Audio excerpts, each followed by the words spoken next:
Protocol team, you can guide our guests on seating arrangement. I request we remain upstanding.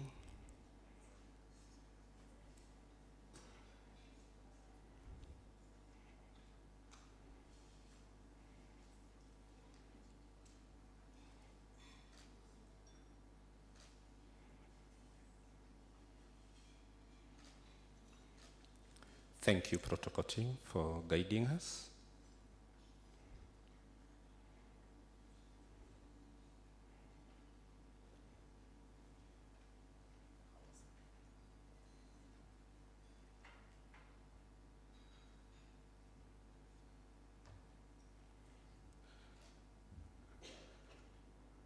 Thank you.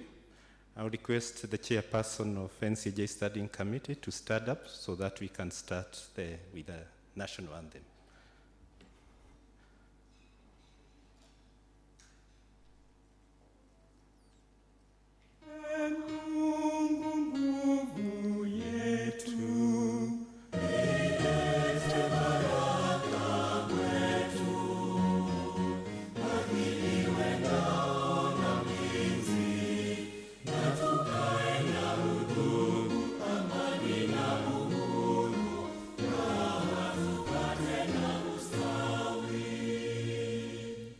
East African Community Anthem.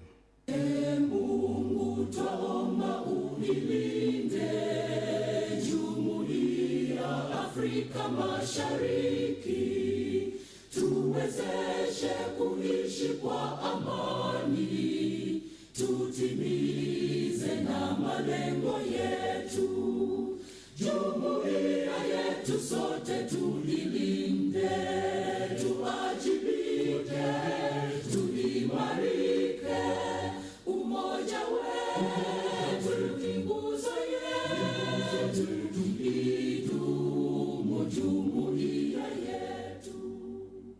Let's remain upstanding for the opening prayers. I request the prayers today will be read by our children, and I will request Mary Ann and Omar to step forward.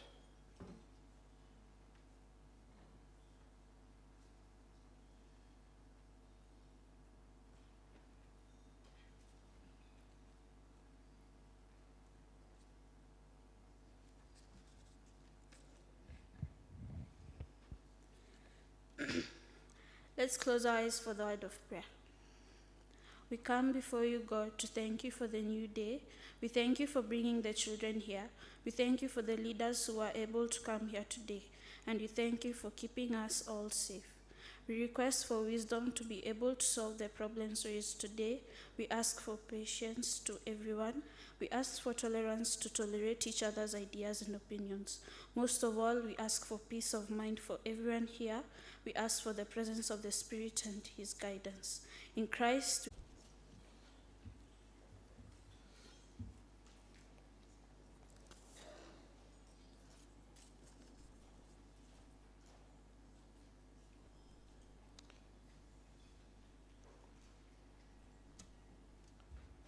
The Honorable Chief Justice and our Chief Guest will be arriving shortly, but with the permission of everybody, I would appreciate her presence in our protocol. The Honorable Chief Justice, Justice Martha Koome, who is also the chairperson of NCAJ. Honorable Dr. Eric Mutai, Governor Kericho, representing the chairperson, Council of Governors. Council of Governors is one of the NCAJ agencies. Mr. Mohammed Amin, Directorate of Criminal Investigation, representing the Inspector General of Police and all the police officers present in this room. Brigadier Retired John Warioba, Commissioner General of Prisons and the staffs of Kenya Prison Service. Ms. Dorcas Odur, representing the Director of Public Prosecutions and all the Prosecutions Council present in this room. Honorable Lady Justice Teresia Madheka, Chairperson, NCAJ Studying Committee on Administration of Justice for Children. Again, and respectively, all members of the Studying Committee, I can see all of them here. Abdures Muhammad, CEO, National Council on Children's Services. I can see you are joined by Ms. Judy Dungu, Director, Children's Services, and all government officers who work for the children who are chief guests today. Commissioner Jadida Waruhio, Witness Protection Agency. Ms. Rosrida Odhiambo, Chairperson, KNHCR. Daisy Joroge, this one requires special mention, Speaker, Kenya Children Assembly. Members of development partners, NCAJ development partners around, I can see Ms. Yoko, UNICEF, I can see Teresa Idiero.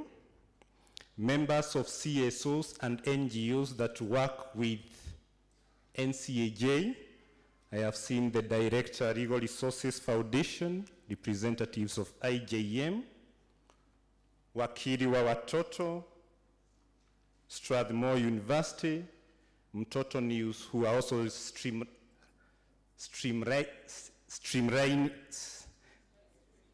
streaming, thank you, live streaming this event. Thank you very much. All children present, watoto muko? Muko tena? Ladies and gentlemen, good morning. Good morning once again. My name is Dr. Moses Maranga, the Executive Director, NCAJ. Again, our apologies, we wanted to start a little bit early, but now we are here to start the day. This is a big day for all of us.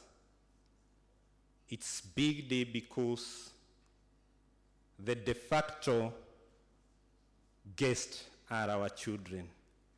We are here because of the children who are seated there, seated all over here, and the issues to be discussed, the deliberations to take place are about issues of children. In Kiswahili, maneno ya watoto, vile tutaangazia watoto. So it's a very special day.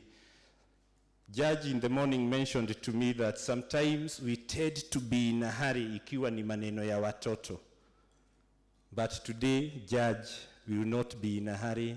Leo ni siku ya watoto, we will listen to them, and we will come up with a way forward on the best interest of children, matters justice, matters welfare.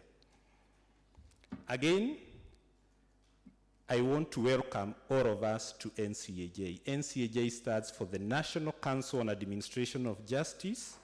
It's a body with many state actors, many non-state actors, and we work together to address bottlenecks or challenges that affect efficient administration of justice. Today, it's about efficient administration of child justice.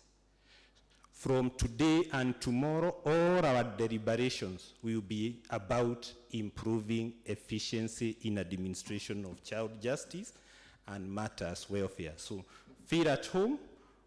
Sisi ndio tumewaita, tumeshukuru kwa kukuja kwenu, na tunajua tutaweza kuendelea kwa kikao cha leo na cha kesho. We have a lot of deliberation panel discussions, and I believe at the end of the day, we will be able to have fruitful deliberations. Again, ladies and gentlemen, today is the day of our children. So you kindly allow us not to go the normal way we usually handle our events. We'll change, not a little, but in a big way.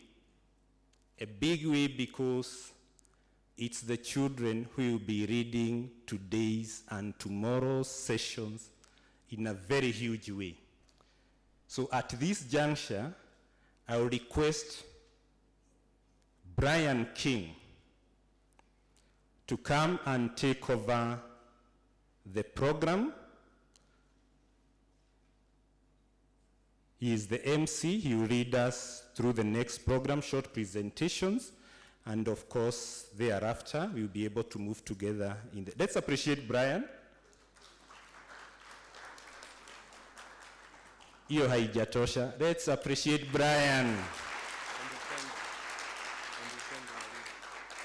Brian is joined by Upendo Nawire. Don't you see we are gender sensitive? Yes. Makofi ya kuwa gender sensitive. Thank you very much. Over to you.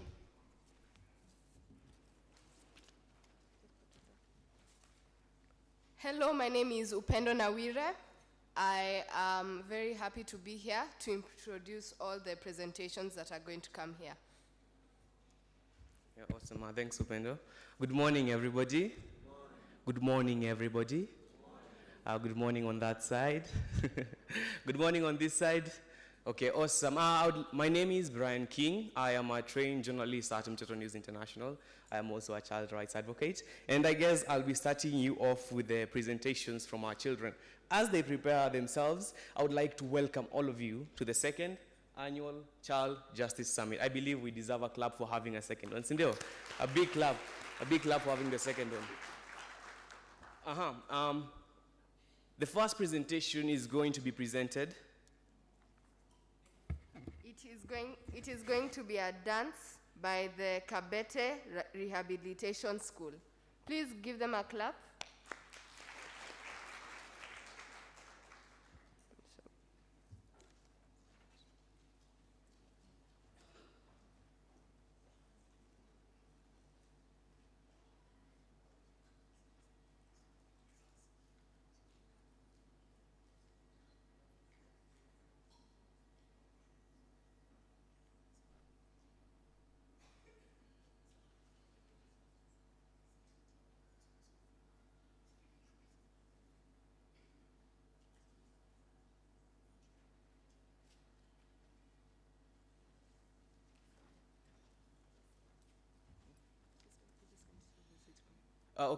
Sorry guys, there's been a short altering of the program, and instead of starting with the presentation, we're going to ask the productions team to kindly start with the Mtoto News video production. It's also a presentation by Mtoto News. Sindio?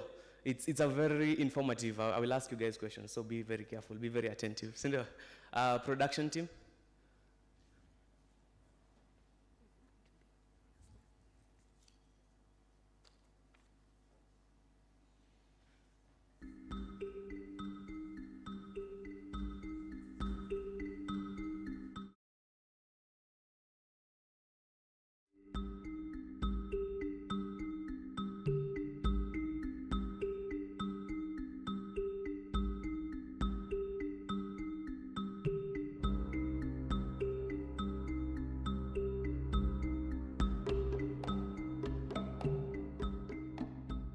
What I think about the New Children's Act is that it's an amazing leap towards child participation, towards equality for children, because I can actually call the New Children's Act, that is the Children's Act of 2022, the greatest achievement or successful thing for our generation, for my generation basically. I'm very excited about it, seeing that it is very inclusive. It is the first ever law, first ever Kenyan law to actually mention intersex children, to actually completely delegalize or make it criminal to punish children, that is to administer corporal punishment in schools. So I'm very excited for it. First, I appreciate the government for seeing that it's good for implementing and reviewing the 2001 Children's Act. I feel that it's a good step that the government have taken to ensure that the children are well represented and their views are being heard in a better way. What was involved was consultation, a lot of consultation with all types of stakeholders, and most of children themselves who are the owners of the act. We really wanted this act to replace the true representation of how stakeholders wanted it to be, how communities wanted it to be, how parents wanted it to be, and most of all, how children wanted it to be. So there were a lot of consultations here and there, and sincerely, some of the things also which have made it take so long related to some different interests. Children issues generally are very interesting and involve a lot of factors. They involve also a lot of sensitivities. So by virtue of the many actors who are viewing it from different perspectives, there was a lot of forth back, and it has taken that long. But thanks to the government of Kenya, thanks to all the stakeholders who have taken part in it, thanks to our development partners, thanks a lot to UNICEF who have stood up to make sure that they supported us both in technical and financial support where necessary, and thanks to the National Steering Committee that was responsible for finally making sure that the act was in place. The new Children's Act is quite a good act because, like, from what I've read about it, it is very engaging on how the child should be, the kind of parental care they should get, the educational, their basic rights. It covers a lot of the basics that a child needs in order to grow in a proper environment. What I feel with the New Children's Act, it has included some of the things that were not included in the previous acts, like the inclusion of the unisex children. So I feel good about it, but I also feel bad that there's some kids somewhere that don't really have the awareness about it. Yeah. It's exciting to finally have a new Children's Act giving effect to Section 53 of the new Constitution, or the 2010 Kenyan Constitution.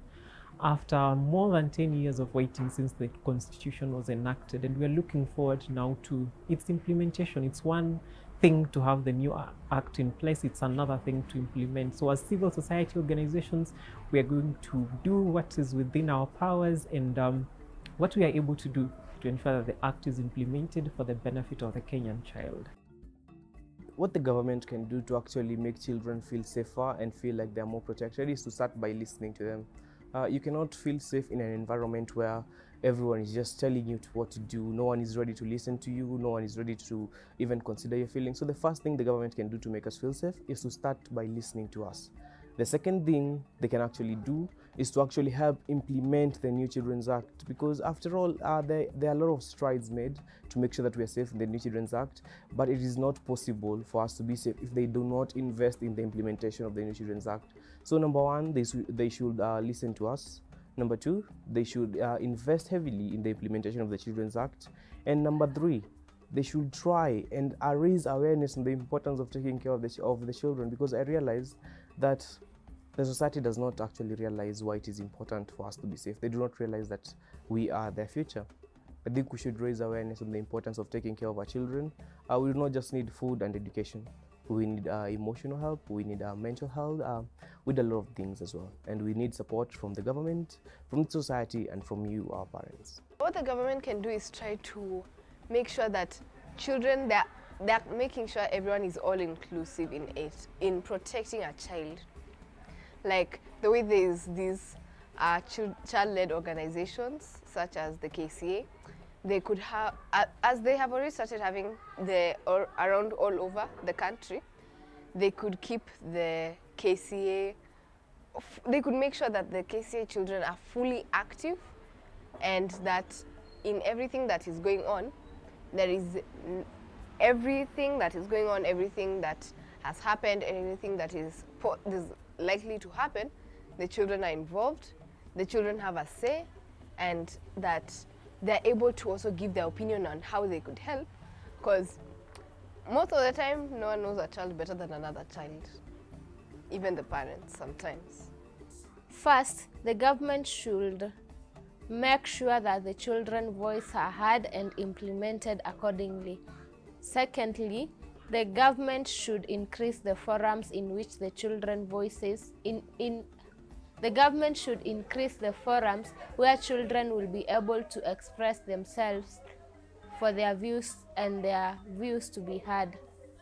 Thirdly, the government should have a child representative in the parliament, the same way we have a representative for the disabled in the parliament, who will be able to say what children are facing directly.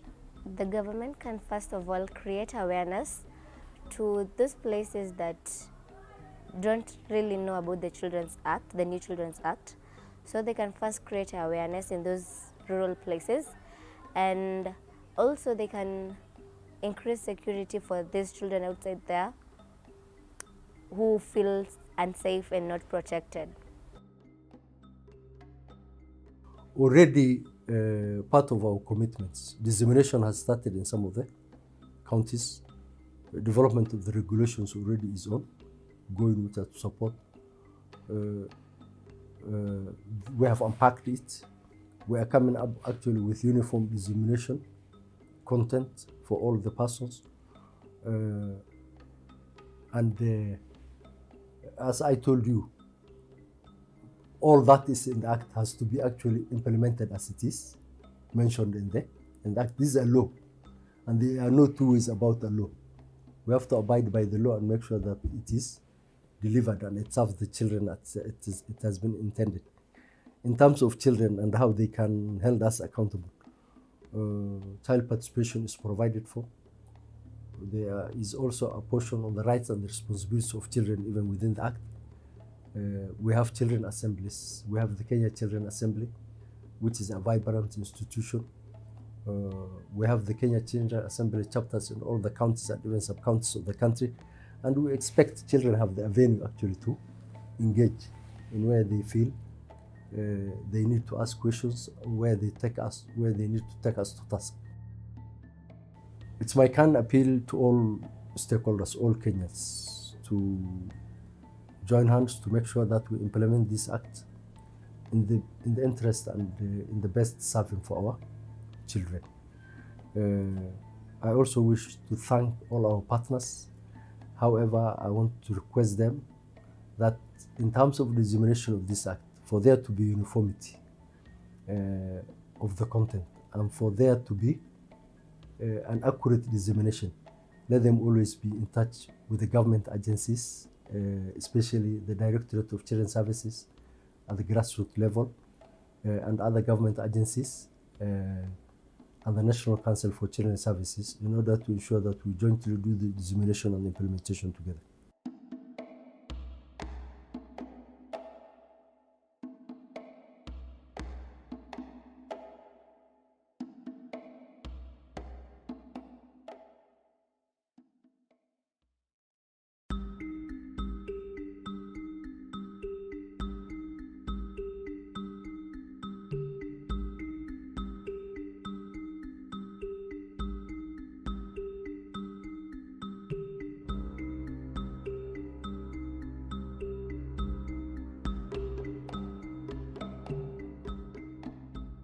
Within my duration of time as a member of the Wakili Watoto Club, some of the things that I've learned and some of the things that I've come to appreciate is majorly, number one, the principle of the best interest of the child. And the principle of the best interest of the child means that the children, being the major party whom we are dealing with, should be brought on board when dealing with matters that pertain to their rights, matters that pertain to their activities, in that they will feel appreciated and involved in the whole process. And this applies to the administrative authorities, this applies to us as young advocates who in future are planning to go and be Wakili wa Watoto legal practitioners. We should appreciate the importance of the principle of the best interest of the child. And we can see this in the fact that it has been enshrined under Section 8 of the newly enacted Children's Act, which brings in the magnitude of the importance of this principle of the best interest of the child. My name is Dogzil James Oguta, one of the founding members of the Wakili wa Watoto MKU chapter. The club started in last year after a few interactions, new experiences in the field of the judiciary and even in class with the children in the law course. And so far, one of the interesting principles that I've come to learn is the evolving capacities of the child as propagated by the UN. And again, I'd really like to commend the local and the regional bodies for really taking it up to ensure that children, especially since these capacities hinge on the right to be heard, are given that priority, and that they're not necessarily incapable of talking their issues and airing them out, but then they have evolving capacities, meaning that from a very young age, as young as they are, there are issues that they can air out by themselves, and they do not need to be excluded necessarily, but instead, as adults, we should be merely their amplifiers instead of their mouthpieces. Thank you.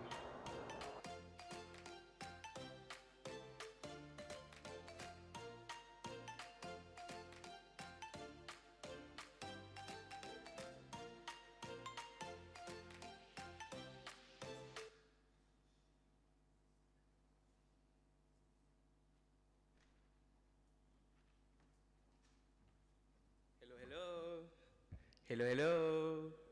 I personally like that video about the Wakili wa Watoto Club. But they are doing a great job. They've been our partners. Wakili wa Watoto, hello. There they are. We've been working with them for quite some time. You know, we figured out that there is no way to focus on children without actually involving children. And I love what they're doing. They represent us children in court and make sure that we are properly represented, that we feel safe, empowered, and even able to open up to the current situations. You know, I believe a nice clap is due. A very nice clap. Thank you. The next presentation is going to come from Child Fund. I'm yet to confirm if they're here. Child Fund is going to present a poem. There is no way we are going to open or end this day without a poem. In fact, we have 2 poems by Dagoretti Girls Rehabilitation School, and then one by Child Fund. I'm going to ask the children from Child Fund to just come. They have a poem for us. Indio. Kindly a clap as they come. A clap as they come. It is going to be amazing. We're expecting it to be amazing and fantastic. Nice. No pressure.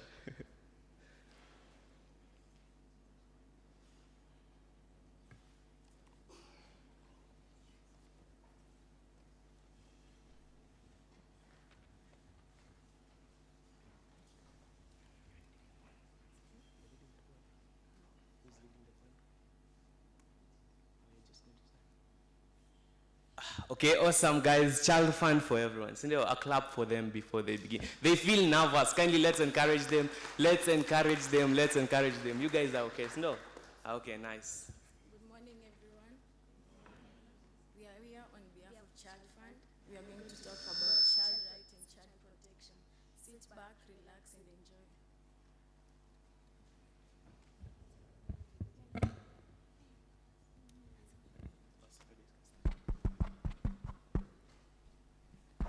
Child online sexual protection. Look at me, for example. You might see the way I'm beautiful, right?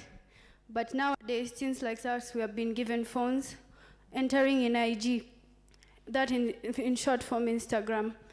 Mostly we might meet people who we do not know. We might see people who we do not know. We might start as friendship, but at the end, it might be chaos. We might see people who we do not know, and then at the end, we are sending pictures to people who we do not know, sending pornography. But look at us now. Who will we be saved by? Child online protection. I'm going to talk about cyberbullying. This thing is common to children under the age of 15 years. Their effects are like low self-esteem, mental stress. Yeah. Continuing from my fellow friend, I would like to talk about child's protection on education. Every child has a right to learn. You hear me, parents? Yes. Every child has a right to learn. Don't give your child any phone. I'm here. Are you hearing? Children, you should learn. Make your parents proud. That education might take you somewhere far. And the causes of lacking that education is, for example, low self-esteem. Low self-esteem is caused by not getting completely no attention from your parent or guardian. Am I right? Children, all the attention comes from your parents. And what your parents are teaching you, that is what you will be in future. Thank you. Let me continue from my fellow colleague. Like, in my culture, small girls like me are forced to engage in early marriage. Nowadays we are digital. We need to learn. We need to learn and be a great person in future. Can't I be a women rep? Can't I be a president in future? We need to learn. Let me take it from my fellow friend. I'm here to explain about a right to expression. Every child has a right to expression. Look at me now. I am expressing myself to you all. Every child has a right to express to her parents, guidance, at school, even here where I am. That's all about child expression. What about privacy? I myself, I come from a background where toilets are far, toilets are far, bathroom are far. So where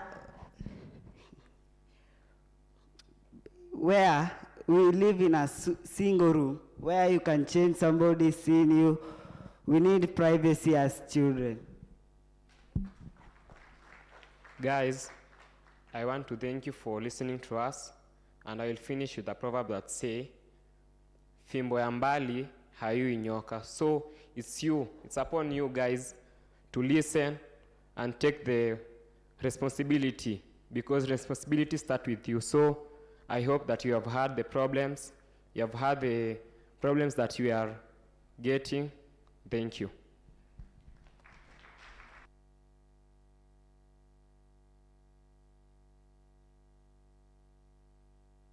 Deserve a better clap by everybody. You know, it's not so often we get to be taught about rights of children. It is not very often. And you know, it is very unfortunate that we believe that it is our right as adults. It is your right. I'm not an adult. It is your right as adults to know the rights of children, but for some weird reason, we don't think it is important to tell children their rights. But you know your rights. Why shouldn't they know their rights? And they've told us about their rights. The right to privacy, personally, I support that the right to privacy is very important. We tend to forget. Our parents usually use the excuse, mimi ni mama yako, nataka kujua kila kitu. No. That's not it.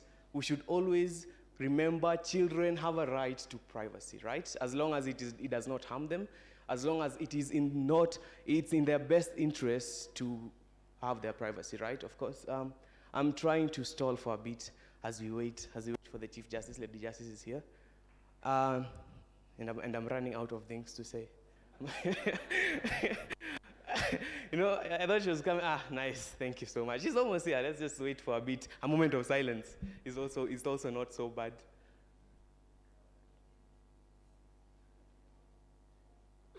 Okay, awesome. I will kindly ask all of us to stand in respect as the Lady Justice Mother Kome walks into the room. Kindly let's all stand.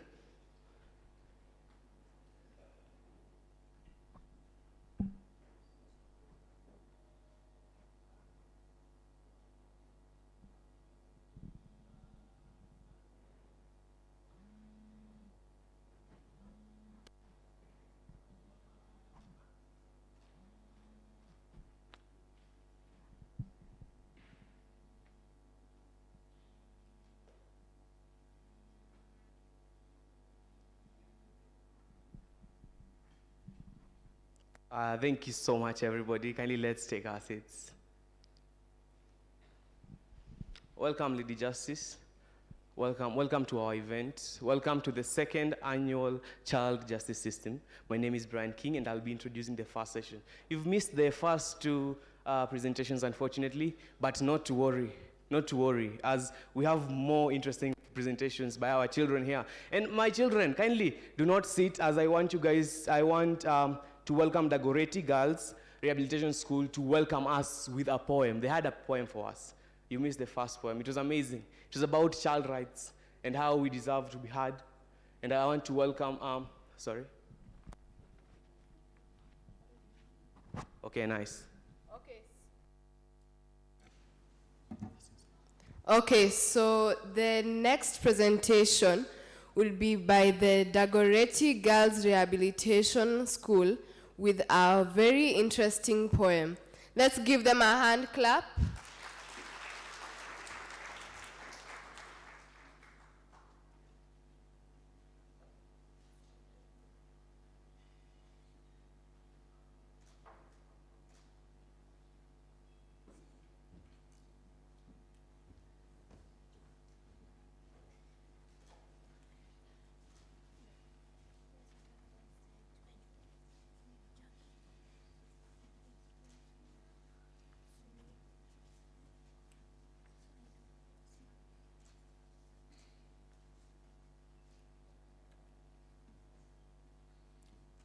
Our guest of honor, our distinguished guest, ladies and gentlemen, in front of you is the Goretti Girls Rehabilitation School, ready with a presentation on children's rights. Sit down and relax and enjoy. Welcome.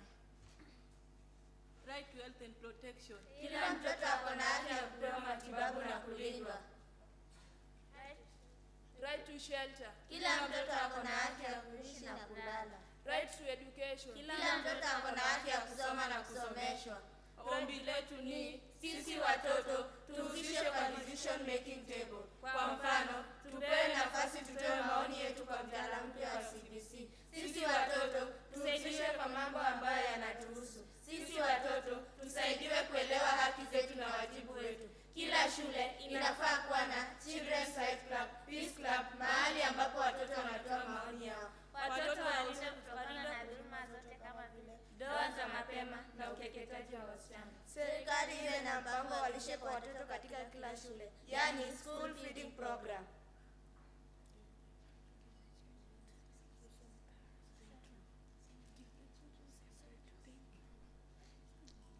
Thank you.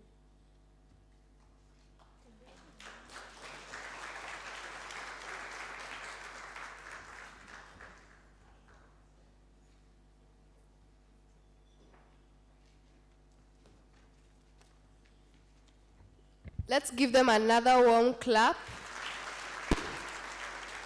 Thank you for the very nice poem. Here is Brian to introduce the next segment. Yeah. I said we cannot close this day without a beautiful poem. We had two, right? And now, I don't like dancing, but there are some people who do. Some people who like moving. I don't like moving in front of people. So I'm going to invite Mr. Charles. Mr. Charles, come and invite your dance crew. They have an amazing dance for us. I personally cannot wait to see it and pretend that I also know how to dance. Charles. Please give a clap as he comes. Yeah. Clap for Charles. You okay? Our guest of honor, ladies and gentlemen, all protocols observed. First of all, thank you for this great opportunity that has been organized to be celebrated and remind us that each one of us is equal. As I stand here, it is with great humility that I have something to offer, expressing my sincere gratitude for this opportunity. Today in front of you is Kabete Rehabilitation School boys, ready to present to you an expressive dance. This title is I Am Alive. So still back, reflect, and enjoy. Welcome.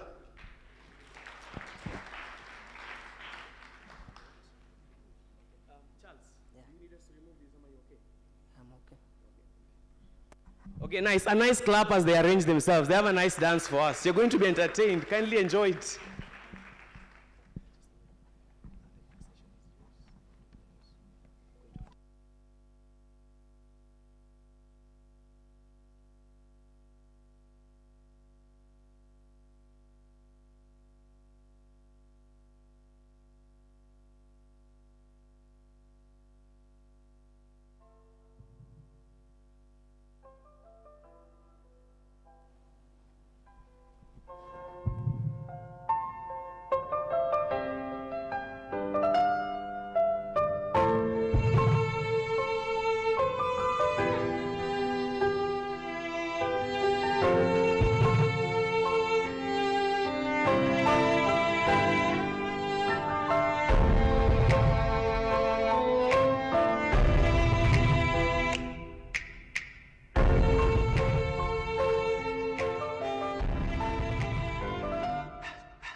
round of applause, a round of applause, a round of applause, a round of applause.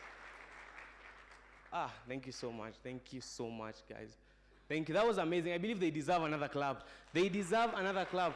You know, they deserve it because I know most of you cannot do that. Even the jumping part would be a problem. You know, they deserve another clap, another beautiful clap. That was a beautiful dance, and it was also elaborate. You know, now, my name is Brian King, and my first session is over. I would like to invite the next person to guide us through the next session. It is her Lady Justice, Teresia Madeka. She's personally one of my best people. Around a big clap for her. A big clap for Lady Teresia.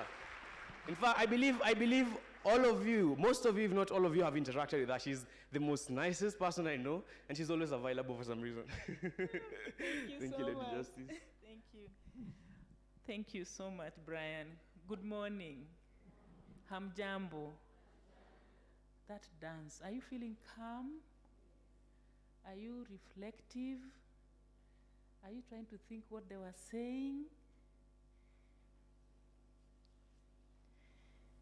Allow me to speak, Honorable Chief Justice. You know I like to speak in Kiswahili, so I'll start.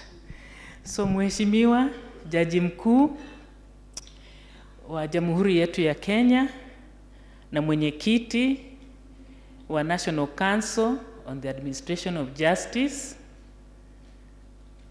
Mheshimiwa Governor Dr. Eric Mutai,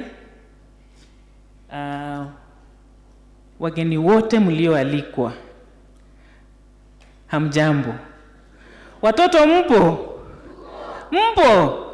Siwasikii? Mpo? Ebu toeni nduru ya watoto. Ni ipi? Hiyo. Asante. Tupigie watoto makofi tafadhali. Leo sio siku yetu.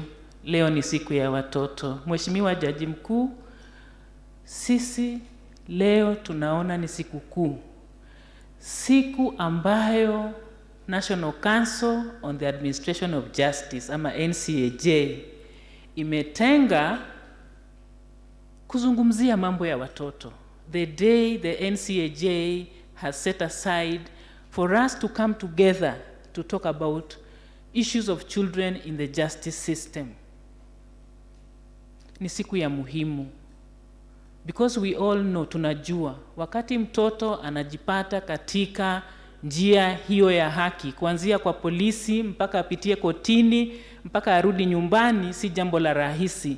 Na sisi wote tumekutanishwa hapa ili tutafute njia ya kuweza kuzungumza pamoja na kutafuta suluhisho ya jambo hilo.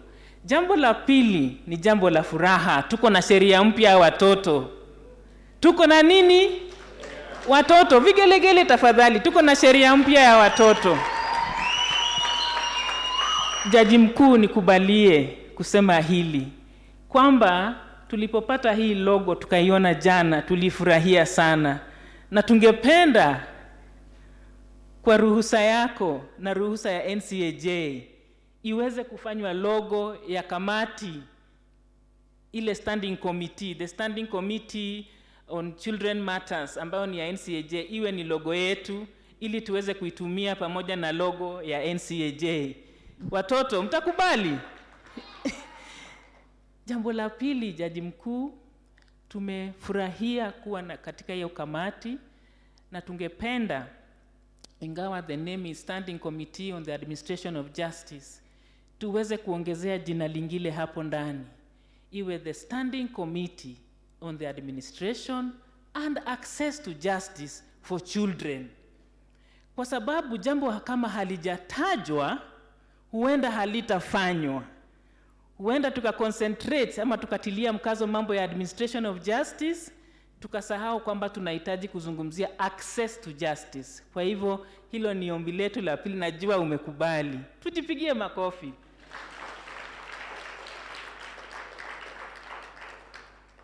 Na kwa hayo mengi, ningependa kuwakaribisha kwa mkutano huu. Tutakuwa hapa siku 2. I welcome each one of you. Na watoto mjisikie nyumbani. unaweza ukazungumza lugha yoyote hapa, si lazima uzungumze Kiingereza. Tunaelewana? Ikiwa unafurahia kuzungumza Kiswahili, tuko na wewe. Tuko pamoja? Kwa sababu leo tungependa kusikia yale ambayo mnataka kutuambia. Na nikiwa hapo, ningependa kumkaribisha MC mwenzangu ambaye ni Upendo na Wire. Karibu. Kitengo hiki kitakuwa ni kusikiza hotuba za watu wachache ambao wako katika hiyo program. Na nikiwa hapa ningependa kusema kwamba gavana wetu ameomba pia aweke katika hiyo list ya watu ambao wanazungumza. Bwana Gavana, tumesikia maombi yako na nimeelezwa pahali ungependa kuzungumzia na tutakuitia hapo hapo. Asante. Madam Nawire, sorry, karibu.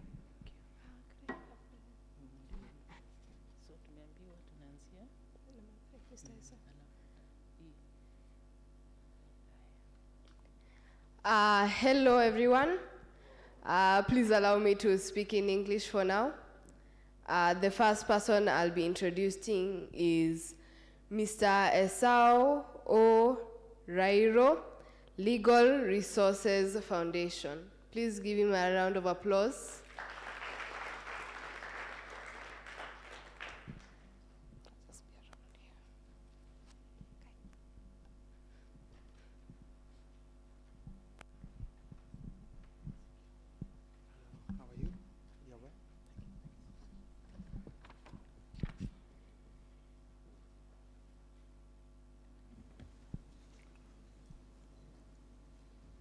Honorable Chief Justice Martha Koome, our chief guests over here, distinguished and invited guests, good morning. Watoto amjambo? Amjambo tena? It's a great pleasure to join you today at this second annual Child Justice Summit, whose theme is A New Dawn for the Child in Kenya. And it's good to see children out here in full force and also taking a center stage in the running of this program. What a joy. First, I'd like to take this opportunity to express my special thanks and appreciation to NCAJ for inviting us to this event and for the opportunity to speak. I'd like to congratulate NCAJ for staging this event, as well as activities that were held throughout the month of November to mark the National Children's Service Month, which we had a great honor to participate in. Legal Resources Foundation has been working closely with the NCAJ and other actors in the justice system to promote access and administration of justice in the country. LRF is a member of NCAJ and serves in its various committees, such as the Children's Committee, the Standing Committee on the Court Users, and the Criminal Justice Reform. I'm aware that one of the objectives of this summit is for the participants or the actors in the child justice system to deliberate on how they intend to implement the new Children's Act 2022. And Dr. Maranga has also added that we'll also be discussing about improving efficiency in the administration of justice. Madam Chief Justice, we are happy to inform you that working closely with the NCAJ, we hit the ground running as soon as the new act came into force in July 24th, 2024, July 24th this year, and towards this end, we've registered some progress in terms of implementation of the act, and largely on the trainings and other activities. One of the key things we've been able to do successfully has been training of judicial officers. We managed to train 21 judicial officers in Naivasha in July on the new Children's Act. We've also just finished training in Kisumu for the National Government Administration Officers on the new Act. We are also supporting NCAJ in developing the National Guideline for Children's Court Users Committee. These new guidelines will assist the Children's Court Users Committee in the implementation of the new Act. We've also been able to carry out a few activities, such as supporting the work of various CUCs in the country, especially on matters related to the children. We're also supporting a number of pro bono lawyers working on issues of children, training diversion committees, and also supporting them in various parts of the country. And this we've managed to do with the support of some of our partners who are here, like European Union, Diaconia, Chess Vihivos, among others. Even with this good progress, we recognize that there are certain challenges that we still have that we need to work together as partners to resolve. One of the challenges that's standing in the way towards implementation of the Full Children's Act is resource constraint. The full implementation of the New Children's Act requires massive resources. For instance, the Act envisages that children should not be held together with adults in the facilities. But if you go across the country in several police stations, for instance, you realize that these kind of facilities are still not available. Even the transportation of children in the Act provides that they're supposed to be transported separately from the adults, but this is not the reality as we speak. So we hope that in this conference, as we continue to deliberate on these issues of resource mobilization, we can work together to ensure that we mobilize enough resources for the successful implementation of this Act. We'd also hope that implementation of court rulings on matters pertaining to children can also be hastened. In 2019, LRF took a case to court in Embu High Court, and we received a ruling, and of course supported by several CSOs, by Judge Florence Mushemi in 2019, that declared that levying of fees for issuance and filing of medical examination forms, such as P3, were illegal and unconstitutional. And especially this is very important, especially as we move towards the 16 days of activism. But still, across the country, this is still rampant. So we hope that the implementation of court orders can be hastened so that we can gain the full benefits of the Act as provided. Awareness, especially amongst the right holders. We have our children here. We'd like to work very hard to ensure that they are fully cognizant of the provisions of the Act, but we also recognize that in various parts of the country, the awareness of the new law is still very low. There are many harmful cultural practices that are still existing, so we hope as we meet here and as partners, we'll work very hard together to ensure that we raise awareness amongst various stakeholders so that negative cultural practices that affect the children and those that have been repealed by this new Act are repealed. As I conclude, I'd like to reiterate that it's a great pleasure to be in this summit once again. I'd like to reiterate also LRF's commitment to work with the NCAJ, Dr. Mranga, and the leadership is here to ensure the full implementation of the provisions of the Children's Act 2022. I'm reminded of the words of the late UN Chief Kofi Annan, who once said that there's no trust more sacred than the one the world holds with children. There's no duty more important than ensuring that their rights are respected and that their lives are free from fear and want, and they grow up in peace.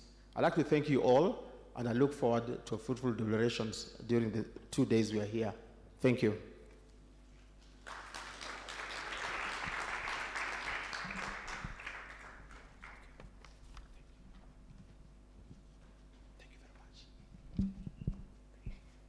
Thank you for that wonderful speech.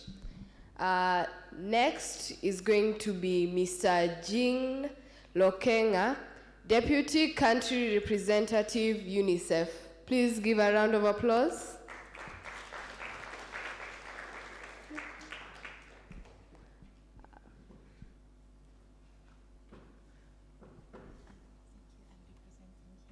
Okay, this will be the one representing him, Yoko. Please give a round of applause for Yoko. Thank you so much. Thank you so much. Honorable Lady Justice Masakome, Chief Justice, President of the Supreme Court of Kenya, and the Chairperson of the NCAJ.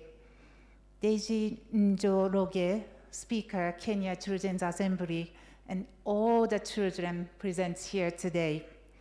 Dr. Eric Mutai, Governor Kericho County, and Dr. Mohammed Amin, Director of Directorates of Criminal Investigation, development partners, distinguished guests, ladies and gentlemen. As kindly introduced, my name is Yoko Kobayashi, working as child protection specialist for UNICEF Kenya Country Office and currently acting chief of child protection section. I'm here to represent UNICEF deputy representative who wished to be here, but unfortunately for health condition could not be here today. Today is an opportunity for us to celebrate a major milestone in the fight for justice for all Kenyan children. The passing of the Children Act earlier this year plays a crucial role in ensuring the administration of justice for children in Kenya by implementing Article 53 of the Constitution. As many of us know, Kenya was one of the very first African countries to ratify the UN Convention on the Rights of the Child. And I'm so happy to see in the convention contained is a very profound idea that children are not just objects who belongs to their parents and for whom decisions are made. Rather, they are human beings and individuals with their own rights. The convention says that childhood is separate from adulthood and lasts until 18. And it's a very special protected time in which children must be allowed to learn, grow, play, and flourish with dignity. In Kenya, the ratification of the convention helped to create a legal framework which recommends that children are no longer cared for in institutions, but within a loving family settings. In addition, it provides for alternative ways for the resolution of disputes involving children. The passing of the Children Bill, as we have been talking, has given children who are in the justice system a new set of progressive legal protections, which will change the course of their lives. UNICEF commends the National Steering Committee on the Children's Bill for their tireless efforts, which have contributed to in its enactments. Ladies and gentlemen, globally, UNICEF has prioritized this issue through our Reimagining Justice for Children program. Children are a vulnerable special interest group. Their dependency on adults to advance their interests places an onus on adults always advocating for their best interests. This presumes that adults can and do, in fact, carry out, but in various circumstances, as we know, that the children's needs are often ignored, misunderstood, or neglected. We commend the Honorable Chief Justice for her participation in the very first Child Justice Summit last year, where we learned that most children were going through the legal system without legal representation. These new laws will help consign this traversy of justice to history. One effective approach that came out of the 2021 summit has been the Wakili Watoto Club, establishing all law schools across Kenya, as we have seen in the very beautiful video this morning. This innovative program has increased the number of law advocates interested in representing children. Legal representation is one of the most persistent challenges that the child justice system grappled with. This program has led to the reduction of the backlog of cases involving children. So distinguished guests, UNICEF's programs are designed to help end the normalization of crimes against and by children, often triggered by deep-seated negative beliefs and prejudice concerning children. We aim to shift a difficult conversation towards a robust, clear understanding of the best interests of the child by the legal profession and a society as a large. But we know there's still a lack of publicly available national and international data and evidence within this complex field. yet the government must make informed and evidence-based intervention. UNICEF is very proud to have supported the government and continue to support, to strengthen and coordinate to ensure an evidence-based approach to the administration of justice for children in Kenya. Production of the reports on budgeting for children in the justice system in Kenya, as per the New Children's Act, is one such example. It's essential that we continue to share data and learnings in order to produce the best possible outcome for children. Annual Child Justice Summit is indeed an opportunity for all of us to continue to the implementation of the new law, which is the best interest of Kenya's children and our future. Ladies and gentlemen, UNICEF pledged its commitment to continue support towards enhancing justice for children in Kenya.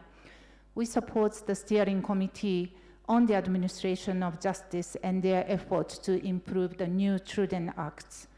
The theme of this year's summit, as we know, a new dawn for the child in Kenya, opportunities in the Children Act 2022, expresses the renewed commitment by the state to enhance access to justice for children.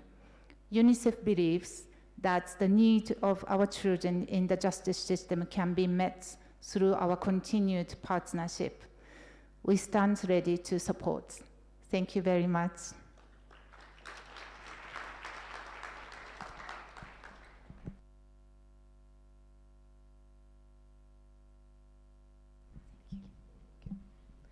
Okay, thank you, Yoko. The next person is going to be Miss Teresa Mugadza, IDLO Country Director. Please give her a hand clap as she makes her way up here.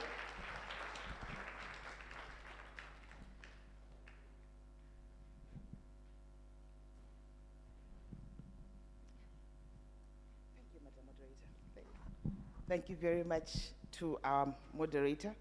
We can see that the future is in secure hands with Upendo and others.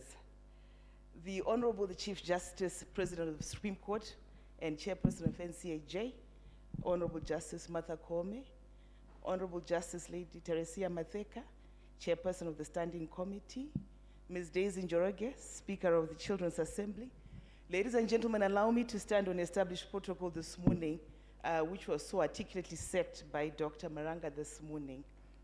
It's a great pleasure for me as IDLO to join children justice actors this morning for this second National Child Summit, which presents high-level convening power to deliberate on institutional strategies to enhance access to justice for children, and a particular focus on children in conflict with the law. IDLO works to build confidence in child justice sector by supporting legal and institutional reforms and promoting good governance. We continue to enhance access to justice by enabling governments to uphold human rights and empowering people to claim them. We facilitate innovative legal approaches to support sustainable development and economic opportunities. In particular, this work that we do is anchored on SDG number 16, which aims to promote inclusive, peaceful societies for sustainable development and provide access to justice for all and build effective, accountable, and inclusive institutions at all levels. This is why we have partnered with NCAJ. This is our second time partnering with NCAJ in this Children's Summit. So we are glad to see that it is growing, and we are glad to see the commitment to supporting child-centered justice in Kenya. The objective of SDG 16 is to expand avenues for justice through both formal and informal justice systems, strengthening of the justice systems to ensure that they are more effective and responsive to the needs of people, which is deeply embedded in what we do as IDLO. Premised on this, IDLO has partnered with international and local institutions to support initiatives aimed at legal and policy reforms to promote and protect children's rights. IDLO has been working first with the Special Task Force on Children Matters, now the Standing Committee. We've also worked with line ministries, the judiciary, Office of the Attorney General, among others, focus on legal and policy reform to facilitate access to justice for the most vulnerable, including children. We also focus on capacity building for justice sector actors and looking at how we can strengthen links across the justice chain for both formal and informal justice systems. In partnership with the judiciary and the NCAJ, we continue to support efforts towards enhancing case dispensation rates through service weeks. We heard, I think, the first presenter speaking about how it is important to ensure that cases move fairly quickly through the justice system, in particular where children are concerned. So that is something that we hope that through the new Children's Act, we can see an improvement so that children who are in conflict or in contact with the law do not spend too much time within the justice delivery chain. Important for us is also assessing the institutional capacity of all actors to coordinate and offer seamless justice for children. IDLO is keen to support interventions towards creating a child-friendly justice system, model courts, and promoting victim-centered approach to justice for children. We note that despite ongoing reforms in Kenya, there continue to be reports that there is still need for continuous reform and capacity development to ensure access to justice for children. Reports by NCAJ indicate that justice requires more focus on vulnerable groups, particularly children, noting more children are admitted to prisons on remand than are admitted to children's homes. This is something that we hope that the justice system can work on. Emphasis should be applied to ensuring a child-friendly, rights-based approach to criminal justice. To enhance criminal justice system in Kenya, several alternatives should be utilized, including prevention, diversion, and alternatives through investments in community services and rehabilitation that ensure minors and first-time offenders are diverted or kept out of the prison system. I think earlier this morning we had a discussion with Honorable Lady Justice and Governor Mutai about how it is important to really think about how we can also look at ensuring that the Act not only speaks of diversion, but we actually see diversion happening in practice. The criminal justice sector needs to also be responsive to the category of each vulnerable group, especially children.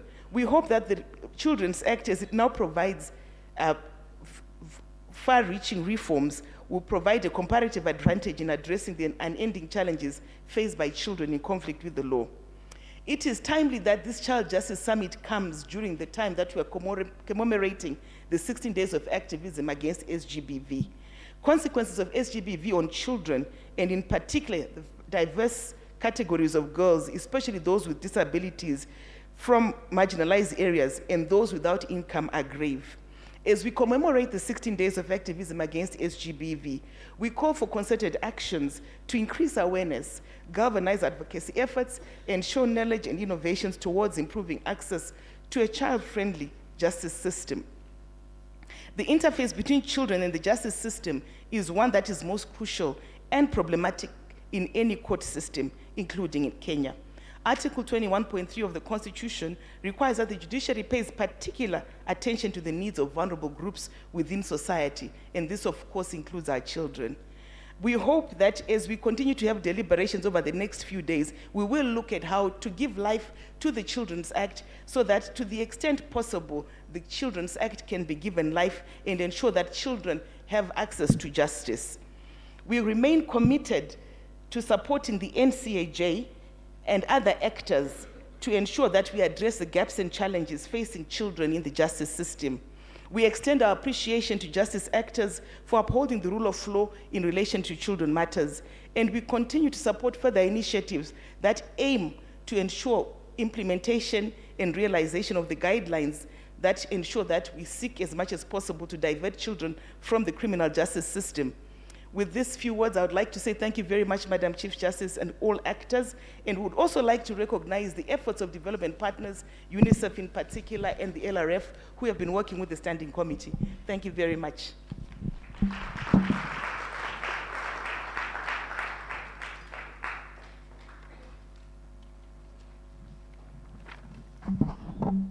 Thank you for that very insightful speech. The next presenter is going to be Mr. Mohammed Amin, Directorate of Criminal Investigations. Please welcome him.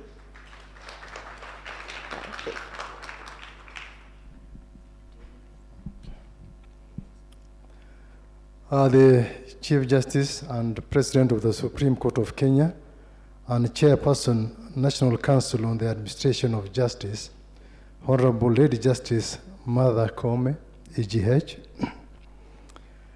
Dr. Eric Mutai, Governor Kericho County, the representative of the ODPP, Madam Dorcas Oduor, Honorable Justices and officers of the judiciary, other invited guests, the children here present, ladies and gentlemen, good morning. I feel honored to be here today, joining all of you in marking the culmination of the 2022 Service Month for our children in Kenyan courts.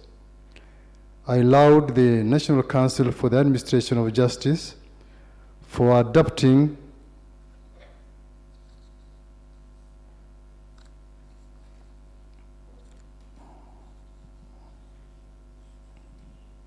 sorry about that.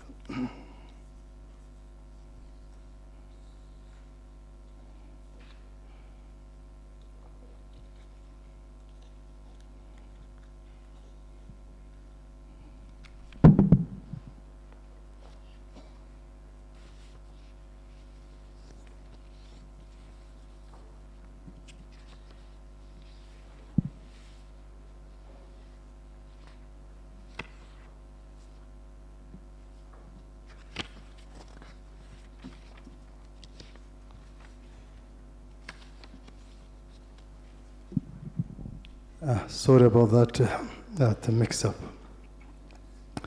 The strategy which coordinates child justice actors in this country for the efficient administration of justice to our children. Extending this invitation to me exhibits the regard with which you hold the Directorate of Criminal Investigation as a key stakeholder in matters pertaining to our children. During the inaugural summit on October 2021, the judiciary made a promise to formulate judicial policies that are child-friendly as a way of protecting them. Further, that children do not belong to the corridors of justice, fighting for their rights and freedoms, but rather to homes and schools was agreeable too. In this second summit, we are not only here to make further deliberations on how best to safeguard the rights of our children, but also to celebrate a new dawn for the Kenyan child. In a world so dynamic, the National Council on the Administration of Justice found the need to enhance the provisions of the Children's Act 2001 to be commensurate with the global transformation that the Kenyan child stares in the 2 decades. As such, the Children's Act 2022 provides a way of addressing vulnerable children's concerns, including the incorporation of online abuse, child trafficking, and radicalization as a key challenge with which the Kenyan child is faced today. Indeed, through online monitoring, analysis and investigation by DCI's Child Protection Unit, we continue to note increased digital threats to children, and these threats include cyberbullying, sexting, sexual extortion, access to pornography, and identity theft, amongst others. Of course, other crimes that the DCI often investigates include child trafficking, child stealing, child emotional abuse, and sexual abuse, including indecent assaults and defilements. Our mandate as a directorate is to ensure that we enforce all laws of the land pertaining to the protection of our children, a call of duty that we shall continue to execute harshly and with the maximum force on violators. Protecting the life of a child guarantees continuity and is a preservation of the future of our nation. Hence, it is the commitment of the DCI to continue carrying out expeditious investigations on cases of child sex exploitation and abuse. It is also our duty to liaise with other departments of child services and non-state actors in identifying and rescuing sexually abused children, coordinate with the Interpol Office, national and international law enforcement agencies on matters related to children, and as well render professional advice to all other players involved in children's safety. But as we do our part, we continue to encourage our children to exercise caution, especially when interacting with the internet. Simple cautionary measures could go a long way in protecting yourselves from the negative impacts of internet consumption. These include not posting any personal information online, never divulge your password for any reason, keep your privacy settings high, and don't befriend strangers online. Don't open unknown or suspicious links. Be careful what you upload online, especially your photos and videos, and report any suspicious or unsafe activity to the DCI or the nearest police station.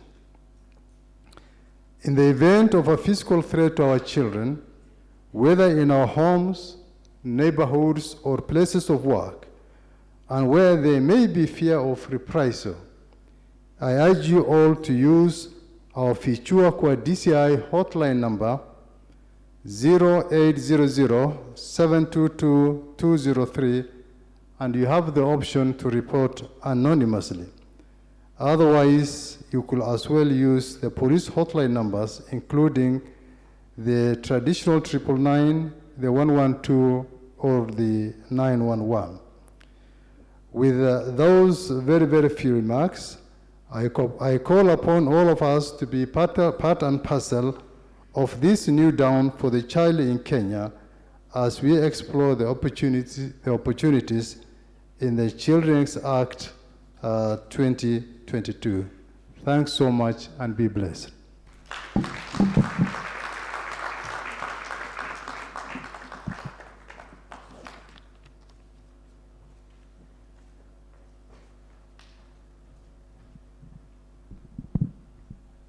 Okay, we're almost finishing. So the next person is Miss Susan N. Wafula, Cabinet Secretary, Ministry of Health.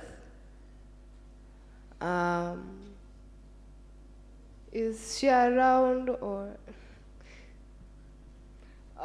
Okay. Since it doesn't seem like she's around, we shall go to the next person, which is the Honorable Dr. Eric Mutai, Council of Governors, Kericho County.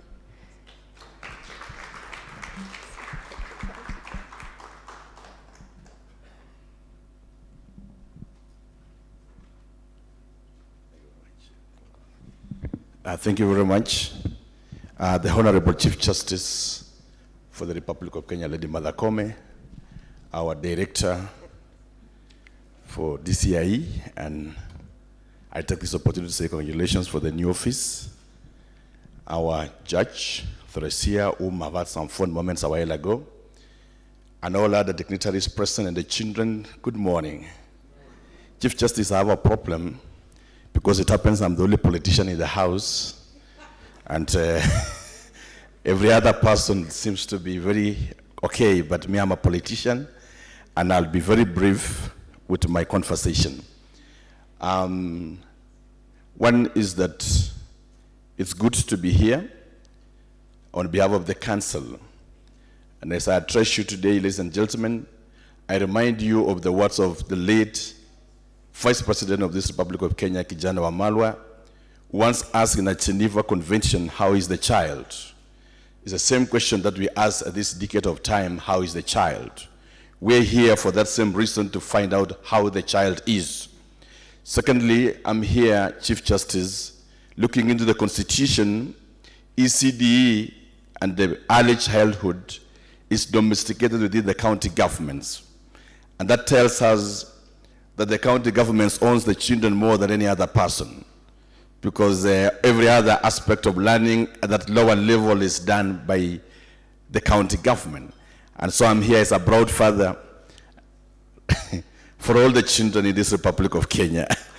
Secondly, and thirdly, is that as governors and as council, we've recognized the great need to ensure that the social protection of the children is done. And classical example can be seen notably today. We have the county government of Kakamega that they have done rehabilitation centers to handle emergency cases of sexual gender-based violence. And this is done in Shinyalu. This is also done in the Kakamega Referral Hospital. We have the county government of Makueni that is now completing, and I think it's almost operational, a facility for rehabilitation for the street children. And their intent is to take in place 60 street children whom they will not just accommodate them, but they'll also feed, clothe them, and educate them. It is then a measure of stride of what county governments are doing in an attempt to protect the child within that level. The Honorable Chief Justice is also good to report to this session that the county governments have come up with rapid response measures, and we have put in place mechanism in most of the counties where in case of an emergency, in case of child abuse, we have come up both in our hospital facilities and centers with call centers that will enable us to respond and immediately mitigate and gather these children in order to provide for them the psycho-social support that is badly needed. These are some of the steps that the county governments are doing. We also looking forward in ASAL areas, that is the areas that are facing drought and areas that are prone to war, as we see in an event of war across the world. The children and the women often suffer in event of wars because of movement. And then within these areas, the county governors have come up with measures to ensure that they mitigate displacement of children and to also protect the children in presence of like bandit attack and even in presence of threat where children are supposed to move from one place to the other one, and in that effect then hinder or actually sort of disturb the learning process. These are some of the mitigating measures that our colleagues, governors in areas that are prone to drought and wars are doing at the moment. As Council of Governors, we are committed to continue protecting the child and ensuring that we keep the best of our children within our dispensation. Lastly, the devolved function that we are handling is the ECD and the basic education.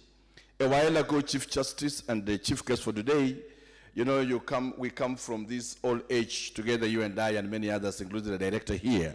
When you went to nursery school those days, you were asked, can you please place your hand like this? And if it happens that your hand can get somewhere close to your ear, it means that you are a candidate for the next class. Learning at that time were under the trees, and the teachers teaching at that point were not trained. They were sourced from the church and the local community. And the ECD facilities were non-existent. It means that the church was the one responsible to provide for classrooms.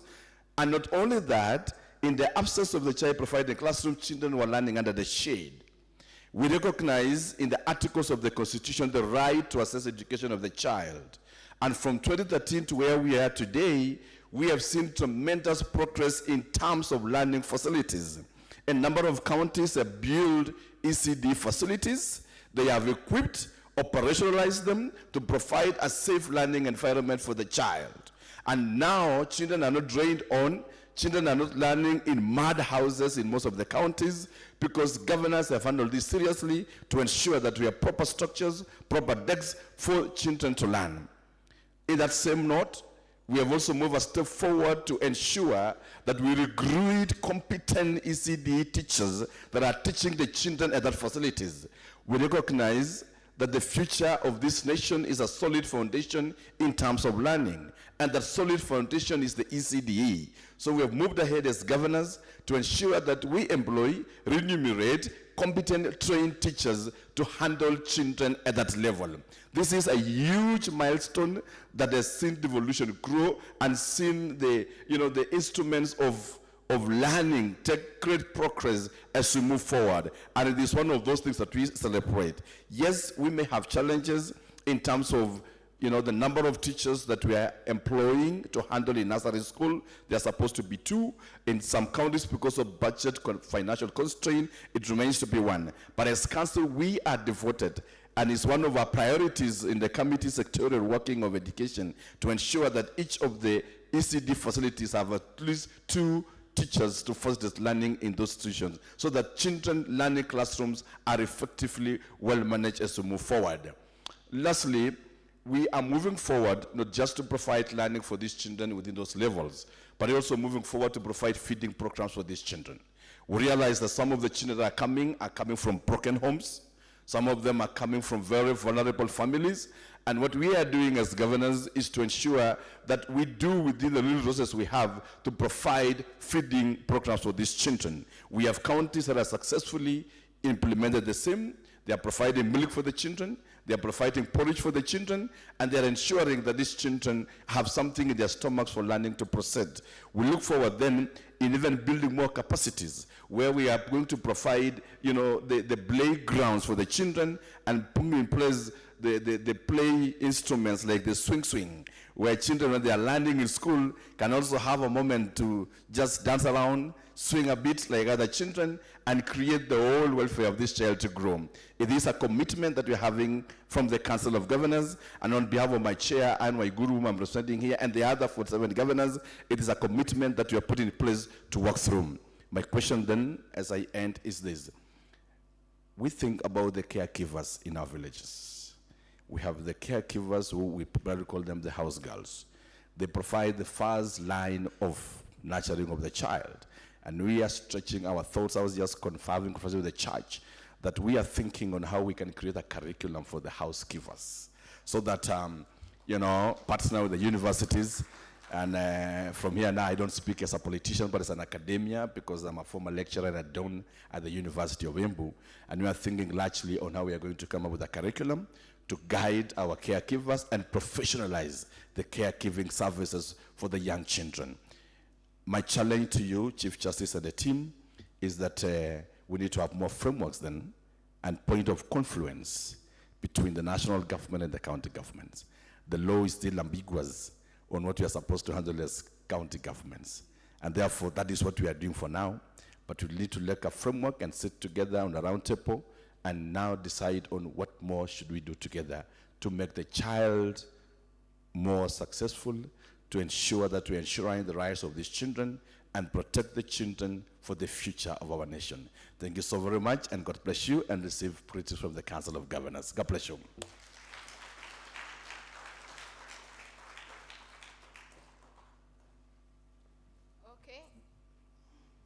Okay, thank you for that wonderful speech. I'm sure we have all been properly incited.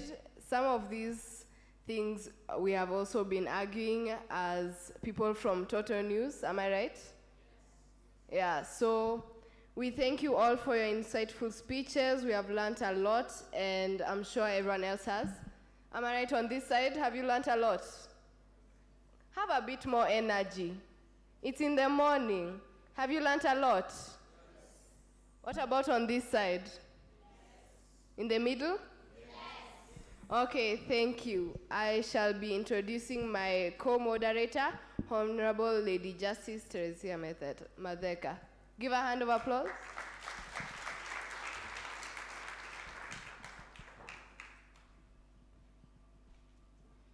Thank you so much, Upendo, for the good job. We need to clap for her as well. Asante sana. For now, it is my pleasure kumkaribisha Madam Speaker wa Assembly ya watoto ya Nairobi. Si ni kweli? Tumpigie makofi Madam Daisy anapokuja kwa jukwaa. Makofi zaidi tafadhali. Asante sana. Bwana Governor, uko na competition. Karibu sana.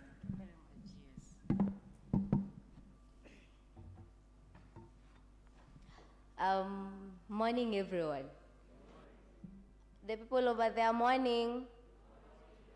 The children on this side, morning. Everyone here, morning. I hope everyone can see me. If you can see me, please wave. My name is Daisy Njoroge, and thank you very much, Teresia Mateka, for the warm invitation here. I don't even know where to start. The people who have spoken before me have spoken hurtful things. They've made me have that hurtful feeling. Before I start talking and addressing what I wanted to say, I would first like to address a question to our governor. You've spoken about the ECDE.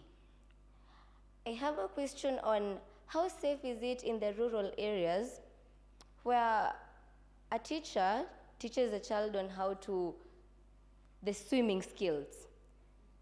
And in the school, there are no swimming pools. So the child is taught by a teacher practically how to do it. Won't the child go and practice it in a river? That's my question, and I hope you'll please answer it for me.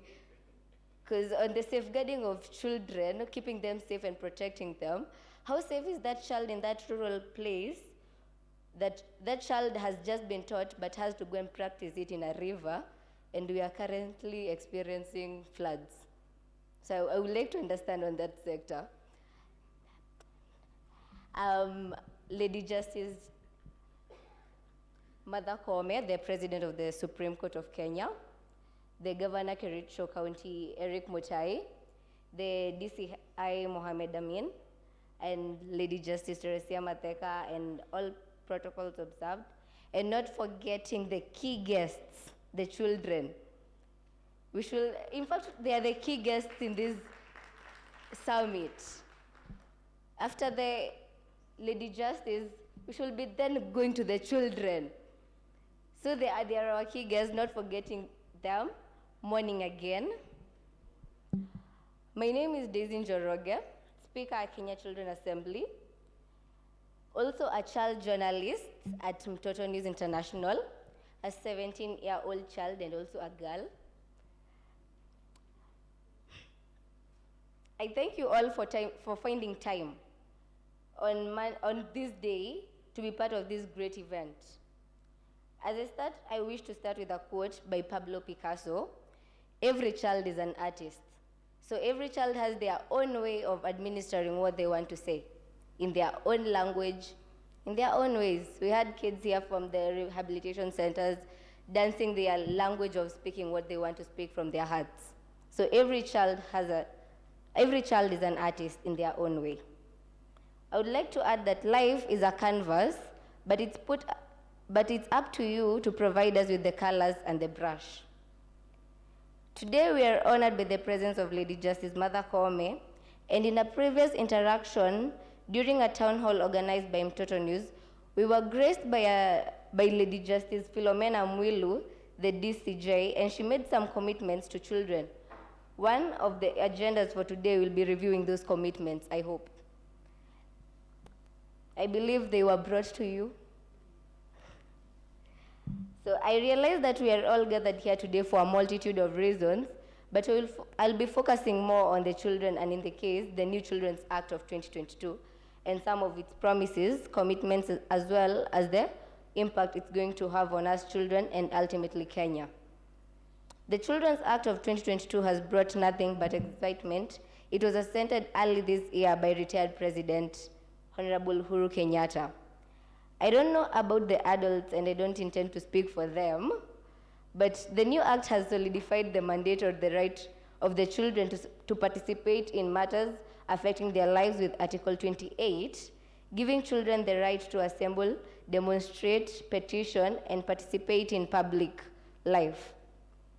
It has also mandated and forced everyone acting on behalf of a child to work and ensure that their actions are only in the best interest of the child.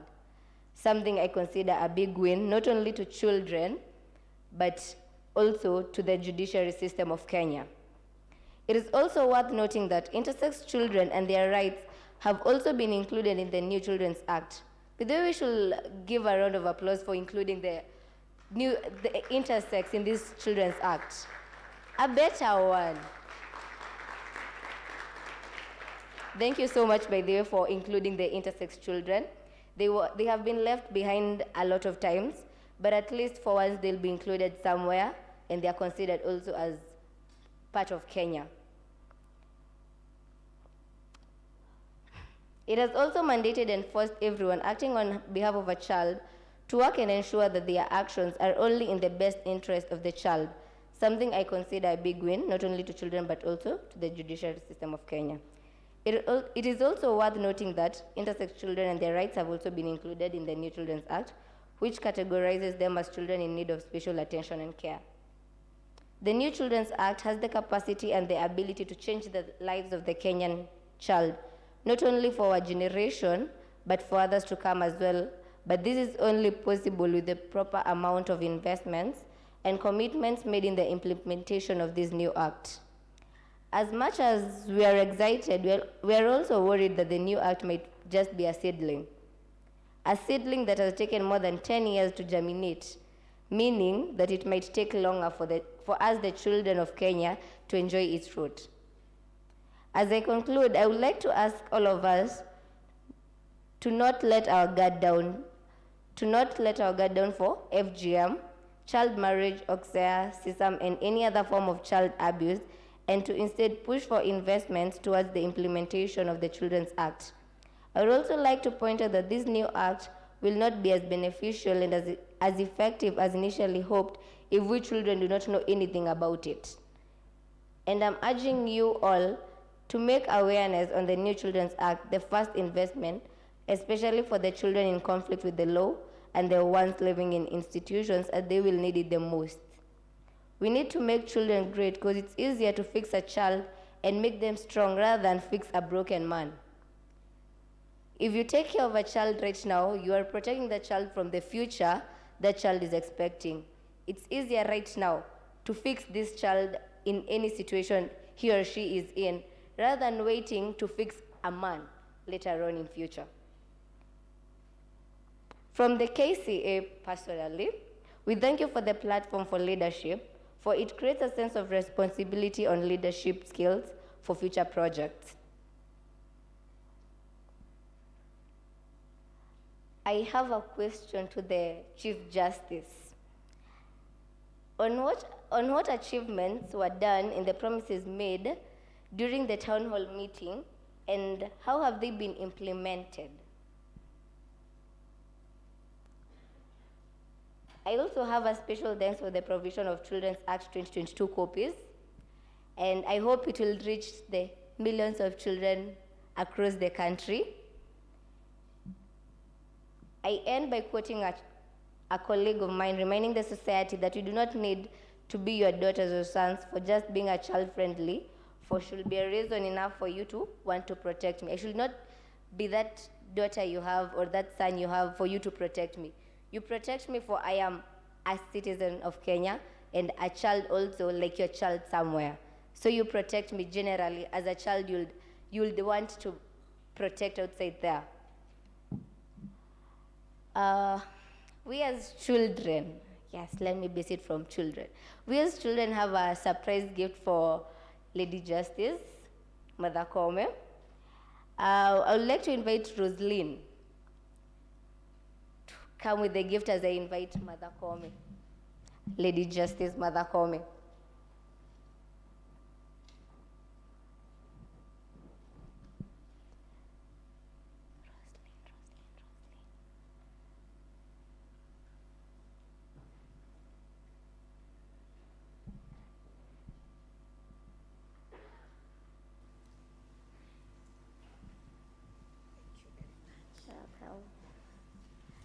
We have a gift for you.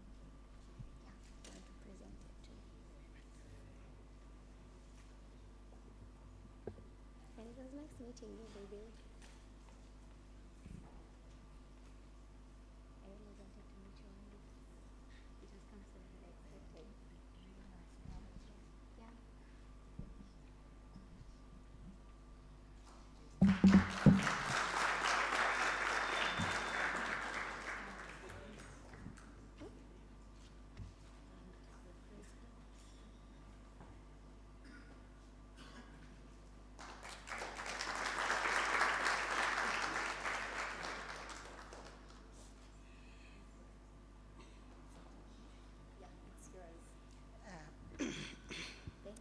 Thank you very much, Madam Speaker of the Children Assembly, for a very wonderful presentation this morning.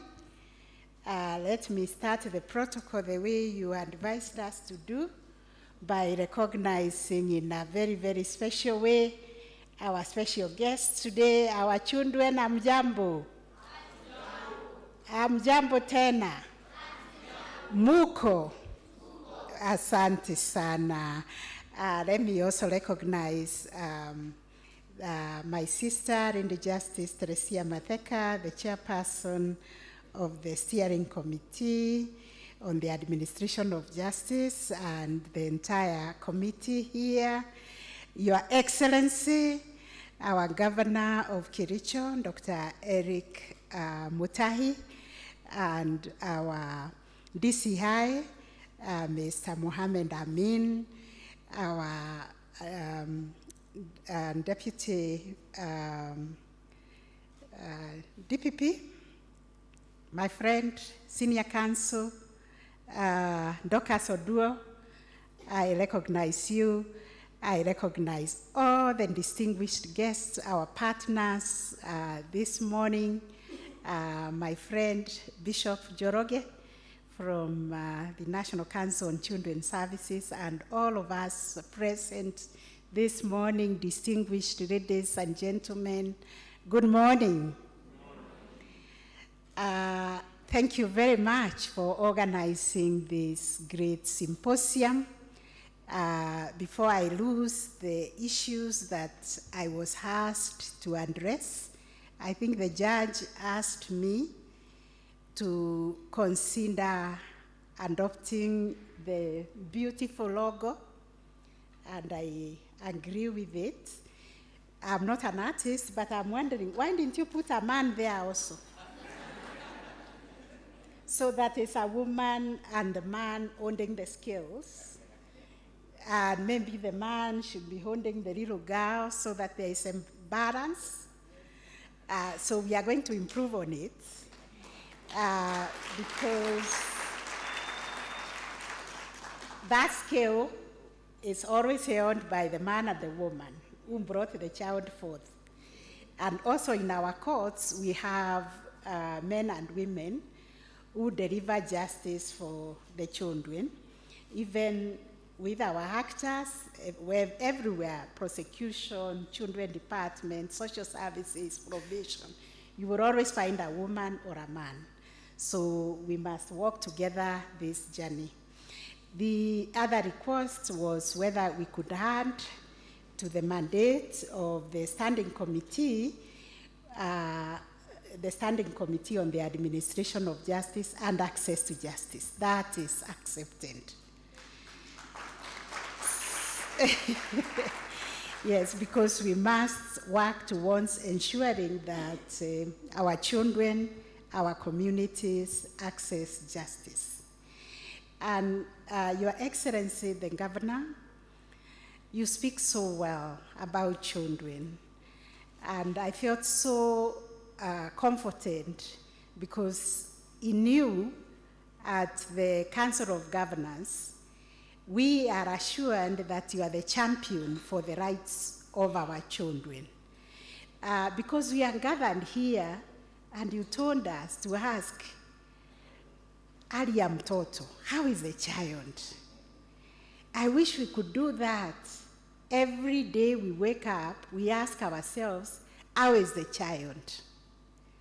And if we cannot do that every day, as a nation, if we can do that at least once in November, when we celebrate the child, when we celebrate the coming into fruition, the UNCRC that we domesticated and gave birth to the Children's Act and now has given birth to our Constitution and to the Children's Act 2022, it is for us as a nation to come together and ask, how is our child?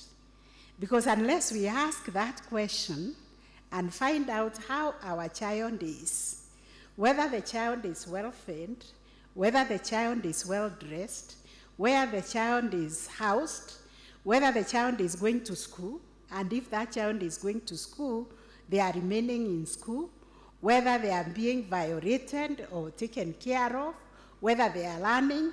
These are questions we find very hard to ask. But these are questions we must live with and we must continuously ask ourselves. And for this reason, join me to appreciate our Governor, His Excellency Dr. Eric Mutanga. We are going to work with the Council of Governors because you are nurturing the children. The foundation of our children is being laid in the counties. And the child that will be received by the national government is a child who has been properly nurtured and properly adjusted at the county. So for us, the county is the place to be for the well-being of the children. So thank you very much and give our regards to the COG. We appreciate what you're doing, and we will even work together to ensure that a framework is in place. And thank you very much, Bwana DCI, for the work you have been doing, the Child Protection Unit, that ensures our victims, the victims who are children, are properly handled, matters are properly investigated, and the record is properly brought to court. Please keep it up. We have worked very, very well with you, and so is also the prosecution and all the other agencies that we work with. We celebrate all of you and thank all of you for the good work that you are doing. So today it is indeed my joy and honor to welcome you to the second annual National Child Justice Summit that is convened by the National Council on the Administration of Justice through the Standing Committee on the Administration of Justice for Children, and now the one we have named Access to Justice as well. This year's summit comes at an exciting moment for the child justice movement in this country and indeed in the region, because the region is looking at Kenya for setting up the standards for the child protection through the enactment of the Children Act 2022.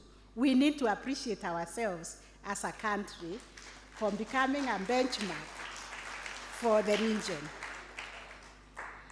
This is also a year that will be engraved in the history of our nation, as it marked the turning point for the enhanced protection and promotion of the rights and welfare of our children.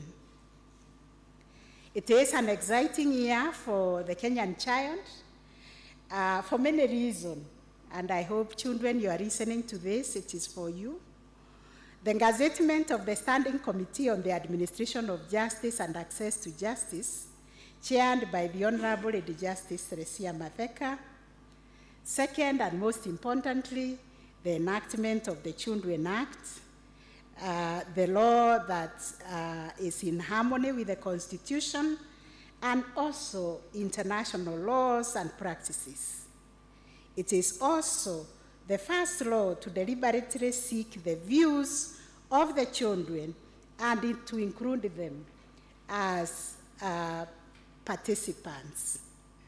Colleagues, if we fully implement this law, we shall secure our children's future, and Kenya will be a shining example of a country that respects and protects our children. Thirdly, this year's Child Justice Summit and the ongoing Judicial Service Month, which we called the New Dawn for the Kenyan Child, Opportunities in the Children Act number 29 of 2022. As the chairperson of the NCAJ, I'm conscious the achievement of this new dawn for our children can only be achieved through coordination, collaboration, and allocation of resources amongst our agencies so that we can fulfill the obligations that are set out in the Act. I note that the budget estimates for the implementation of this law has already been provided by all the agencies as captured in the report on budgeting for children in the justice system in Kenya, which will be launched today. By the next Child Justice Summit, we ought to be able to report on the progress made towards the implementation and the resourcing of the Children Act 2022. This is for the children, and I address you as dear, distinguished children. I want to remind you that this is your law.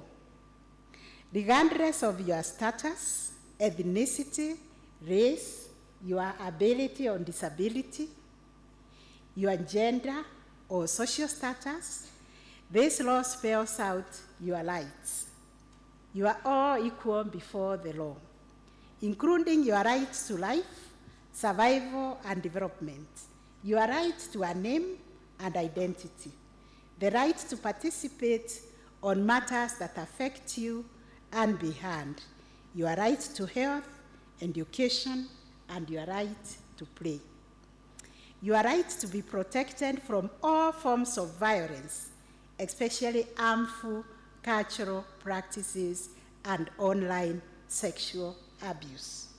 And I stand here very ashamed because as we are speaking about the rights in the law, some places in this country, arrangements are ongoing for our children, our girl children, to be taken through FGM. We must condemn those acts. We must stop them in their tracks. We must go there and educate the community on the heels of subjecting our girls to harmful cultural practices during this period of protecting the rights of those who are being violated, gender-based violence. We will not allow that to happen to our girls. So let me remind you that these rights that I have mentioned come also with a responsibility of respecting other people's rights. These include the duty of the right to respect your parents. Children, can you say that? You have to respect your parents. Say that. I have to respect my parents. I have to respect my elders. I shall not harm or abuse other children. I will not destroy property. I will listen to my teachers. And there are many, many more. I hope your teachers will pay me for stepping in for them. You are also required to attend school and to protect the environment, which is absolutely critical for our future. This means that the law protects you on one hand, and on the other hand, provides mechanisms that will ensure positive discipline when you go against these laws. It has also come to our attention during institutional visits that occasionally children are held in police stations, cells, for longer than 3 months while their cases are on trial.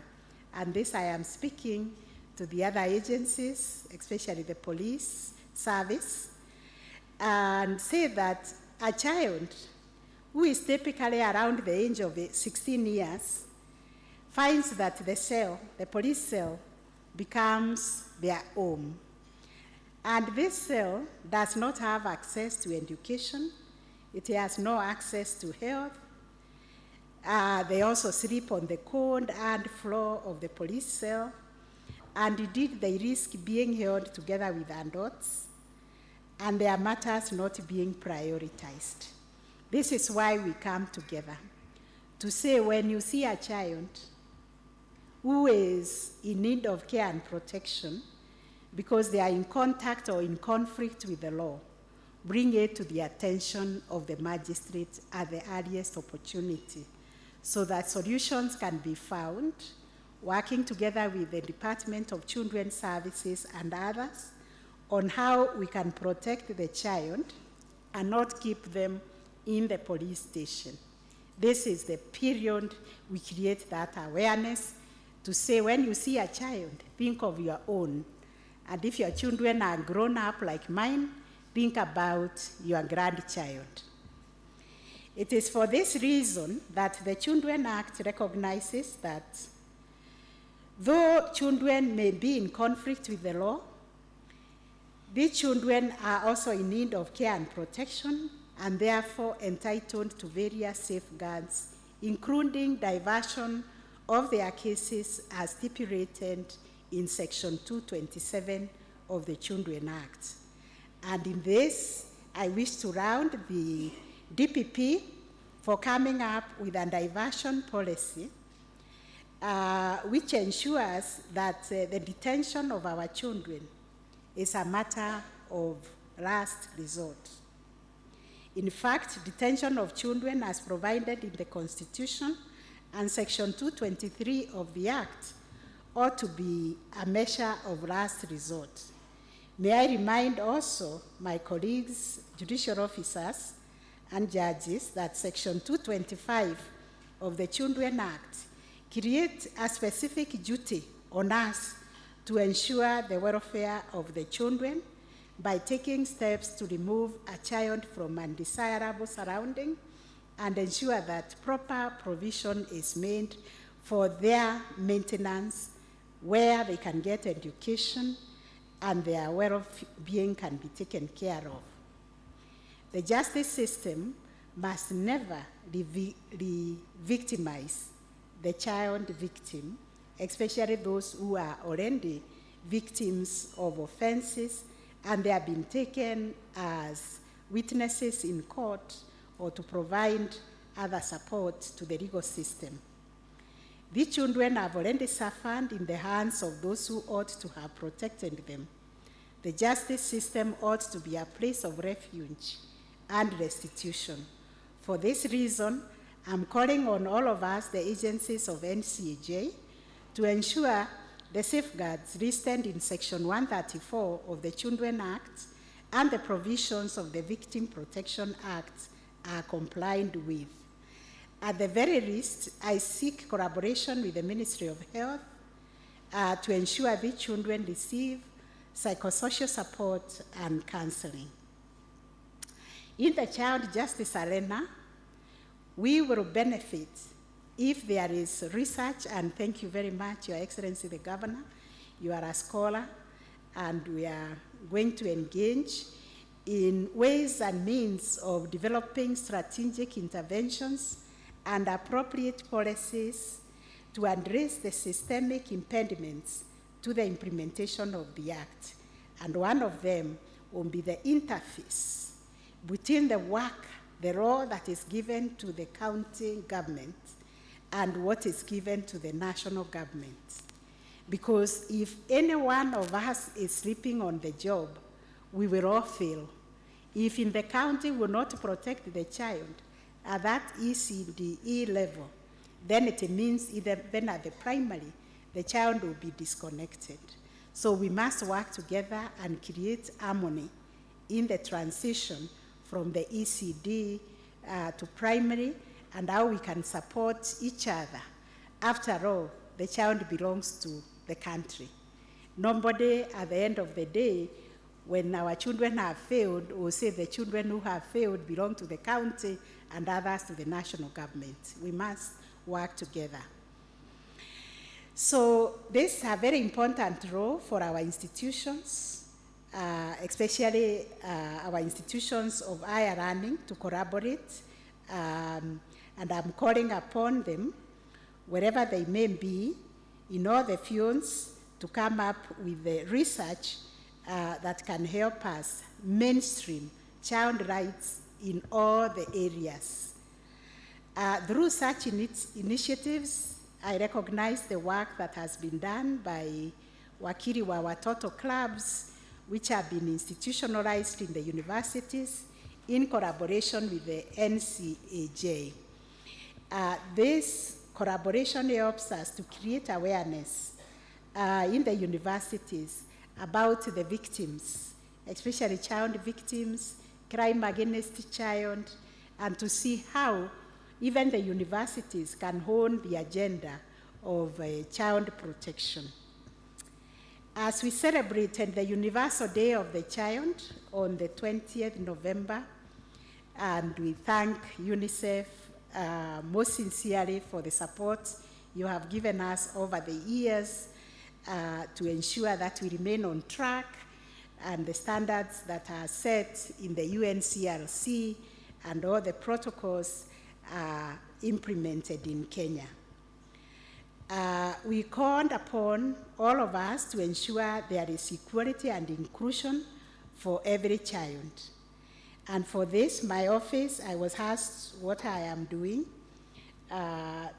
to implement the promises that were made in the last year's summit, and I want to report to this gathering that my office is leading by example, because we are keen to ensure that children's rights are mainstreamed in the judiciary through the development of a child justice strategy, which will be anchored on our vision of the judiciary, the social transformation through access to justice. We are developing our own rules of procedure, the ones that must be developed for the Act, to support the Act, to make sure that the Act does not just gather dust, but it becomes a real living document. So, ladies and gentlemen, the Children Act, just as the Constitution of Kenya does, place an obligation to respect, fulfill, and promote the child's rights, not only on all state agencies, but on all of us in our individual capacities as citizens. We should endeavor as social workers, teachers, students, academia, parents, civil society, and community to meet our children's needs if we are to secure our future. We should always ask ourselves when we are no longer there, Your Excellency the Governor of Kericho, which child is going to succeed you? If our children are not going to school, if our children are not remaining in school, if our children are getting maladjusted because of various addictions from alcohol to drugs, to drop out from schools, who is going to be our next governor? Who is going to be our next CJ? We have a duty to nurture these children and bring them to be able to realize their full potential. This summit, therefore, offers us a unique opportunity to hold a conversation and deliberate on the interpretation and the implementation of the Act, which enables that we have a child-friendly justice system for all the children in Kenya. And justice does not mean that you come to court to experience it. Even wherever we are in our homes, justice cuts across all of us. There must be respect within the family for our children, and we must nurture our children. I am therefore hopeful that through the second annual Child Justice Summit, we shall enhance our collaborative efforts and model strategic interventions towards the implementation of the Act. I take this opportunity as I end this conversation to commend and thank the entire team that put together this summit. The Child Justice Summit Committee, led by my very own pupil, Roslyn Kabata. Where are you? We recognize you for your hard work. Let us also recognize the Strathmore University. It found its fit to host the first summit at no cost to the NCAJ, and to start the first Mtoto Club, and also a legal aid for children within the Strathmore University. They have also been supporting us as the steering committee, and we are so, so grateful for that. I also want to thank the National Council on the Administration of Justice and the Standing Committee on Children and Access to Justice for organizing the summit and marking a great stride in guaranteeing the administration of justice for our children. I also want to appreciate the civil society organizations that have continued to support the justice system to respond to the needs of the children in Kenya. I'm also immensely grateful for the generous contribution from our development partners. IDLO, you are always there for us whenever we call on you. You have supported us. And UNICEF and Equality Now, the UNODC, and the PRID program, without whom this summit would not have been possible. So I wish to thank all our partners, those whom I have mentioned and those whom I have not mentioned. We all recognize you for your contribution. It would also be remiss if I did not thank and congratulate all the researchers, contributors, and others who have submitted abstracts. They have presented here, and they are also going to present this afternoon and tomorrow. These papers will enrich the knowledge base of our Child Justice Summit. This will not only enrich the academia, but also inform the implementation of the Children Act.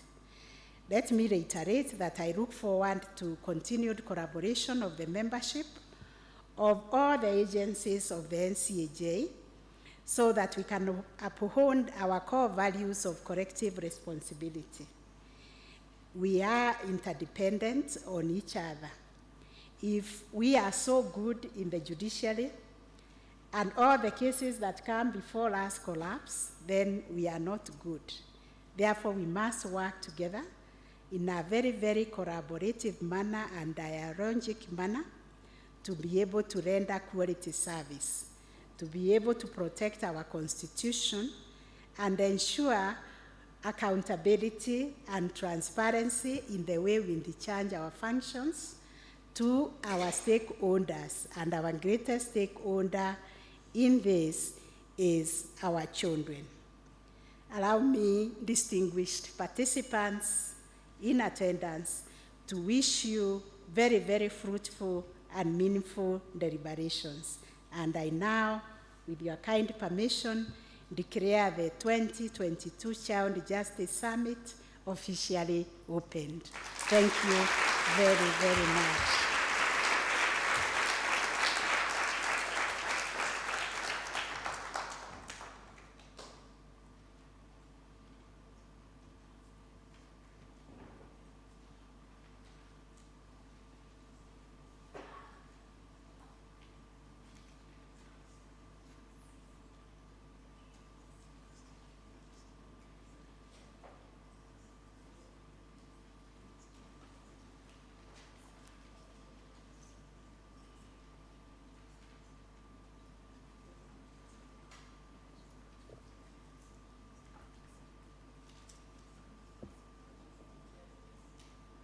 We now have a session to launch that budgeting report, and Rosie has told me that we move to that place so that we can do that. So karibu sana pande hii. Rosie, where is she?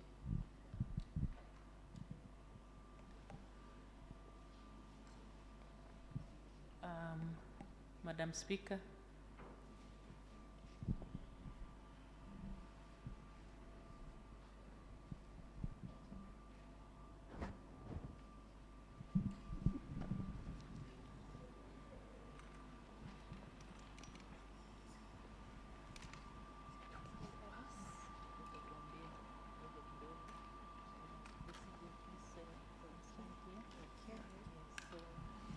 Rosie, does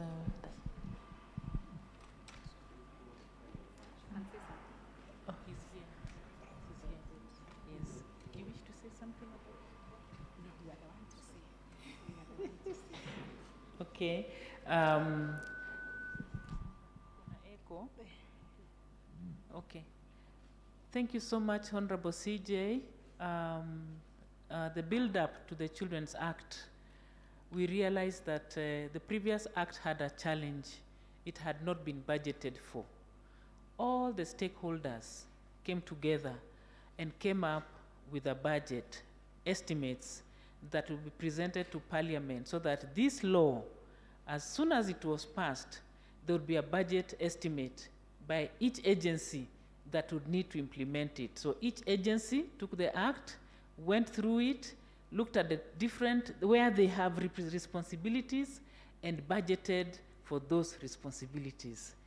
So today, we have that report, and that's what we are asking Your Honorable, the Chief Justice, to launch for us. There's some technical work. What do we do? Yes? Okay. So, so 1, 2, 3. Makofi.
For launching this report. Thank you so much for gracing our event today, and especially having the children.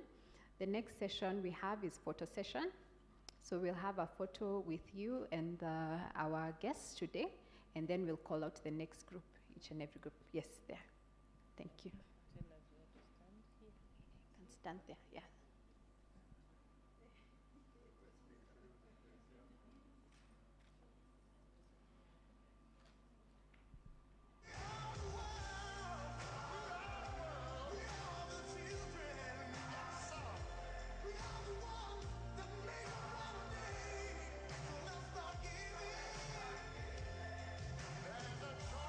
Thank you, Honorable Chief Justice.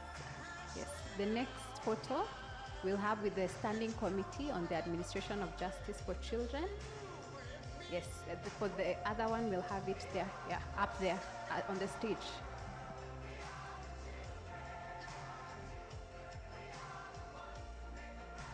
So the members of the Standing Committee, please come to the stage.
Thank you, members. Then the next photo we'll have with the children, Kabete and Dagoretti Rehabilitation School, Karibuni.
interact. The children, the adults, you'll be having tea together. We are not separating anybody. So make sure that you interact, get to know about 2 or 3 people, and we'll ask you what you learn. For the children, after tea break, you will have a session of your own so that you can be sensitized on the Children Act after the panel discussion. So I hope you'll enjoy that. So asanteni sana and karibu sana for tea. Thank you.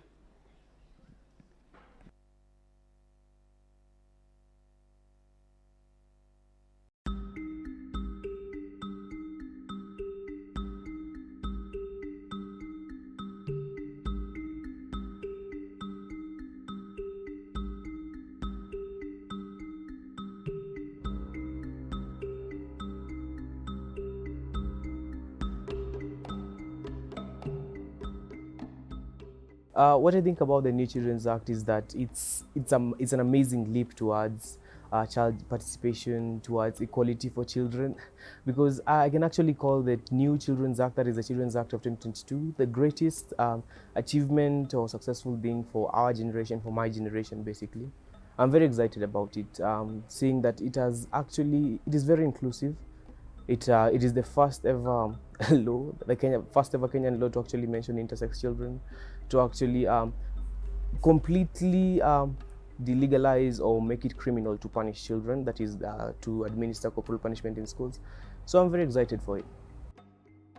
First, I appreciate the government for seeing that it's good for implementing and reviewing the 2001 Children's Act. I feel that it's a good step that the government have taken to ensure that the children are well represented and their views are being heard in a better way. What was involved was consultation, a lot of consultation with all types of stakeholders and most of children themselves who are the owners of the act. We really wanted this act to replace the true representation of how stakeholders wanted it to be, how communities wanted it to be, how parents wanted it to be, and most of all, how children wanted it to be. So there were a lot of consultations here and there, and sincerely, some of the things also which have made it take so long related to some different interests. Children issues generally are very interesting and involve a lot of factors. They involve also a lot of sensitivities. So by virtue of the many actors who are viewing it from different perspectives, there was a lot of forth back, and it has taken that long. But thanks to the government of Kenya, thanks to all the stakeholders who have taken part in it, thanks to our development partners, thanks a lot to UNICEF who have stood up to make sure that they supported us both in technical and financial support where necessary, and thanks to the National Steering Committee that was responsible for finally making sure that the act was in place.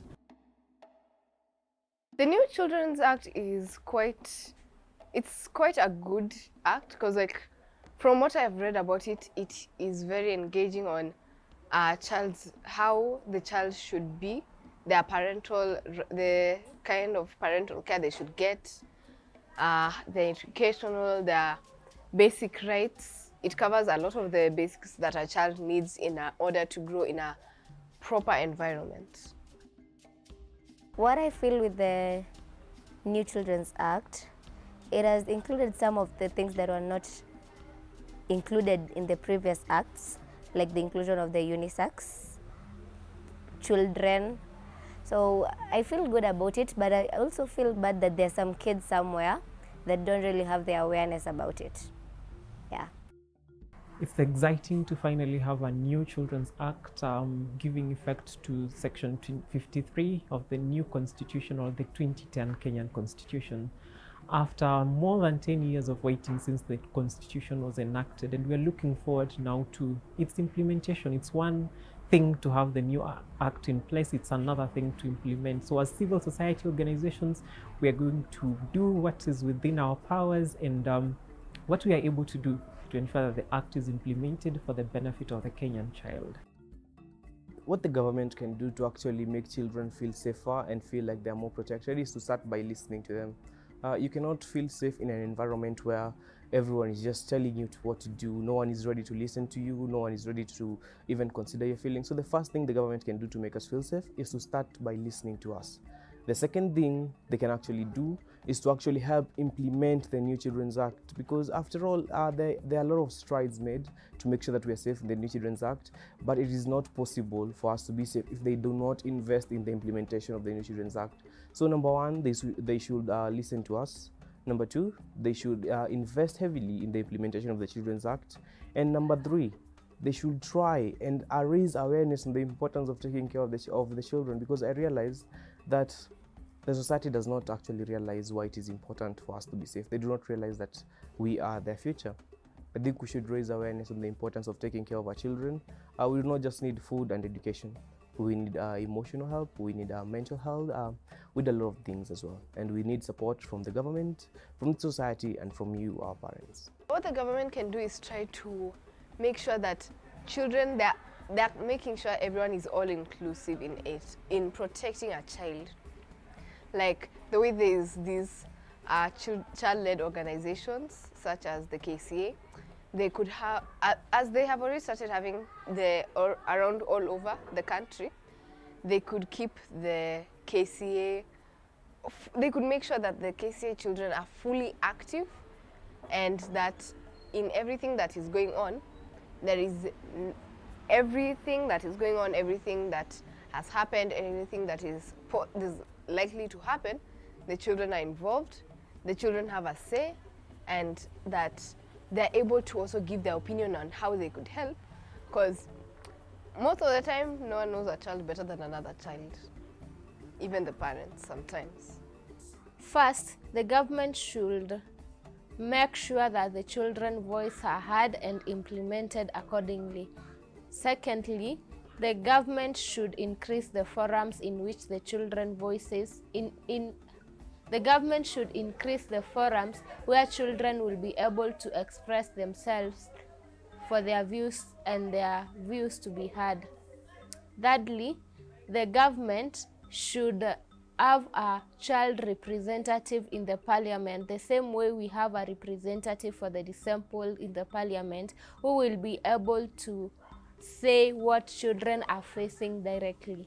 The government can first of all create awareness to those places that don't really know about the Children's Act, the New Children's Act.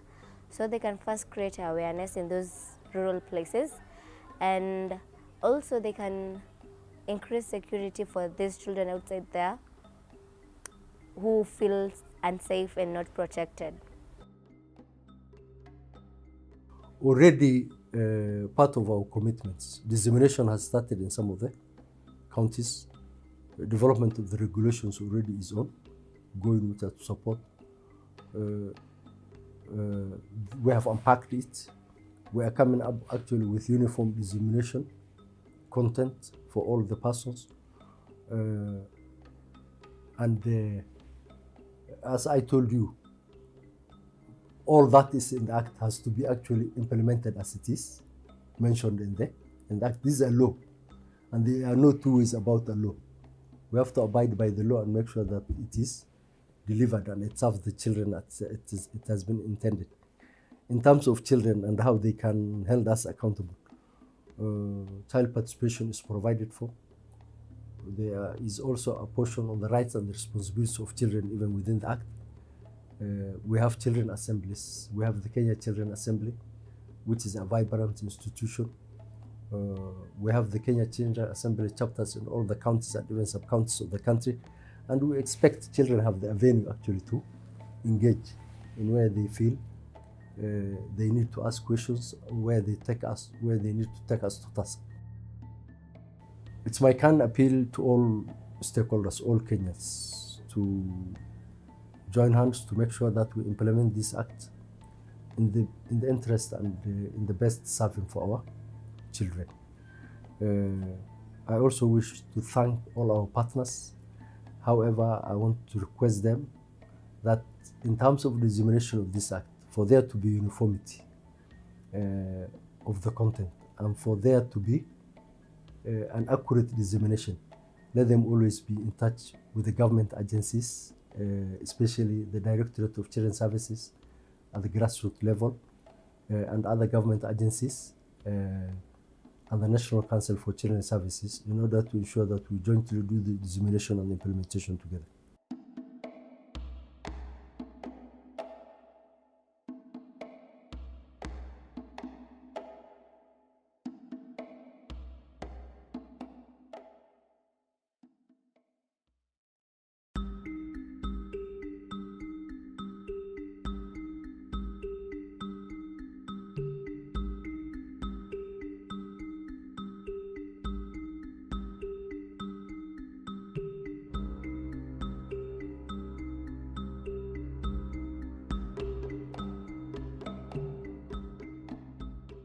What I think about the New Children's Act is that it's an amazing leap towards child participation, towards equality for children, because I can actually call the New Children's Act, that is the Children's Act of 2022, the greatest achievement or successful thing for our generation, for my generation basically.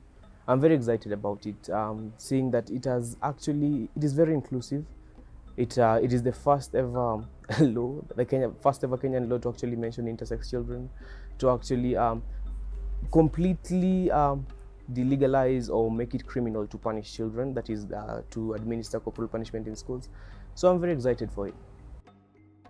First, I appreciate the government for seeing that it's good for implementing and reviewing the 2001 Children's Act. I feel that it's a good step that the government have taken to ensure that the children are well represented and their views are being heard in a better way. What was involved was consultation, a lot of consultation with all types of stakeholders, and most of children themselves, who are the owners of the act. We really wanted this act to replace the true representation of how stakeholders wanted it to be, how communities wanted it to be, how parents wanted it to be, and most of all, how children wanted it to be.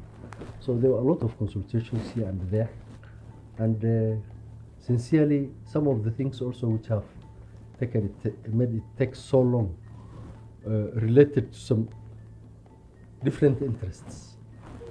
Children issues generally are very interesting and involve a lot of factors. They involve also a lot of sensitivities. So by virtue of the many actors who are viewing it from different perspectives, there was a lot of forth back, and it has taken that long. But thanks to the government of Kenya, thanks to all the stakeholders who have taken part in it, thanks to our development partners, thanks a lot to UNICEF, who have stood up to make sure that they supported us both in technical and financial support where necessary, and thanks to the National Steering Committee that was responsible for finally making sure that the act was in place. The New Children's Act is quite a good act, because from what I've read about it, it is very engaging on how the child should be, the kind of parental care they should get, the educational, their basic rights. It covers a lot of the basics that a child needs in order to grow in a proper environment. What I feel with the New Children's Act, it has included some of the things that were not included in the previous acts, like the inclusion of the unisex children. So I feel good about it, but I also feel bad that there's some kids somewhere that don't really have the awareness about it. Yeah. It's exciting to finally have a new Children's Act giving effect to Section 53 of the new constitution, or the 2010 Kenyan Constitution. After more than 10 years of waiting since the constitution was enacted, and we're looking forward now to its implementation. It's one thing to have the new act in place, it's another thing to implement. So as civil society organizations, we are going to do what is within our powers and what we are able to do to ensure that the act is implemented for the benefit of the Kenyan child. what the government can do to actually make children feel safer and feel like they're more protected is to start by listening to them. You cannot feel safe in an environment where everyone is just telling you what to do. No one is ready to listen to you. No one is ready to even consider your feelings. So the first thing the government can do to make us feel safe is to start by listening to us.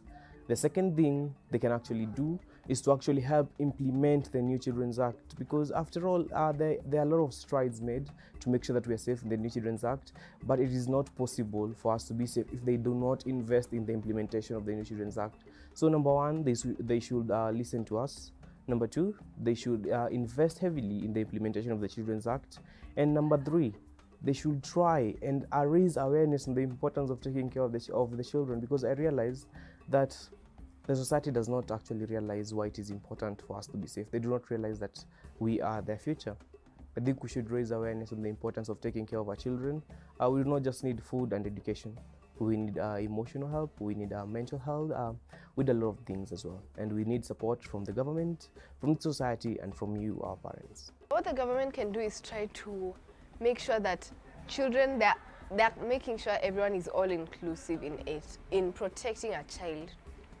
Like the way there's these child-led organizations such as the KCA, they could have, as they have already started having around all over the country, they could keep the KCA, they could make sure that the KCA children are fully active, and that in everything that is going on, there is everything that is going on, everything that has happened, and anything that is likely to happen, the children are involved, the children have a say, and that they're able to also give their opinion on how they could help, because most of the time, no one knows a child better than another child, even the parents sometimes.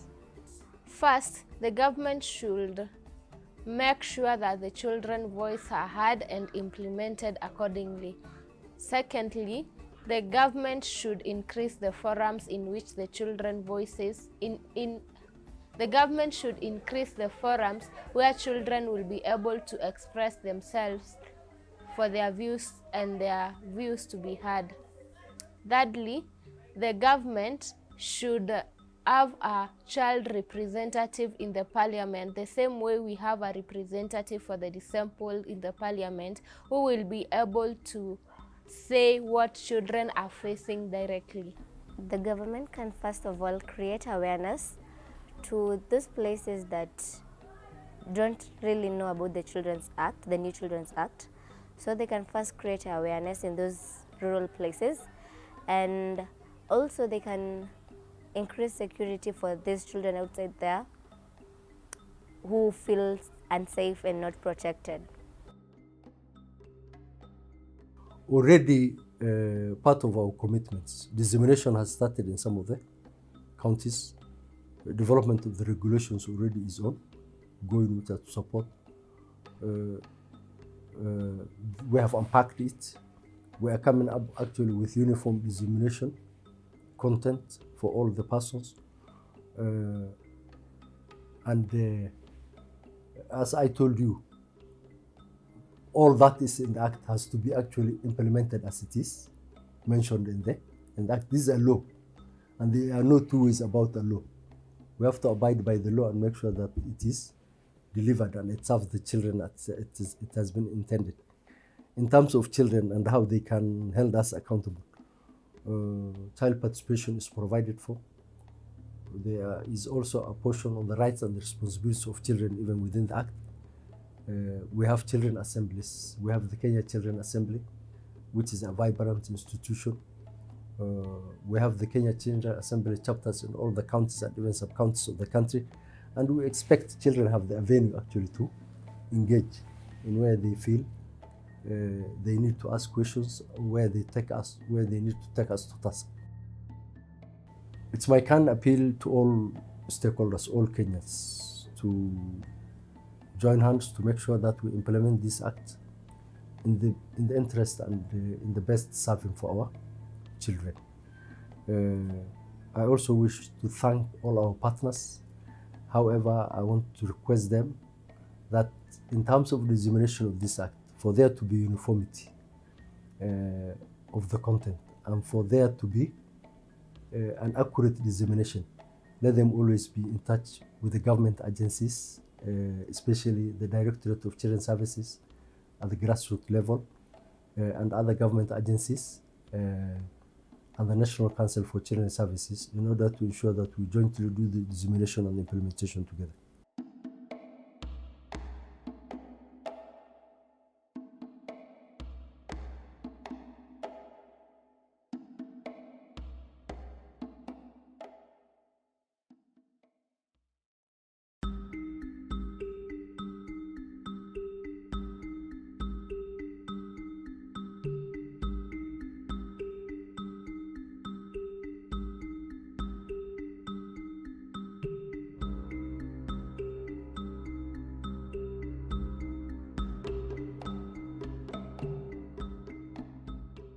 What I think about the New Children's Act is that it's an amazing leap towards child participation, towards equality for children, because I can actually call the New Children's Act, that is the Children's Act of 2022, the greatest achievement or successful thing for our generation, for my generation basically. I'm very excited about it, seeing that it is very inclusive. It is the first ever law, the first ever Kenyan law to actually mention intersex children, to actually completely delegalize or make it criminal to punish children, that is to administer corporal punishment in schools. So I'm very excited for it. First, I appreciate the government for seeing that it's good for implementing and reviewing the 2001 Children's Act. I feel that it's a good step that the government have taken to ensure that the children are well represented and their views are being heard in a better way. What was involved was consultation, a lot of consultation with all types of stakeholders, and most of children themselves who are the owners of the act. We really wanted this act to replace the true representation of how stakeholders wanted it to be, how communities wanted it to be, how parents wanted it to be, and most of all, how children wanted it to be. So there were a lot of consultations here and there, and sincerely, some of the things also which have made it take so long, related to some different interests. Children issues generally are very interesting and involve a lot of factors. They involve also a lot of sensitivities. So by virtue of the many actors who are viewing it from different perspectives, there was a lot of forth back, and it has taken that long. But thanks to the government of Kenya, thanks to all the stakeholders who have taken part in it, thanks to our development partners, thanks a lot to UNICEF who have stood up to make sure that they supported us both in technical and financial support where necessary, and thanks to the National Steering Committee that was responsible for finally making sure that the act was in place.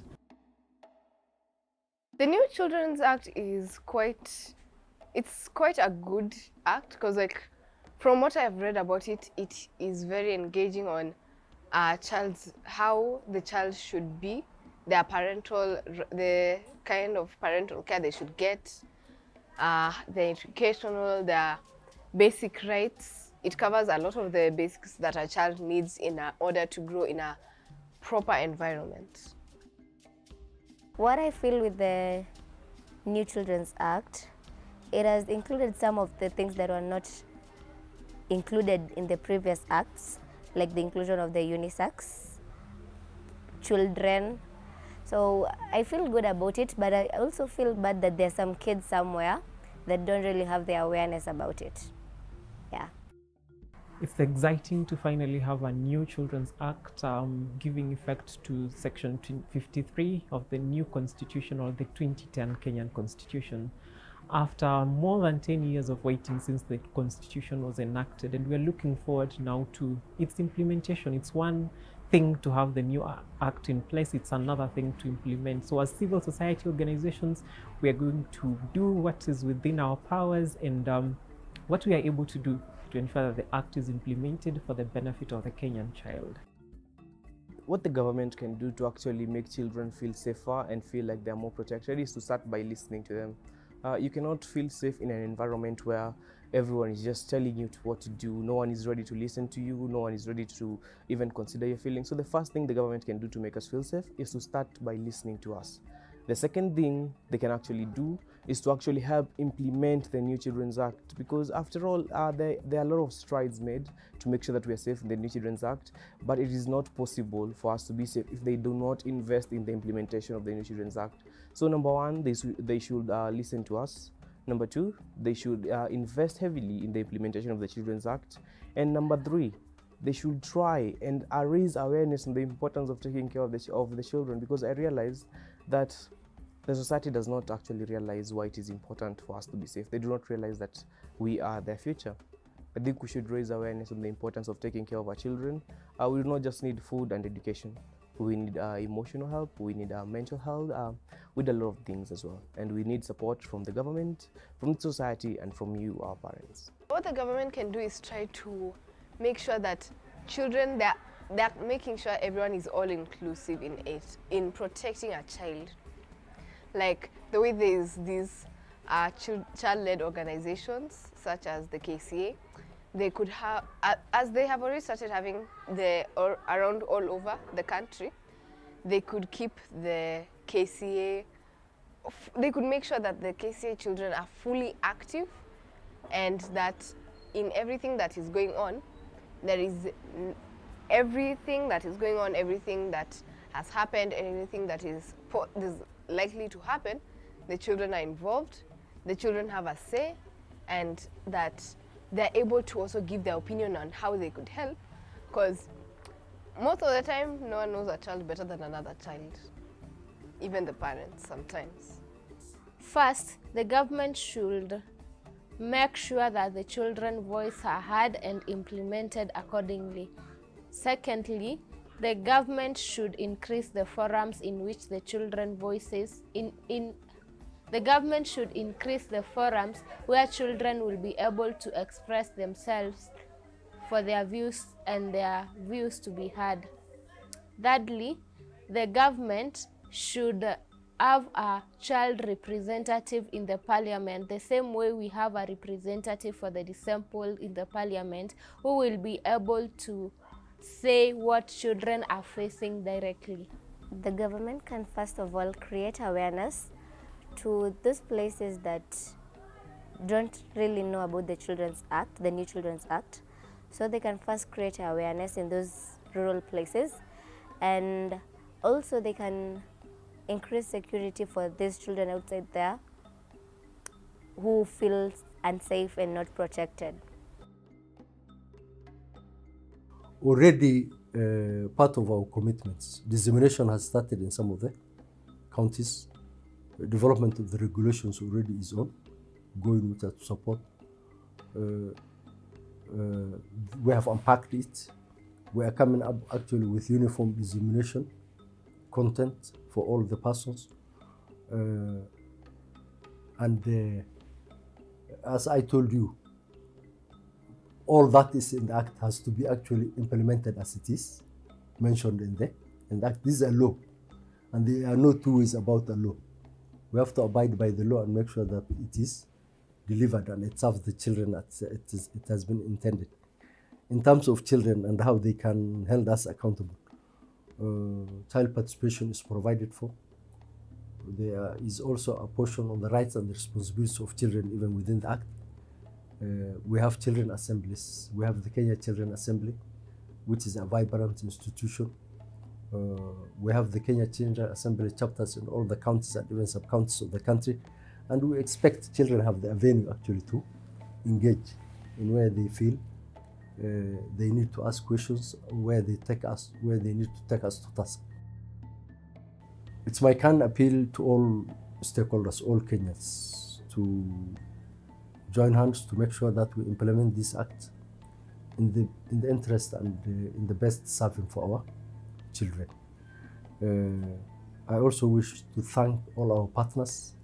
However, I want to request them that in terms of dissemination of this act, for there to be uniformity of the content and for there to be an accurate dissemination.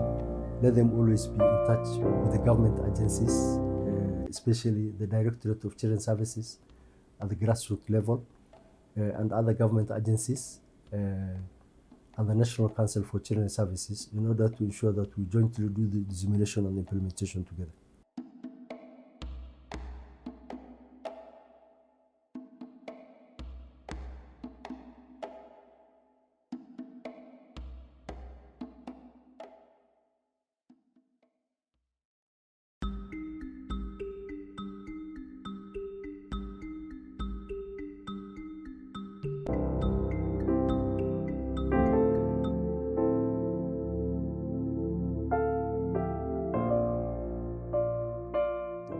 Take a moment and listen as I raise my voice of hope for peace, full of courage and boldness, a voice for the voiceless, young, innocent, current and future generations who are not registered voters, to vote wisely and assure themselves of a peaceful and a sustainable tomorrow.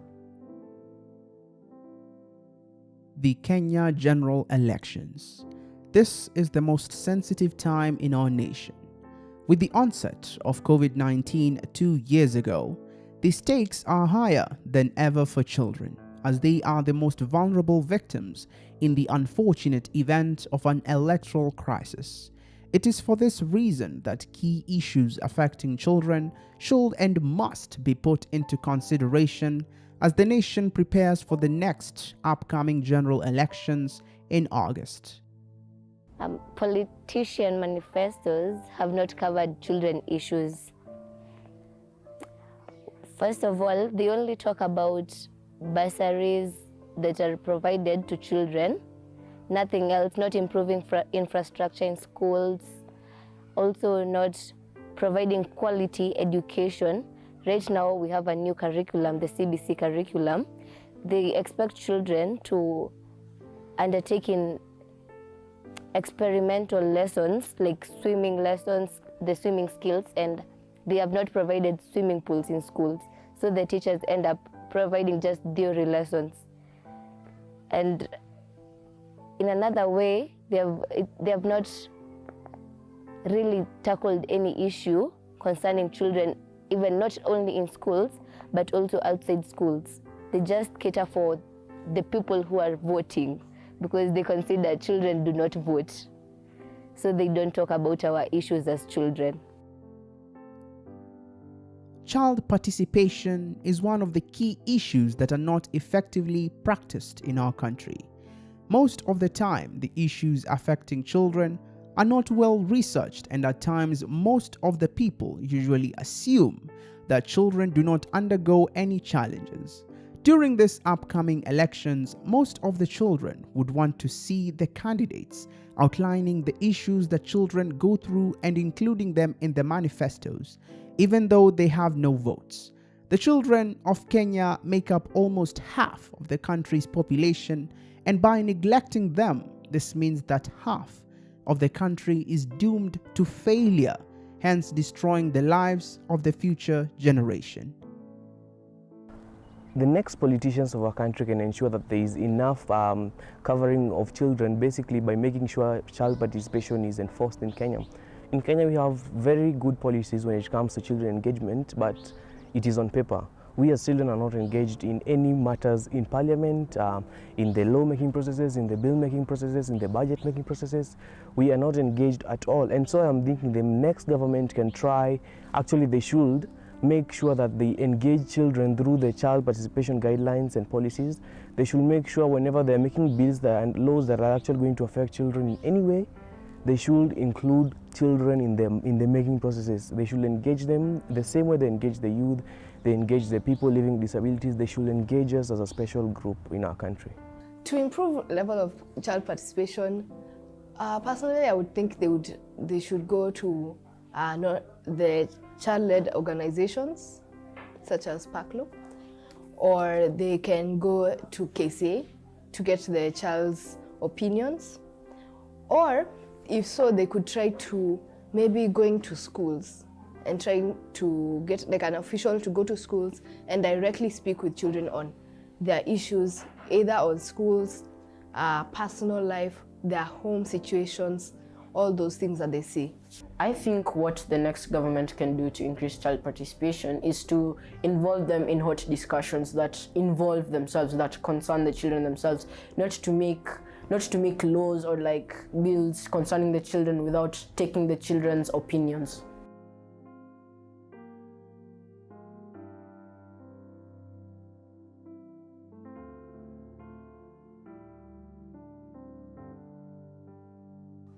Gava inaweza ensure kuna proper sanitation kwa schools na community kwa kutujengea machoo. Choo zetu ni mbaya, ni za mabati yenye mtu hata akienda anaweza contact ama contaminate diseases. So ningeambia government mtusaidie hapa nje, si kila mtu anajiweza. Choo tunaenda ni mbaya sana, pia maji hakuna kwa mashule na kwa manyumba. So to ensure maji zimefika shule na kwa manyumba za watu, because water is life. Well, I understand that there are schools that don't even have taps. There are schools which don't have good toilets. There are even schools which don't have toilets at all and don't even provide food for their students. If the government can come up with programs to provide taps, especially now during the COVID-19 pandemic, if you can provide taps for schools, you can provide toilets, good toilets built by either the CDF program or the government themselves, we can provide proper sanitation, not only in schools. I feel like in our slum areas, we can provide, if you guys can provide things like toilets. I understand here in Kibera, some of the people don't even have toilets and they are living in those houses. Basically, they are lacking proper sanitation. So if you provide these people with taps, you provide them with toilets, you would have managed to score on proper sanitation, because everyone will be washing their hands during this pandemic, and it will also help to curb this pandemic, by the way.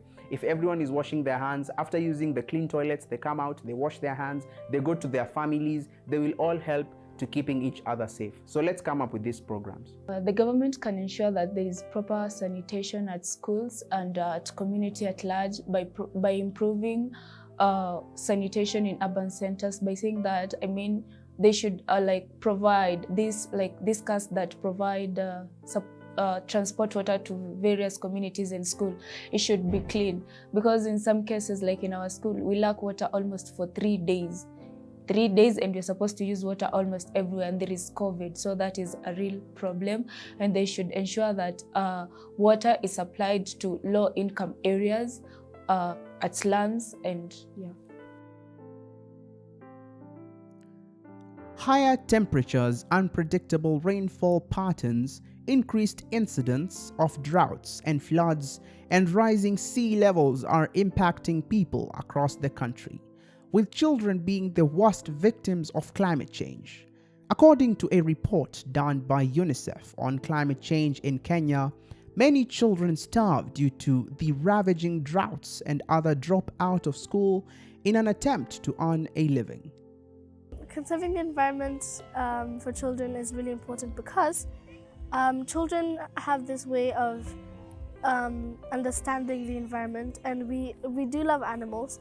You know, we don't love all animals. Some of us are scared of dogs, cats, birds, and all that. But we do care of our environment, and we do like to go on adventures around our estate or around the garden. So it's really important, because then we can also create a future place that's suitable for our next generation that we make when we grow up. And all the other generations to come shall enjoy their livelihoods if we take care of the environment. And why, as adults, you should also take care of the environment for your children, because food shall be plenty and your children shall not be severely malnourished. Climate change is not an issue that has been addressed in the past, especially by our country, Kenya. The next government should consider very much prioritizing climate change, because climate change is mostly going to affect us children. You adults are going to live as children with the world. And so when climate change keeps on happening and happening, we end up being most affected. I'm talking about floods. I am talking about diseases. I am talking about heat and temperature that is going to affect us and prevent us from being overly active. I am talking about unsafe surroundings where we have a lot of carbon dioxide. I'm talking about infertile soils. These are all effects of climate change, and I could go on and on and on, because our government is not doing enough to cater for climate change. Climate change is an issue that has been affecting us for the past decade or so, and yet you guys are not doing enough. And so to the next government, when you guys take power, remember, climate change is not an issue that is going to face you guys alone. It's going to face us children mostly.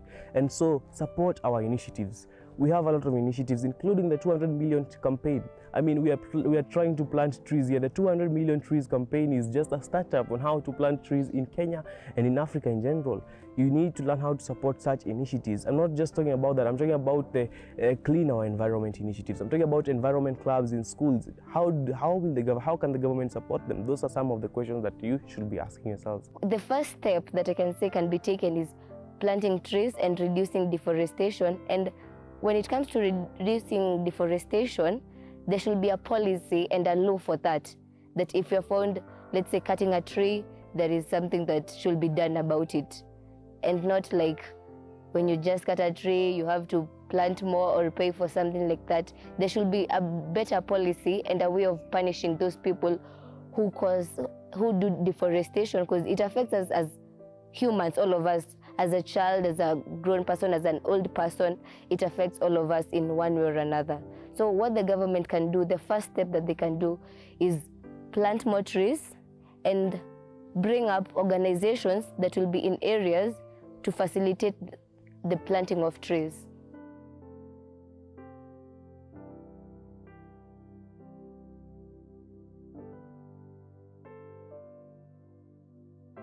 The government can ensure that I am safe during this 2022 election period by providing enough security to all of us.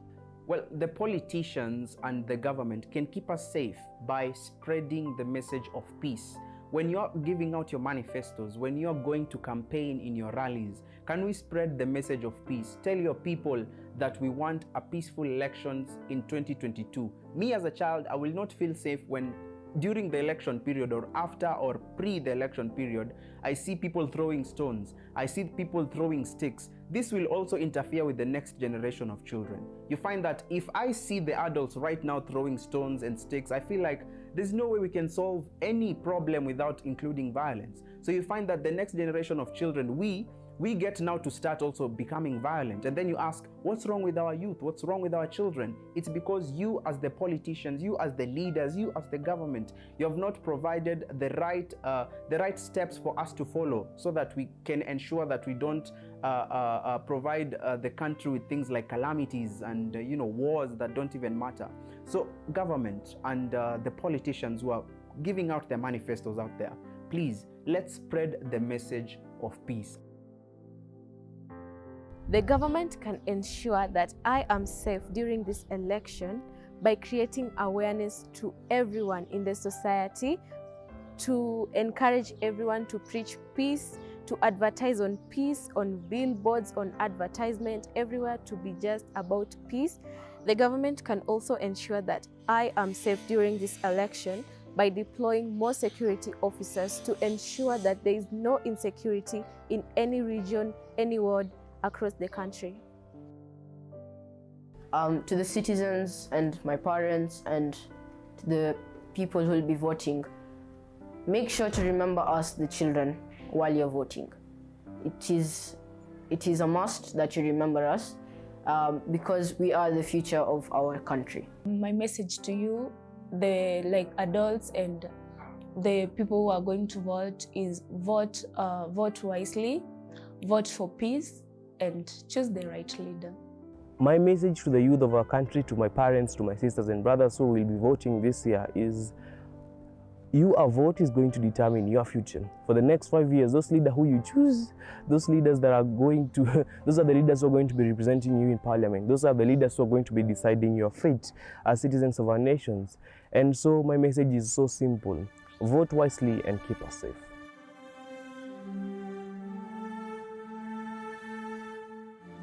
Dr. Seuss once said, "A person is a person, no matter how small."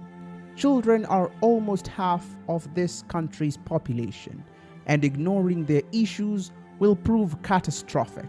Leaders and those aspiring to be leaders must address these issues affecting children, lest we lose our future.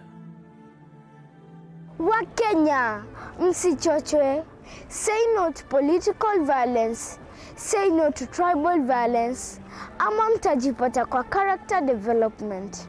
Without political and tribal differences, look how sweet and young we are, full of smiles of hope for a brighter and a sustainable tomorrow, which lies in your hands as Kenyan voters.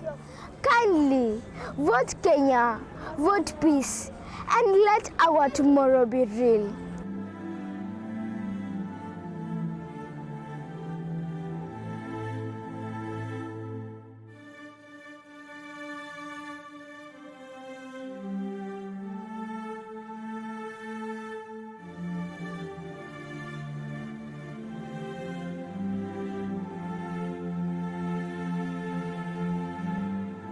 And I hope that will be done very soon. Sindio?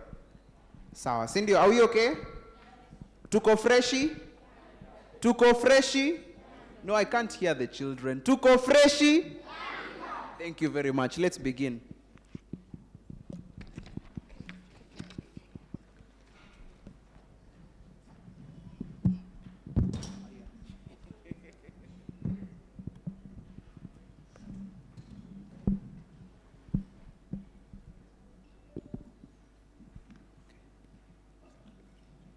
Okay, so in the panelist, I have with me the Honorable Lady Justice Teresia Matheka, Chairperson, NCAJ, and Standing Committee on the Administration of Justice for Children in Kenya. A round of applause, a round of applause.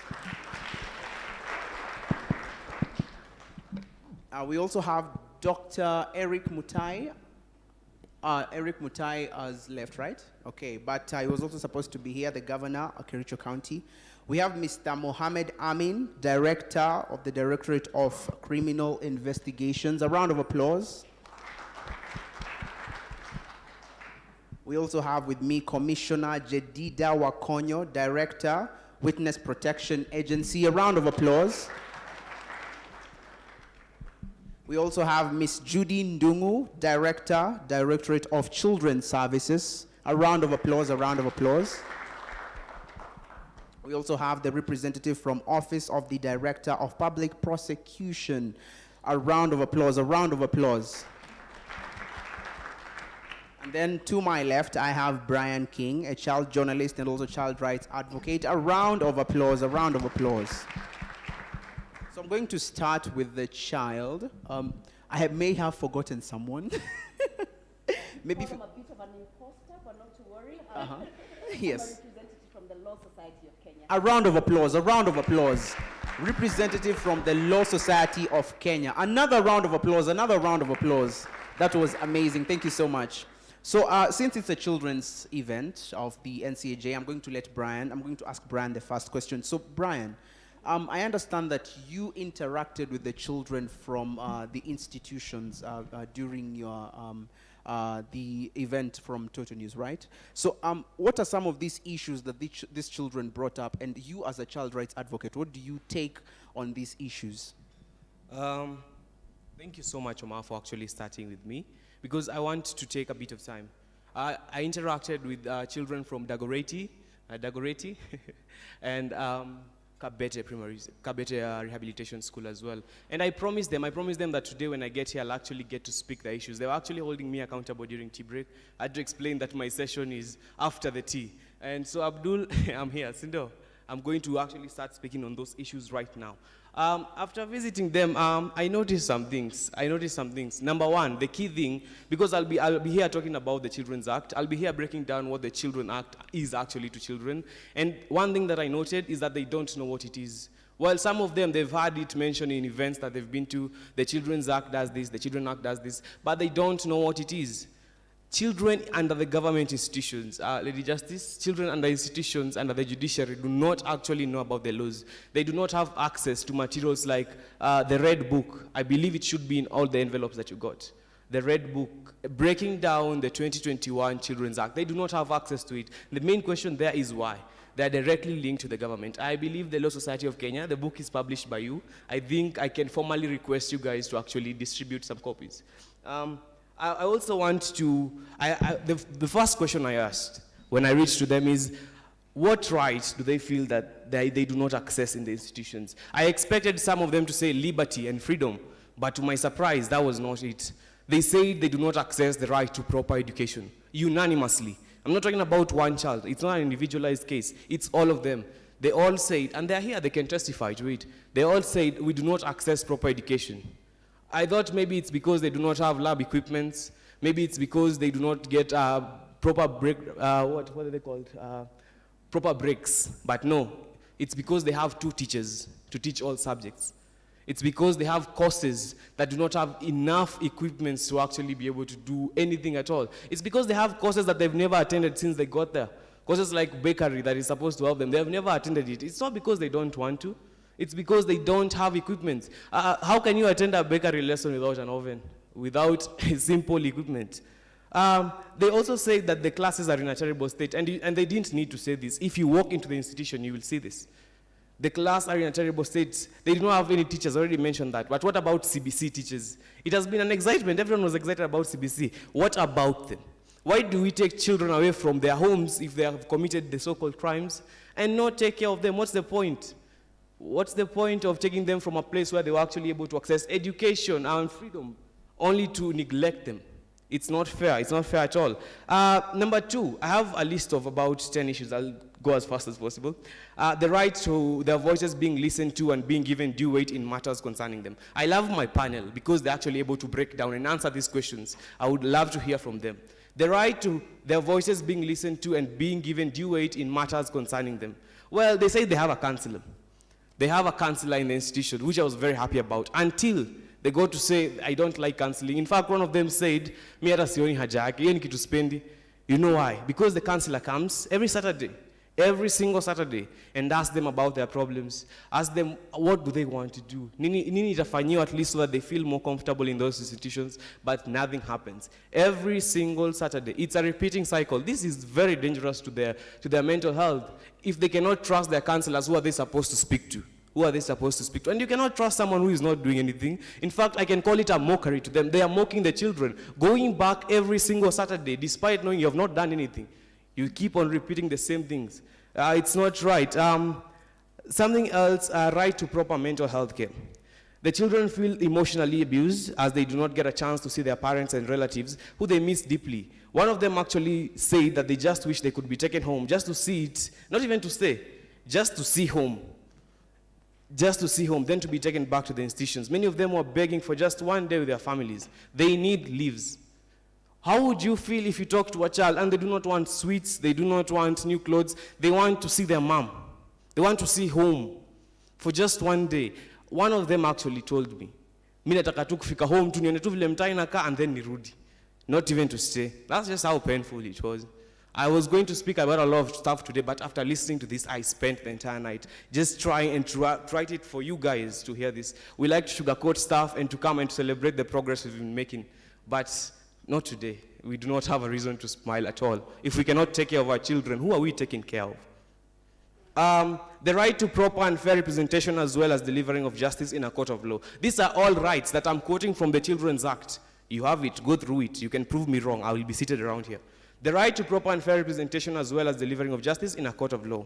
All the children unanimously agreed that the police officers and court officials purposefully hid or, in quotes, lost their files to extend the durations of their trials. Children, not adults. We're not talking about cases about adults here.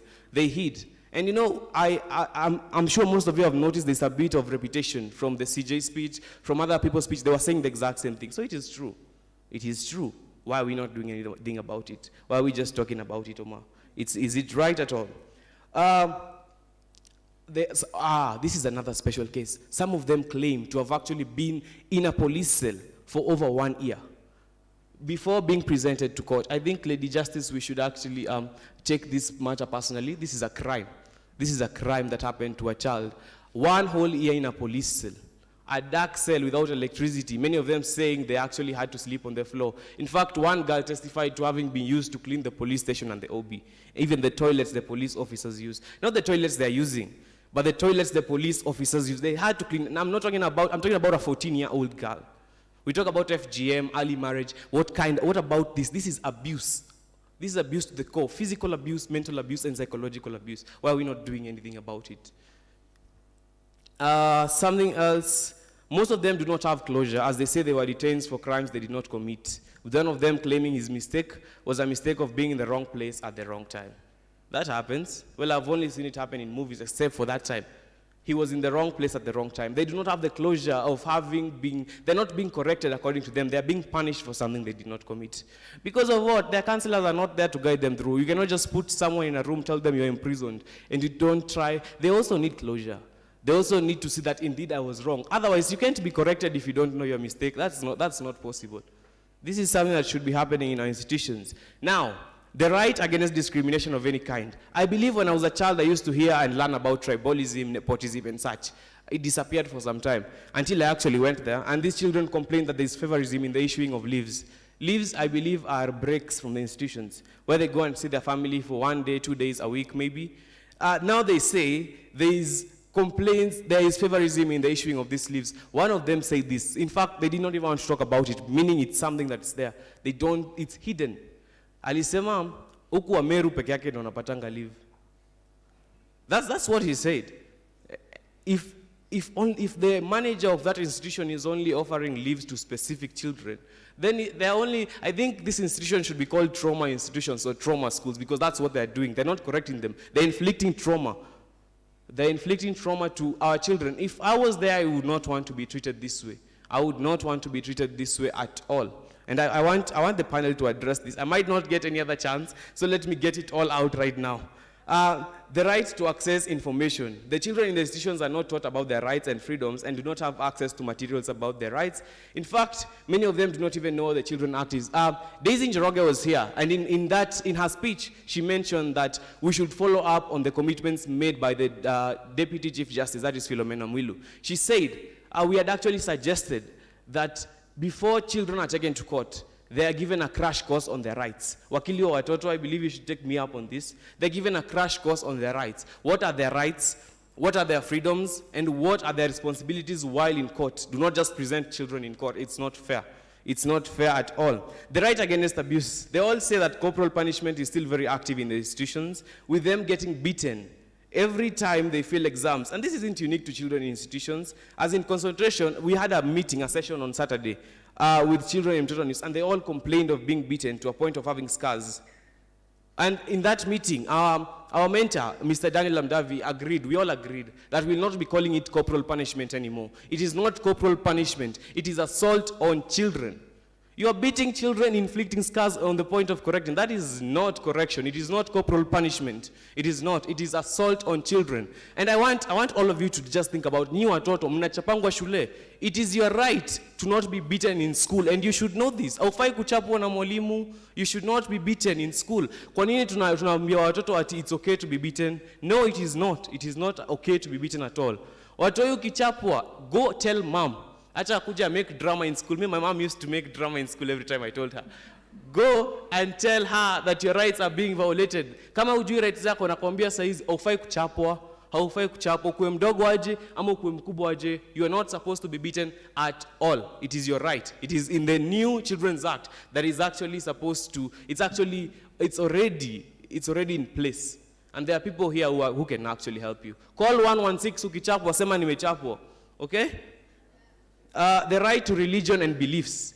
This one is a personal issue. I'm not a Catholic. I'm Christian, but I'm not Catholic. And the Christians in that school complained that they were all forced to go to Catholic schools. Why now? I don't even understand this. Why? Why force children to go to Catholic churches? No, they're not complaining that they're being forced to go to churches because it is their right to also receive religious education. They are complaining that they're being forced to receive the kind of religious education they were not taught. All of you did not decide, at least I believe most of you did not decide what religion you want to be in. You were born into that religion. So why are you trying to convert children in those institutions? Why? What are you doing? That is not right. That should not be correct. The Muslims as well, a Muslim boy complained that they're not being allowed to go to mosques. You're not allowing a child to go to a mosque. This is something they hold sacred. Something, the spiritual aspect of our lives is actually very big. We all believe that we want to be good people so that we can all go to heaven, right? So meaning it's such a big thing it's such a big aspect to our life. Why? Why are you trying to deny children their rights to religion? I'm about to finish. I'm sorry for taking up a lot of time. Assault on a child. They're also not happy on the community-based punishment system where they all get punished for one person's mistake. That's what happens to our houses. Well,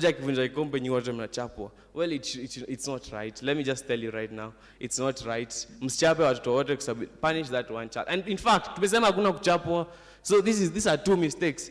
You're punishing children for a mistake they did not commit, and you're also beating them. Those are two mistakes in once. Now they have requests. These are special requests. In fact, I did not even edit these ones. I'm just going to read it as they told me. To be allowed to see their families every once in a while. Listen to this. To get shoes and socks, especially during this cold season. The uniform is shorts, my guy. The uniform is shorts. Manze, it's very cold outside. I've not seen anyone in a short. Why are you forcing children to wear shorts during this cold season? To get copies of the new Children's Act and any other relevant materials on the topic, take me up on this Law Society of Kenya and Wakili wa Watoto. Let's get these children their copies. Because these children are directly under the government. They're not in their families. Before we can even start taking care of the rest, let's start with them. They're directly under the government. They should be more taken care of. I don't understand this. For the Chief Justice to visit these centers as the head of the judiciary, she is their current mother. I believe, Lady Justice, you can take this message to her. Waliniambia kila time wageni wanakuja, they are treated better. So they want you guys to be visiting more often so that they are treated better more often. Okay? Visit. By the way, I was happy. I don't know if it was because we are the media, because we attended as the media, but they were so nice to us. But unfortunately, I have to point this out. We recorded videos, and I'm not going to censor this. We were told not to play them. If the children in the institution tell you, we were there with a camera, and we did record videos, but we were told not to play them. I'd love to know why. I want to know why. They had important voices. They had needs they expressed through that. In fact, if I was not here, we would not know this because this was said in those videos. But they decided for us not to play them because they want to sugarcoat this stuff. It is wrong, and what they're doing is wrong. I personally know I hope I'm not going to be followed up after this. And that's why I can take this opportunity to represent them, to take their voice up. Waliniambia by the way, in fact, one of them said, hakuna kitu itafanyika, and that's why I'm here to tell you guys, it has to happen. It has to happen one way or another. They want the society to stop treating them like they're the mistakes they made. True, we all make mistakes. And the funny thing is, most of you have committed crimes. In fact, most, if not all of you, have committed crimes. The only difference is the law did not catch up on you. So let's stop treating these children like they're the mistakes they made. It's not fair. It's not fair at all. And my panel, sorry for just a minute. They want to be treated like all other children and be allowed to dress casually on weekends. Not every day the same clothes. They don't want to wear uniforms, the same clothes. We're not changing in go. Let them change as well. And they want more entertainment hours. Don't be worried. It's not a long list. Now, key things about the new act. Those are the requests. I hope my panelists got them all. I hope you guys got them all. Now, Brian? Just a minute, let me finish I know, this. I know. But I think with those issues that you've raised, I think we should allow the panelists to be able to answer. This is a final issue that was raised by me, not by the children. So let me just say it. The intersex children in the new act. Why are we giving them only one act? It's a topic we're trying to discuss. We're just giving them one paragraph. They should be treated and be considered children with special needs, and then that. I think we should say more about this. Let's get those children on a panel. Let them say their issues. It's easier that way. No. Yes, I believe that's it. We can move on. Sawa, asante sana. A round of applause for Brian. Need I remind you that Brian is a child rights advocate, so when you see him shouting and complaining about the children's rights which are being violated, it's understandable because these things are sugar-coated all the time and we need to speak about them. The children in institutions do go through a lot of challenges. Sindio, I don't want to speak a lot. I'll give this floor to Upendo, who's also my co-moderator, to be able to give the panelists a chance first to answer to those questions, and she will ask the second question. Yes, thank you, Oma. Thank you, Brian.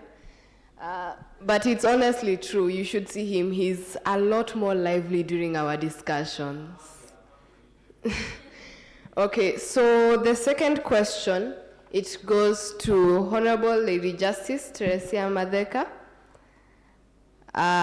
It is concerning those at Dagoretti Girls Rehabilitation Center, as they were held at police cells for over 24 hours before being produced before court. For some of them, it took more than 3 weeks. Why isn't there accountability, proper implementation of the 24-hour cell stay so that no child stays in a cell more than 24 hours in a police cell after arrest? Okay, maybe we can have Teresia Matheka, and then I'm going to give you guys all a chance to answer first Brian's concerns, the ones that he has raised, and then maybe we can proceed on with the questions that we have, okay? Yeah. So I'm going to start with you, Honorable Justice Teresia Matheka, to start maybe with the concerns that, I know they're hard, I know you're scared to answer them, but just grab your mic and, yeah. Thank you very much. Usually the court speaks last. Like after everyone has brought all their issues, then we make a ruling or a judgment or something like that. But I'm not running away from responsibility. You've asked a very important question about why children are held and why there's no accountability. Actually, the Constitution speaks for everyone. Everyone sitting on this panel, kila mtu ambaye ameketi hapa anajua kwamba katiba inasema mtu yeyote akishikwa afikishwe kotini kabla ya masaa 24 kuisha. Sheria ya watoto inasema hivyo kwamba mtoto afikishwe kotini kabla hiyo masaa kuisha. So wakati anawekwa kwa hicho kituo, kuna makosa inatendeka. Na kama mahakama tutajua tu wakati imetufikia. Ikiwa umewekwa hizo siku zote unakuja kotini, kawaida ni mtu kuelezea hakimu, mimi nilishikwa 3 weeks ago na bado leo ndio nimeletwe, ili hakimu achukue hatua, because that is the point where the court can summon those people and ask for an explanation and hold them accountable, but when they are in there we do not know, na polisi hawako hapa, pengine DCI atatusaidia kujibu hapo, kwa sababu wakati wako kule ndani koti haiwezi kujua, itajua tu wakati umesema mimi nimewekwa ndani kwa muda mrefu kuliko vile inafaa. So koti wakati itachukua fursa hiyo kumuuliza yule OCS, kumuuliza yule IO, kumuuliza yule anahusika kwa nini huyu mtoto amewekwa muda huo wote, na kuna hatua inachukuliwa ya kisheria dhidi ya yule mtu ambaye amefanya hiyo, awe ni police officer, awe ni OCS au ni nani, lakini koti kama haina habari haiwezi ka. Kwa hivyo sasa ile mnajua haki yenu, ukiletwa kotini ama ukijua mwenzako anakuja kotini, unasema tu, weka mkono juu, ambia magistrate nilifanywa hivi, nimefanyiwa hili. Pengine DCI unaweza kutusaidia hapo, kuna mic pale. Yeah, thank you. Okay, so as you all hear, it is...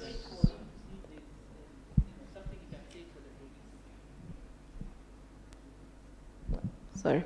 Okay, so, yes. Are you hearing me? Thank you so much. First, I would like to point out very clearly that police officers are parents, they are mothers, fathers, brothers, and sisters. And when we are interacting with the children, police officers don't interact with the children the way they do interact with the grown-ups. We interact with the children with a lot of humility, in such a manner that our operations don't affect the emotional and the physical feelings of the young child. The serving standing orders are very clear. The Children's Act is very clear in terms of the detention of children officers.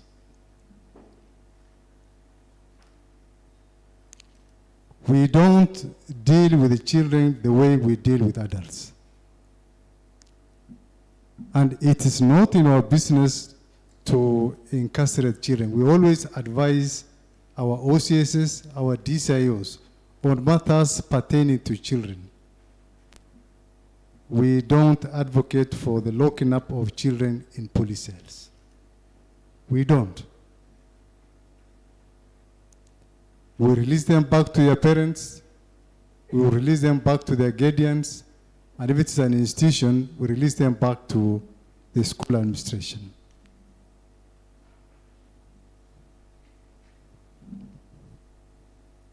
We don't lock them, we don't place them in police. We use that as a very, very last resort. Very, very last resort. Our officers, our OCSs, they know the seriousness of not taking a child who is in conflict with the law before the court within the stipulated 24 hours. It is a very, very serious offense under our service standing orders. And where an OCS is found to have violated that provision, action is taken immediately. Of course, as a police service, we also have the Polycare one-shop central. Like I also said, we have our child protection unit that do investigate and process to court on matters pertaining to children. So like I said, we take the issues of our children very, very seriously. We will support you the much we can, treating you like our own children, and so much so that we don't have cases of overstay in police custody. Somebody commented about a child having stayed in police cells for 1 year. That is very, very serious indeed. And perhaps maybe at the end of this session, we may need to side chat and get the full details of that case so that we may follow it up conclusively. Otherwise, please feel free.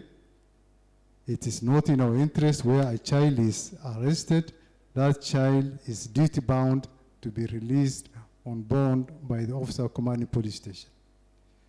We have gotten instances where children are in school. In the past, you will find a police officer in full uniform storming that particular school. These are actions that we have discouraged, and we have always advised our officers to be treating children with the dignity and the respect that they deserve, and we shall no longer be treating you guys primitively. Thank you.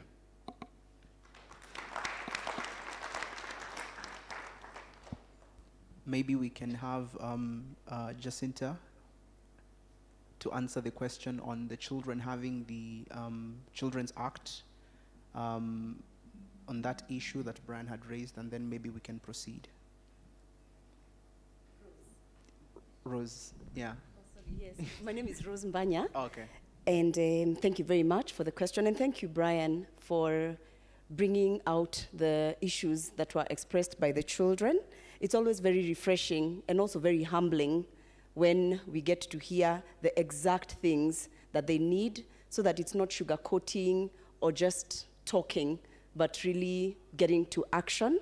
Now, you asked about the acts. The Law Society of Kenya would not be the place that you would get the acts. The Law Society of Kenya is where you'd find the lawyers who would help to implement what the acts say. But having said that, there is a whole bunch of lawyers who are so very interested in matters relating to children, and we liaise with institutions like the National Council for Law Reporting, the government printers, and maybe that's the avenue that could be used together with the very many interested stakeholders who would wish to have the children being able to know what's in the act. So the National Law reporting council. That would be the very place to go, the government printers, and of course, all of those concerned. And while I'm at it, you then did say that the children expressed that before they go to court, they'd want to get a crash course on their rights and on what the Children's Act say. And I'd say this, that sometimes a crash course can be good, but also it can be very confusing, because if you're being taught about it when you're already in trouble, you're probably already too worried about the trouble that you're in. Perhaps you could think about having these lessons as part of the lessons that go on, even in the curriculum, just enabling children to know, what are my rights, where do I get them, if I'm in trouble, who should I ask, how should I go about it? So I hope that that answers your question. Yeah? Thank you so much. A round of applause for her, a round of applause.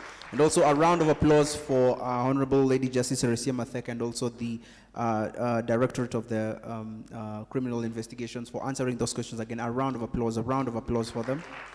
Okay, so I'm going to ask the next question, and also as I am asking, I'd also love to know from all of you, as you are answering the questions, what are some of these efforts that you guys are putting in to be able to practice the Children's Act, to ensure that the children are getting access to the Children's Act, and the efforts that you guys are doing. So the next question was actually to be directed to Dr. Eric Mutai, who is currently not here, but I understand we do have a representative. We have a representative? Oh, we don't. Okay, sawa sawa. So I'm going to forward this question to Mr. Mohammed Amin, Director, Directorate of Criminal Investigations. So there's some of the children who are, picked up in school while they were, also wearing uniforms and in front of many students.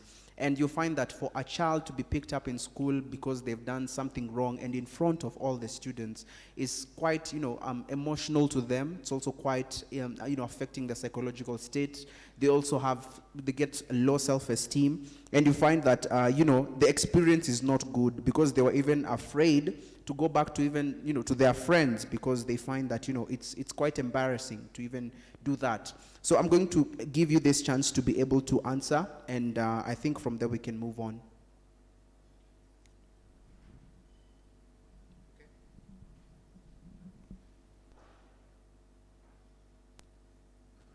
Thank you very much. Like I explained before, it is very, very traumatizing for a uniformed police officer effecting an arrest of a child to go and storm a school in the full glare of the school administration, in the full glare of fellow students, to effect the arrest of a child. I quite agree with you. It can be very, very stressful, very humiliating, and something which a child should not be subjected to. Like I said, we always encourage our officers, where you feel that a child is supposed to be arrested for whatever offense and from a government institution, it will be good practice for the police officer to go and engage the school administration. If you feel that even you don't have to go to the school, why not even go to the parent of the child? Have a discussion with the parent so that the child is brought to the police station and answer whatever questions he or she is supposed to answer. So I think mine is to assure the children here that we have already educated our police officers, even right at the training institutions, on the way to effect the arrests of children already in school so that we don't traumatize the children emotionally and psychologically. They are not a risk flight. Why should we go and send a platoon of officers to go and effect the arrest of a small child? Like I said, we're also parents. We are fathers, we are mothers, sisters and brothers. So if that happened, as a service, we apologize, and it will never happen again, and we promise to deal with the children just like the way we treat our children. Where we feel that a child has violated, then we'll just go to the school administration or to the parent of that child to ensure that the child is delivered to the police station and appropriate action is taken. Thank you. Round of applause, a round of applause, a round of applause. Thank you so much, Mr. Mohammed Amin. That is the Directorate of Criminal Investigation. I'm going to give the ODPP representative, Ms. Jacinta Nyamosi, to give a comment also. So just have the mic.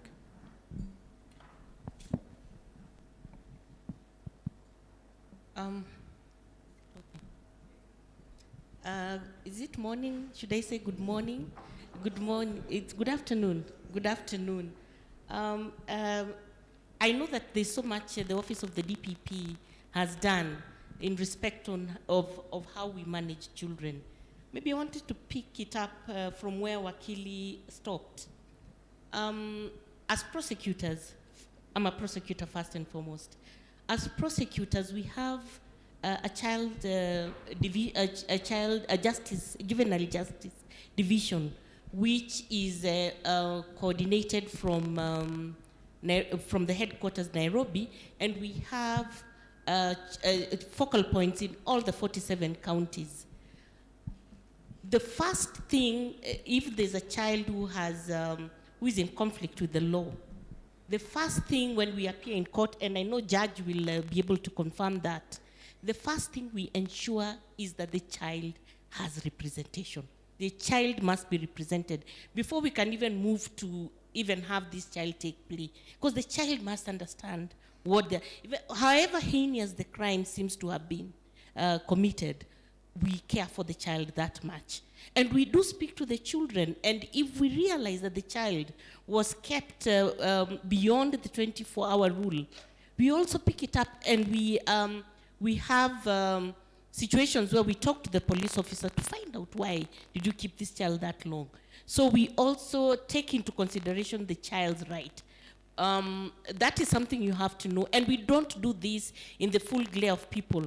We have child-friendly rooms in some of our focal point offices where we talk to the children. Even if they're in conflict, we are not having a problem with the child, we have a problem with the crime, so that we correct them and rehabilitate them. So that is one of the things which we do as prosecutors. Even if a child has committed a crime, we must also look at the right of that child. I know there'll be an opportunity for us to say what we have done, but the child's interest comes first before anything else. So as we progress, I'm sure we're going to talk about what we have done as the ODPP. Thank you very much.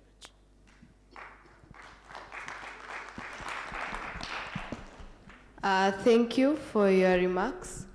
My question still goes to Mohammed Amin, Directorate of the Criminal Investigations.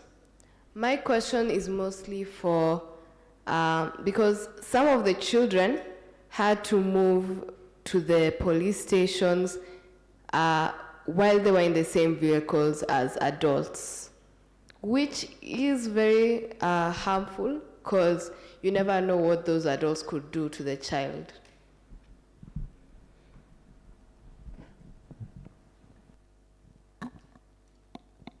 That is very true. I quite agree with you that there are situations where the children are ferried to the police stations and to the law courts in the company of adults, which perhaps may not be a very, very good situation. Of course, like in other organizations, the service has its own constraints, but I appreciate the fact that the new Insurance Act has certain provisions for that, and hopefully budget will be allocated for that purposes, so that we're able to ferry and transport our children in a more decent transport without necessarily grouping them with adults who are criminals. Thank you. A round of applause, a round of applause, a round of applause. Children, are we here? Hello? Hello? Are we here? 1, 2, 5, 6, 9, 10, 12, 13, 16, 17, 24, 25, 1,459,666. We are here, Cindy. Thank you so much. So allow me to direct this question to Commissioner Jedida Wakonyo, Director, Witness Protection Agency. The question is, what measures have been taken to train police and other officers within the justice system on how to handle the children?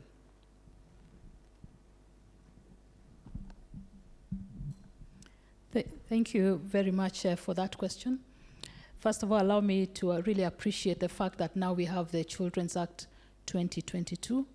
For me, when I sit here, I find it as a great celebration of our humanity as a people, from the fact that our constitution was very clear in terms of protecting the children and saying that we are giving the constitution not only to ourselves, but to the next generation.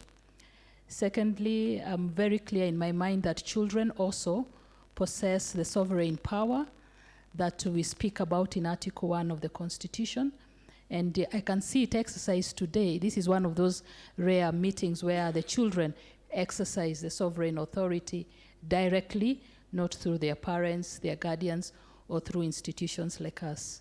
Thirdly, I want to say I was also a child, and I do remember clearly the instances I had the voice, and many instances that I did not have the voice to be heard. I also remember very clearly one day when I was detained in the chief's camp as a child, and it was very traumatizing and very terrifying. So all those memories of childhood continue with us even during our adulthood. And therefore this conversation is very, very important.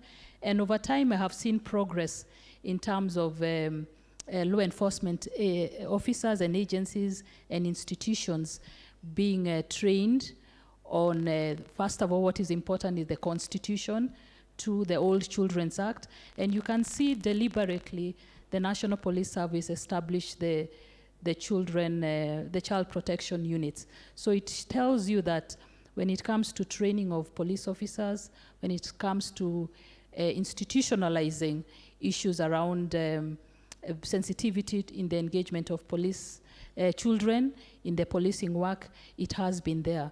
It has not been easy, and because of the challenges that we have, but have seen it. But I also want to narrow down to where I sit as an agency, the Witness Protection Agency. We have, in the last 10 years, did establish the Witness Protection Agency that has an opportunity to protect crucial witnesses who have important information, who are collaborating with the prosecution and with other law enforcement agencies. And we have seen a lot of referrals from DCI, from ODPP, from Kenya National Commission on Human Rights, from IPOA, on cases relating to children.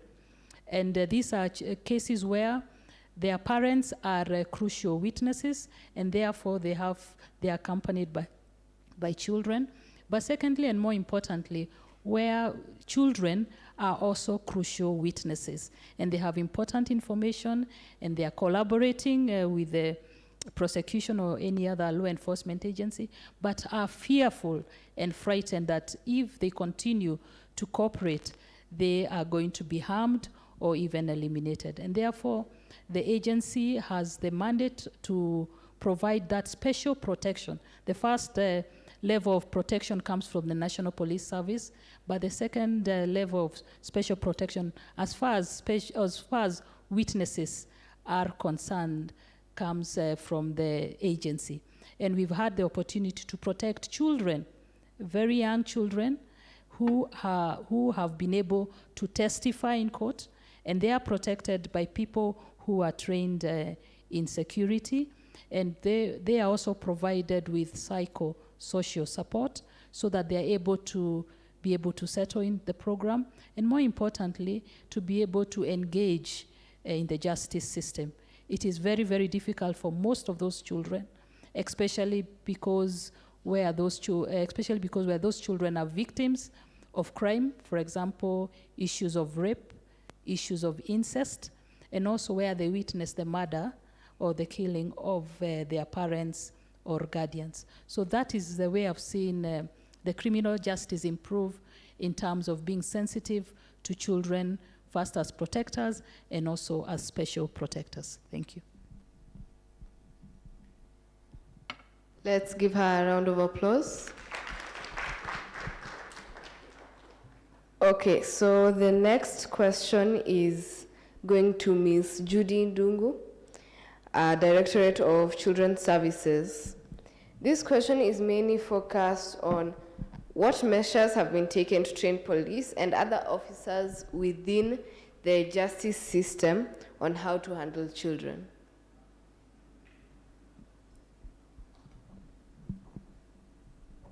Thank you very much for your question. But before I come to you, allow me to address the King, because he had some very serious issues. Yes, King, those are very pertinent issues that you have raised. And because we are the department that hosts these children in the children rehabilitation schools, we also host them in the children remand homes. I would feel we have not dealt justice by not responding. So allow me just to try and respond and make commitments where that needs to be. On the issue of access to the Act, as a department and with partners, we're in the process of preparing child-friendly versions of the same, and that will be distributed to all of our institutions and other institutions as well. On the issue of proper education, today as we speak, there are children, and you know them from amongst yourselves, who are sitting for the exams that started today. And that is because there is effort between the department and even the Ministry of Education. We may not have quite made it where the CBC is concerned, or sometimes the numbers of teachers is not enough. Like we've kept talking here, the less availability of resources is the issue. Otherwise, as a department, our desire is to make sure that these children access education. In fact, every end of the year, come December, we are always celebrating children who have done very well. And on top of that, the department has what we call the presidential bursary that they continue to benefit from as they go on to secondary education. So we appreciate the feedback that there's a feeling it's not enough. We are aware, and hopefully with a more expanded space for resources, with this new act, we are going to be able to make sure that the education is available even to children who are in remand homes. I know we got a court order directing that this should be implemented, and with partners again, we are working on that, and in some places, we are able to allow the children who are in the remand homes to access education. We also try to provide skills training, and again, we are having quite a number get certification from NITA, because we don't want just to do a skill and then you don't have a certificate. So we are trying to, and I believe that a number of you have sat in this year for those skills with NITA, and every so often we do that. We'll endeavor to provide, again with partner support, to provide for the necessary materials and the workshops and so on and so forth that is required to make sure that you get this training. I know we launched just a few months ago in Kabete a training on solar training. It's very much top of the range kind of training with a lot of support from partnership. And once somebody is keen enough and they get that certification, they are going to get into a market that is very, you know, is quite cutting edge, if one may say so. Regarding the ones that miss their parents, I really feel you, and it's so good to hear that kind of a feedback where a child is missing home, they want to reunite and just be part of the family. Again, it's our intention always that children go home on a break during holiday. We are making a commitment. I think I'm with some of my colleagues here. Ruth, you can take note of this, that would want to know what is not happening, because it is policy for the children during the holidays to be able to go home. And because, remember, our children stay with us for the shortest time possible, no more than 3 years.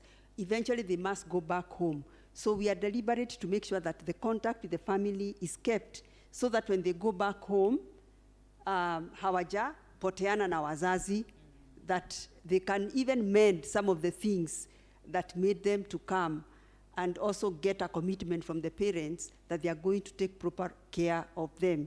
So this is an area we are going to look at and see. It's good that we are getting this feedback, but just want to assure you the policy is that we have that contact with the family maintained. And also the participation, very, very important. That's why we have our children here, very proud to see them mount a very good kind of, participation here, and even to express, because expression is not just about singing and jumping, it's also expressing what's in their heart. Even at home, in some of our homes, you'll hear children having some of the complaints, like the one I've seen here, I've heard about chakula. Chakula is very sensitive. And I want to assure you that even as government and as the department, we are very keen. We always push to make sure that funding for food is available. The first thing, of course, we say the children must be fed. So if there's an issue there at the serving point, kuna yule anapata ile ya juu, ndio hiyo ile top layer. I can tell even when you were in school, hiyo ilikuwa. So we will see how that can be managed so that no child is denied. Same thing about corporal punishment. It is known and it is established that it's against the policy to carry this out. But there's always, kuna kuanga hivyo, sindio? But we want to make a commitment that that's a matter that we take very seriously, and we would follow it up.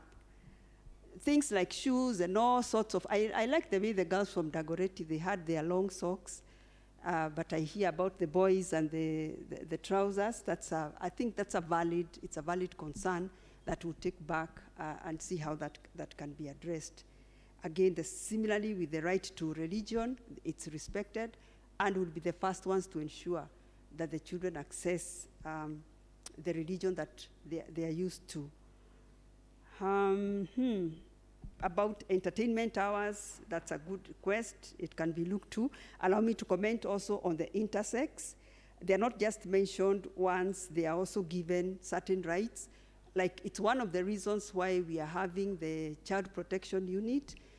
In that unit, they'll be catered for, they are given their special areas. So we not just have boys and girls, but you'll have boys, girls, and the intersex facilities.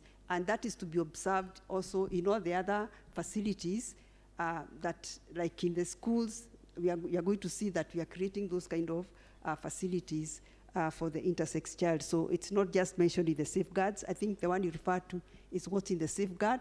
But again, it's also a good step because we are recognizing them. And I think our judge here was very key in achieving that. And we make sure that in all the services, their special needs are taken on board.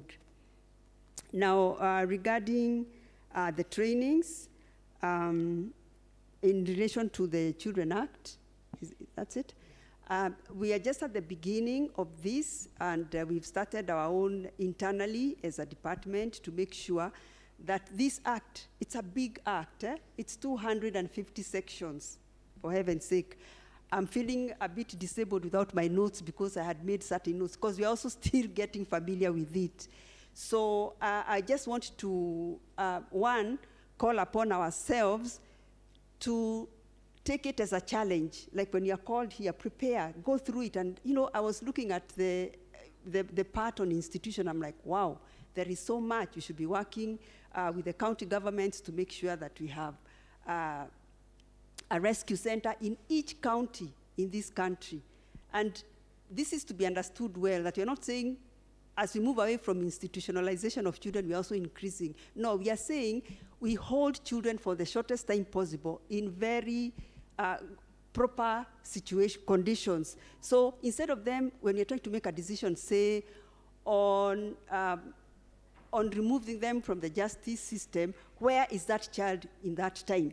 They're not somewhere in a cell mixed with adults, but they are somewhere where they are recognized as children, and everybody is put on notice, this child will be here for a very short time, so make up your decision, call up all your resources to make sure that a decision is made for them as quick as possible.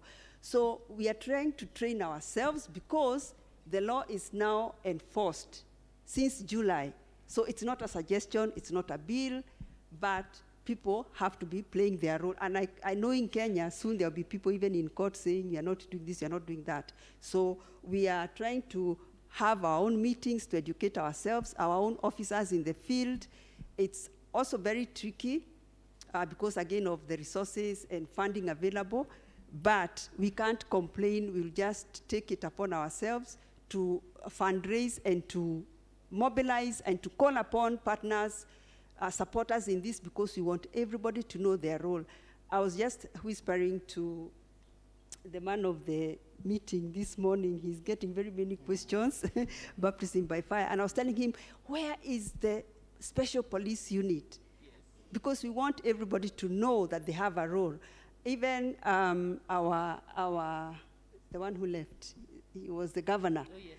Yes, I said he did not talk about the child. There are those ones in Schedule 4, in the Schedule 4 of the Constitution, but in the Act, I think there are two what?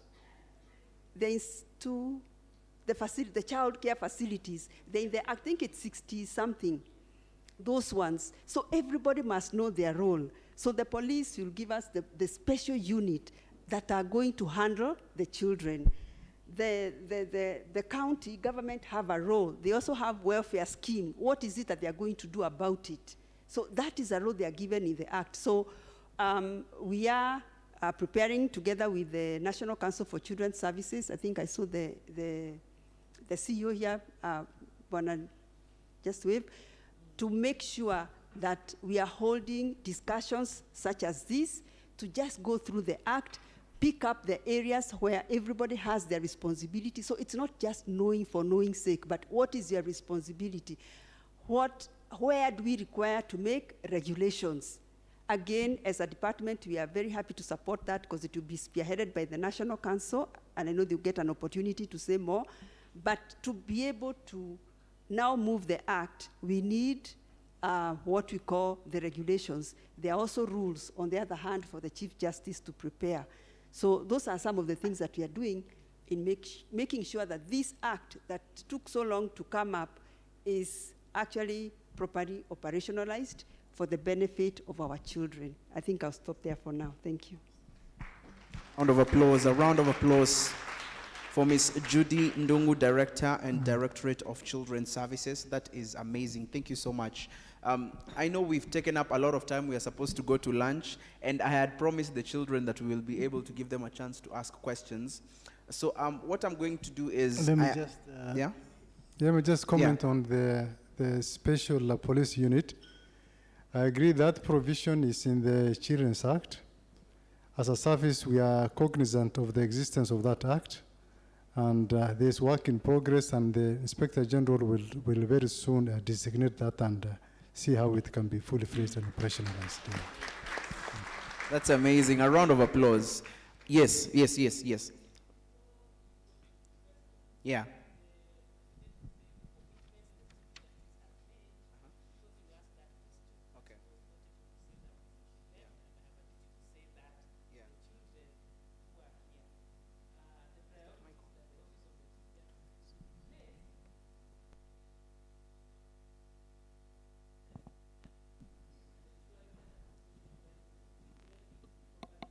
Okay, Lady Justice, maybe you can turn on the mic. I think it's off here. Hello?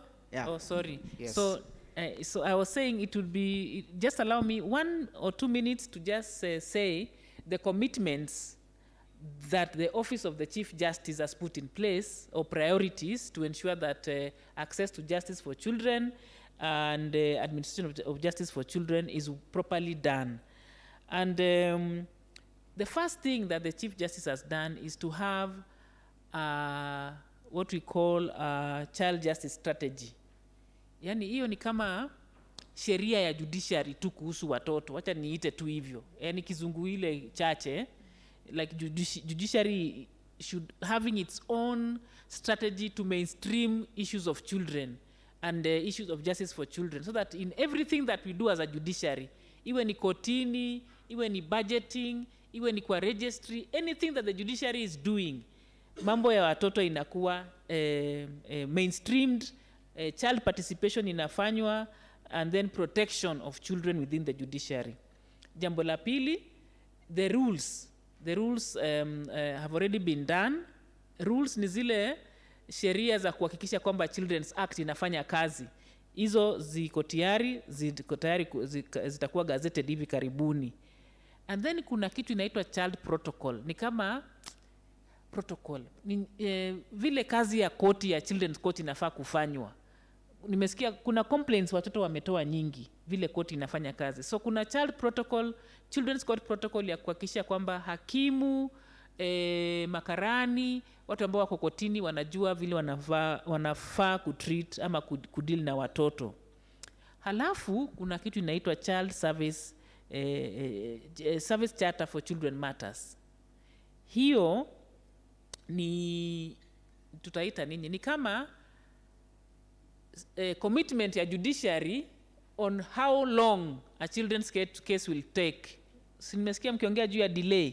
Yani iwe tumejifunga kama judiciary kwamba this is how long cases will take, strict timelines za kufuata, so that tuseme ikiwa kesi ya mtoto imekuja kotini, this is how it will go and this is how long every stage will take. So hiyo service charter to ensure that we don't have backlog ama kesi kukaa sana kotini, na pia where unakuja kotini, unaishi kotini na kesi inaendelea for so long, unakuwa unadhulumika zaidi. Halafu kuna practice guidelines za Children's Court. Children's Court inafanya kazi nyingi, so inahitaji kuelezewa ili kesi ziwache kuchelewa, na pia how to treat children when they come to court. Sheria ya watoto imesema kuwe na registrar of Children's Court au msajili mkuu wa koti za watoto. Hiyo inamaanisha saa hii tuko tuna koti zinaitwa Children's Court, lakini judiciary imelazimika kwa sheria kuhakikisha kuna mpangilio maalum. You know, you have a registrar alafu ambaye anasimamia koti zote za watoto. So hiyo ni kitu Chief Justice amesema atafanya, sababu sheria imesisitiza afanye hivyo. Halafu la mwisho kuhusu training. You asked about training. Task force ambayo ndio ilitoka, ndio hii committee ikakuja, ilikuwa na kazi ya kutengeneza curriculum. Curriculum ni mpangilio wa masomo, na huo mpangilio umeshafanywa na ukakubalika na National Council on Administration of Justice. So means that there's a way to train, there's something that is in place to train everybody who handles a child, from the police, the magistrate, the children officer, probation, prison officers. A common curriculum to help us all understand who is a child, what are the rights of the child, how do we treat this child as they go through the system. So those are commitments ambazo Chief Justice amefanya kwamba wakati yako hapo atahakikisha zinatimizwa ili haki za watoto ziweze kuwa zinazingatiwa katika mahakama zetu. Asante sana. Round of applause, a round of applause, a round of applause. Yes, we do have Jadida wants to add on to something, yes? Yes, allow me to say something that Yes. is very crucial because Okay. of the implementation of Part 8 of the Children's Act, and just confirming some of the issues that the judiciary is speaking to. There's one issue that we are very keen on as the agency, which will need to work and are committed to work very closely with the judiciary. It's on the environment and the infrastructure in the court system. When the children are the protected children witnesses who are coming before court to testify, they need appropriate infrastructure to be able to testify in an environment that is safe, and an environment that their identity is hidden or not compromised. And the whole issue of providing witness protection boxes that also have voice distortion equipment, among other facial, non-facial recognition issues. Those are infrastructure issues that we are very keen at working with the agency. And tomorrow, during the discussions, you're going to hear more about how we do our witness protection, so that then children understand that when they have crucial information, they are threatened, there's a space and a place for you to be protected so that you can be able to assist in having justice in that case, especially in SGBV cases that deal with defilement and incest. Thank you. A round of applause, a round of applause. Now, I know we've run out of time, we've taken a lot of time, and we had to get questions from the children, from the institution. So I'm going to ask Daniel Mulati, please, to pick the questions from the children so that we can be able to present them to the to our Honorable Lady Justice. Dan, right now, please. Yes, thank you. So a round of applause for Dan, a round of applause for Dan. Thank you so much, please. Please, Dan, pick those questions. I know I had promised them that they'll get, we'll be able to present those questions, but because of time, and I know we are all hungry, we want to go and eat, Dan, to pick those questions, and then we'll be able to move on. Let's give a quick round of applause to the children who have had the courage to present their issues to the Chief Justice. Please, can you give a round of applause to these brave children? Thank you so much. Thank you so much. So I'm going to, like we said, the ruling, we're going to get the ruling from Lady Justice Teresia Matheka. And then I'm going to allow you to also answer one question, the one for Brian, for why can't we get videos of the children from the institutions to air their voices. So let's get the ruling. And then after this, I think we can proceed on to go and fill our stomachs. Sindio? Si tunataka kwenda kukula? Sindio? Okay, let's get the ruling. A round of applause for Lady Justice. Mnanipigia makofi na sijajibu hilo swali ngumu. Hilo swali ni ngumu kwa sababu sijui kwa nini mliambiwa msionyeshe. Let me say this, and this is my very personal opinion, that and maybe my panelists might feel a bit of angst because nitasema hiyo. My work as a children magistrate many years, in this task force for a bit of time, and then in the committee, and meeting children, sometimes, honestly, sometimes, tunaogopa yale mambo mtatuambia. We are not prepared for what children will tell us. That is a fact. I think for me personally, I know that sometimes as adults, kuna mambo tunafanya, halafu inabidi mtoto ambie tena mtu mkubwa. You know, like I do something to you, you must report to another adult. Tunaelewana? So inabidi wewe, nimekukosea, itabidi si niwe ni mtoto.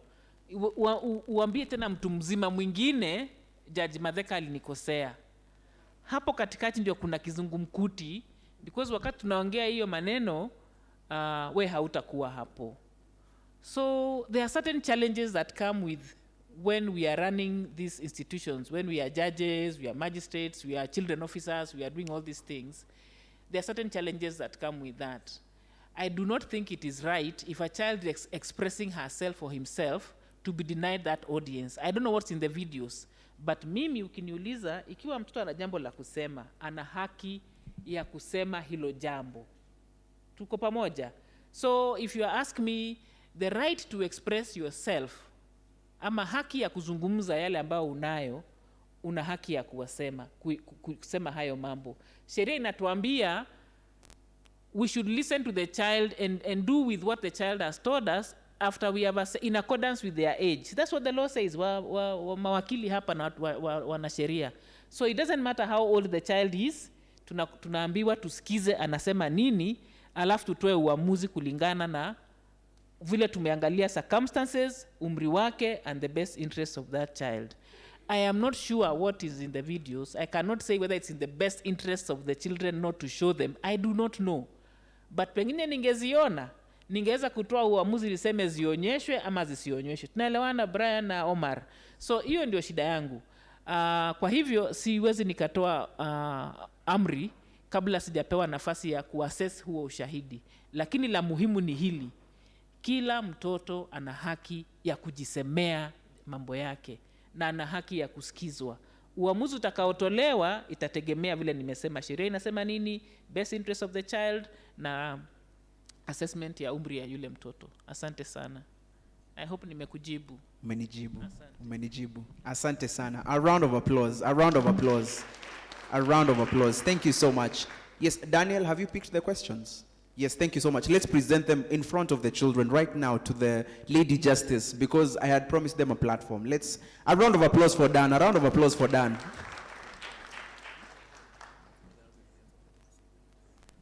Okay, thank you so much. We're going to present these questions to you, Lady Justice. A round of applause, a round of applause, a round of applause. Acha niseme hivi. Tulikuwa na town hall, tulipokea maswali na tukajibu. Ninasema kwamba tutafanya the same thing. Na najua Rosie ako hapa. Rosie, weka mkono wako juu ama usimame. Naona yule ndio wakili wenu mkuu kwa NCAJ. Hiyo kamati kubwa iko na wakubwa wengi.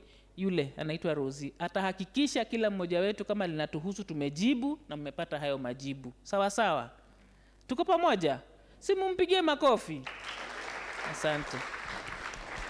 A round of applause. Another round of applause for this amazing panel. A round of applause, a round of applause. So at this point in time, I want now to break the panel and invite Crispin from Safari Park to come and say something about lunch.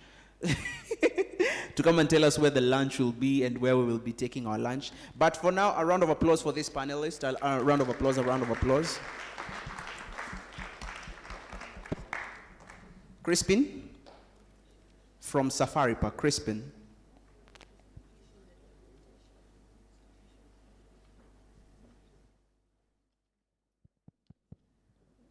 Okay. Good afternoon, everybody. Yes. Good afternoon, everybody. Welcome to Safari Park. The lunch will be served at Nyamachama Ranch. Apigiwe makofi, apigiwe makofi.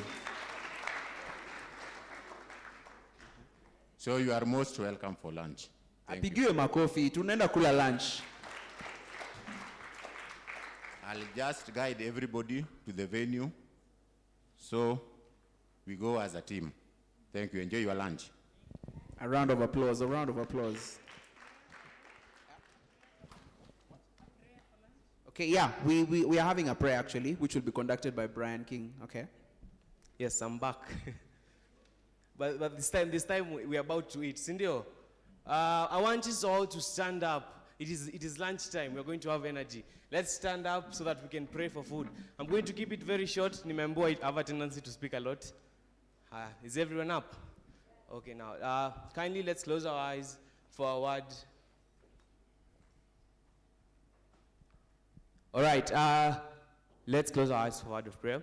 Father, Lord, we come before you. We honor and we glorify your name, Almighty Father. You're the King of Kings, Almighty Father. We thank you for our beautiful sessions and for the questions that have been presented. We thank you for the children, for the leaders, and for everyone involved in the discussion, Almighty Father. As we go for lunch, Almighty Father, we ask you, Almighty Father, to purify it and make it good for our health, Almighty Father. Guide us and make it good, make it delicious, Almighty Father. For it is in Jesus' name I pray, believing, and trusting. Omar is going to be doing the other prayer. Sorry, the Muslim prayer. Okay, let's pray. أعوذ بالله من الشيطان الرجيم بسم الله الرحمن الرحيم الحمد لله رب العالمين الرحمن الرحيم مالك يوم الدين إياك نعبد وإياك نستعين اهدنا الصراط المستقيم الصراط الذين أنعمت عليهم غير المغضوب عليهم ولا الضالين آمين. Thank you. Okay, let's go eat. Tumembo iko wapi kwa ranch? Okay,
Hello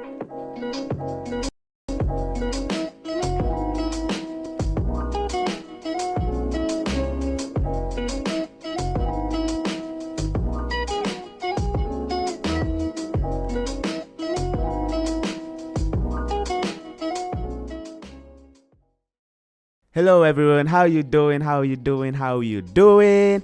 Welcome to the first ever video podcast on Toto on Video Podcast. My name is Eric Namai, and need I remind you, this is a podcast done by kids, for kids, to kids, and everyone in general.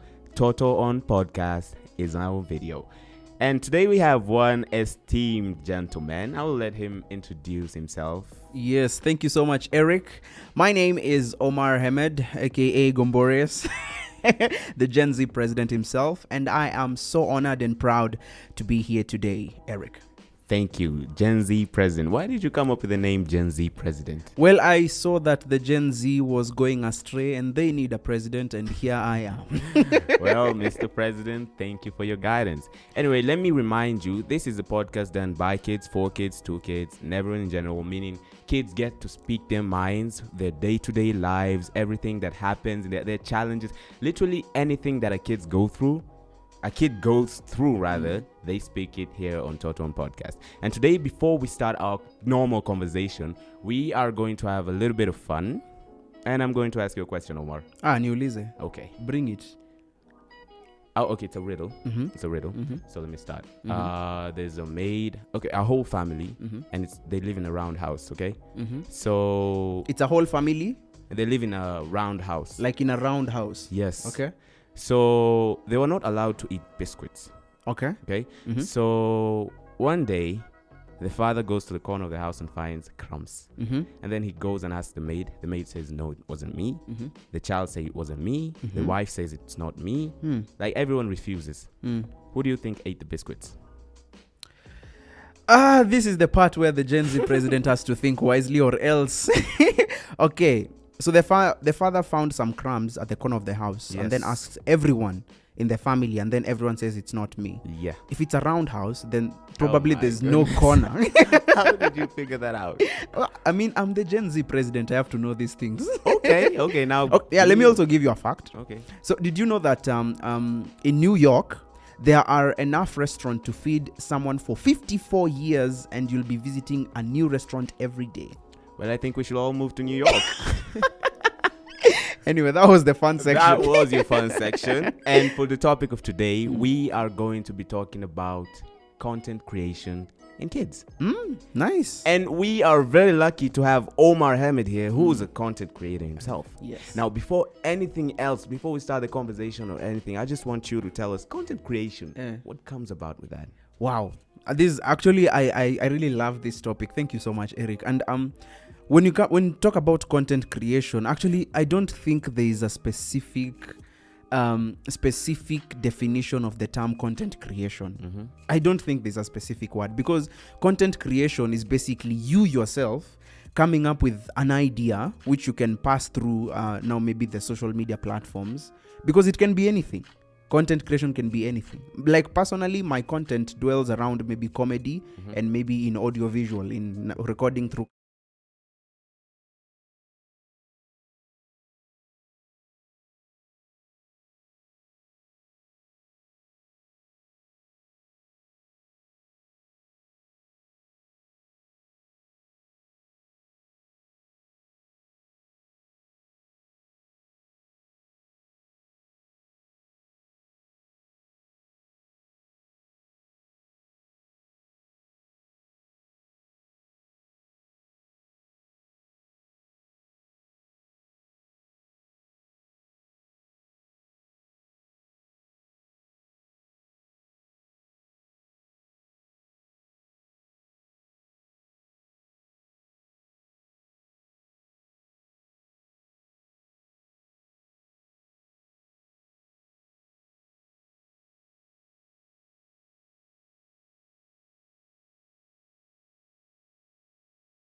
What I think about the New Children's Act is that it's an amazing leap towards child participation, towards equality for children, because I can actually call the New Children's Act, that is the Children's Act of 2022, the greatest achievement or successful thing for our generation, for my generation basically.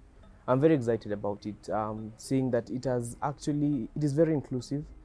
It is the first ever law, first ever Kenyan law to actually mention intersex children, to actually completely delegalize or make it criminal to punish children, that is to administer corporal punishment in schools.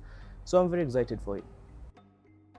First, I appreciate the government for seeing that it's good for implementing and reviewing the 2001 Children's Act. I feel that it's a good step that the government have taken to ensure that the children are well represented and their views are being heard in a better way.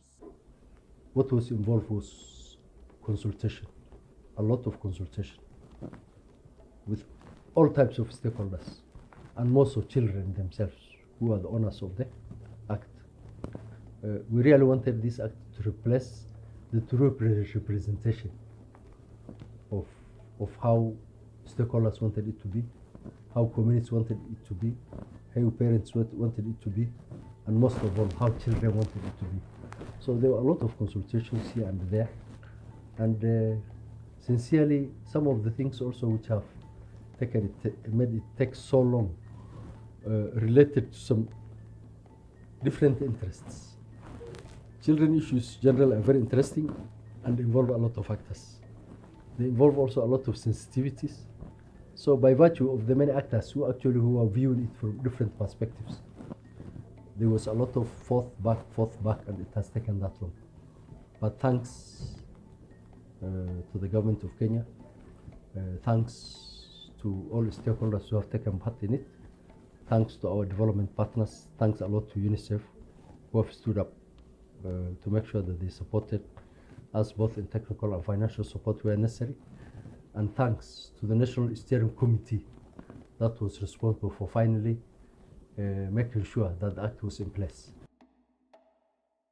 The New Children's Act is quite a good act, because like from what I've read about it, it is very engaging on how the child should be, the kind of parental care they should get, the educational, their basic rights. It covers a lot of the basics that a child needs in order to grow in a proper environment. What I feel with the New Children's Act, it has included some of the things that were not included in the previous acts, like the inclusion of the unisex children. So I feel good about it, but I also feel bad that there's some kids somewhere that don't really have the awareness about it. Yeah. It's exciting to finally have a new Children's Act giving effect to Section 53 of the new Constitution, or the 2010 Kenyan Constitution, after more than 10 years of waiting since the Constitution was enacted, and we're looking forward now to its implementation. It's one thing to have the new act in place, it's another thing to implement. So as civil society organizations, we are going to do what is within our powers and what we are able to do to ensure that the act is implemented for the benefit of the Kenyan child. What the government can do to actually make children feel safer and feel like they're more protected is to start by listening to them. You cannot feel safe in an environment where everyone is just telling you what to do. No one is ready to listen to you. No one is ready to even consider your feelings. So the first thing the government can do to make us feel safe is to start by listening to us. The second thing they can actually do is to actually help implement the New Children's Act, because after all, there are a lot of strides made to make sure that we are safe in the New Children's Act, but it is not possible for us to be safe if they do not invest in the implementation of the New Children's Act. So number one, they should listen to us. Number two, they should invest heavily in the implementation of the Children's Act. And number three, they should try and raise awareness on the importance of taking care of the children, because I realize that the society does not actually realize why it is important for us to be safe. They do not realize that we are their future. I think we should raise awareness on the importance of taking care of our children. We do not just need food and education. we need emotional help, we need mental health, we need a lot of things as well. And we need support from the government, from the society, and from you, our parents. What the government can do is try to make sure that children, they're making sure everyone is all inclusive in protecting a child.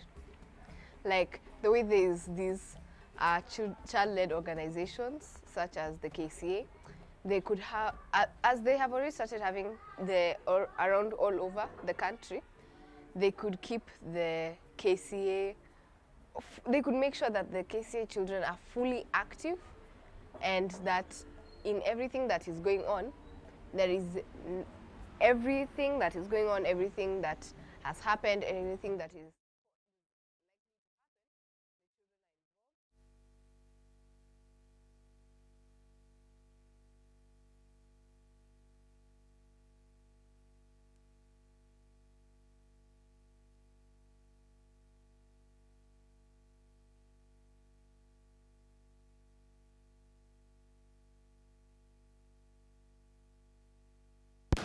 Oh, now? Yes, sorry. So you didn't hear me asking if you umeshiba. If anyone wants to eat, we have a few more meal cards, so you can please let me know. But I wanted to say thank you so much for staying for the afternoon session. For this session, we are having the children having their forum, and then the adults are having their forum. So the children are being sensitized on the Constitution and the Children Act. So that's today and tomorrow. And then for moving forward, for today, we have one last panel. So so that we can start, because we are very few, I can really request if the 2 rows from where Dr. Nyamwamu is and Bildad, if you could move on this side so that we can have one center row.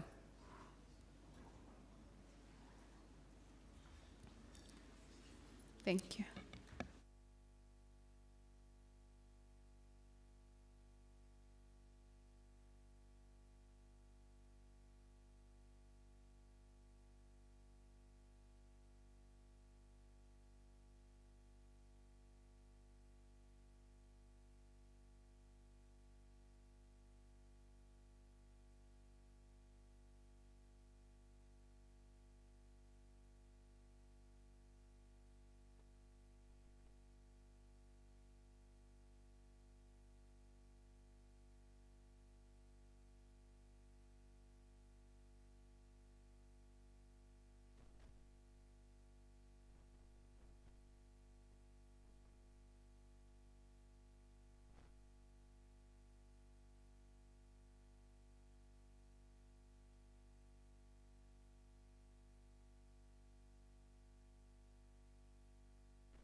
Good afternoon, everybody.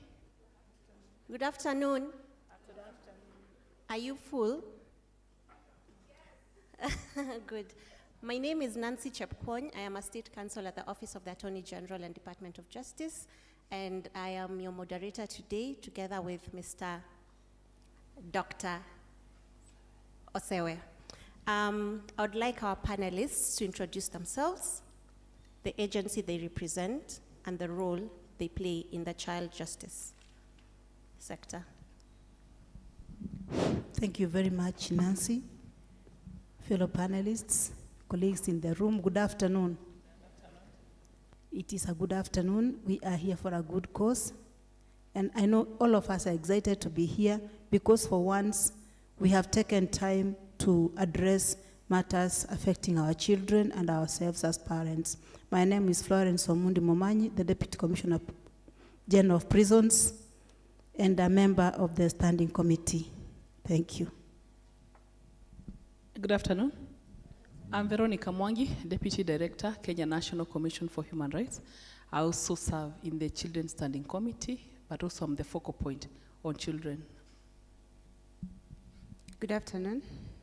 My name is Caroline Karimi, a Senior Principal Prosecution Counsel. I head the Children's Division at the Office of the DPP, where we prosecute children, but also we do take care of child victims. I think my senior was here in the previous panel, but great to be here and to see you all. Good afternoon. My name is Mary Sheila Odwor. I'm an advocate. I practice in the Children's Court. I'm a member of the Standing Committee representing the Mediation Accreditation Committee, but I'm here on behalf of the Law Society of Kenya. Hamjambo. Natumai kwamba mmeshiba, na wale ambao kama mimi tutarejea raundi ya pili kula, basi tukimaliza mazungumzo tutakutana kule kwa mankuli. My name is Anthony Muishegi. I speak a lot when I am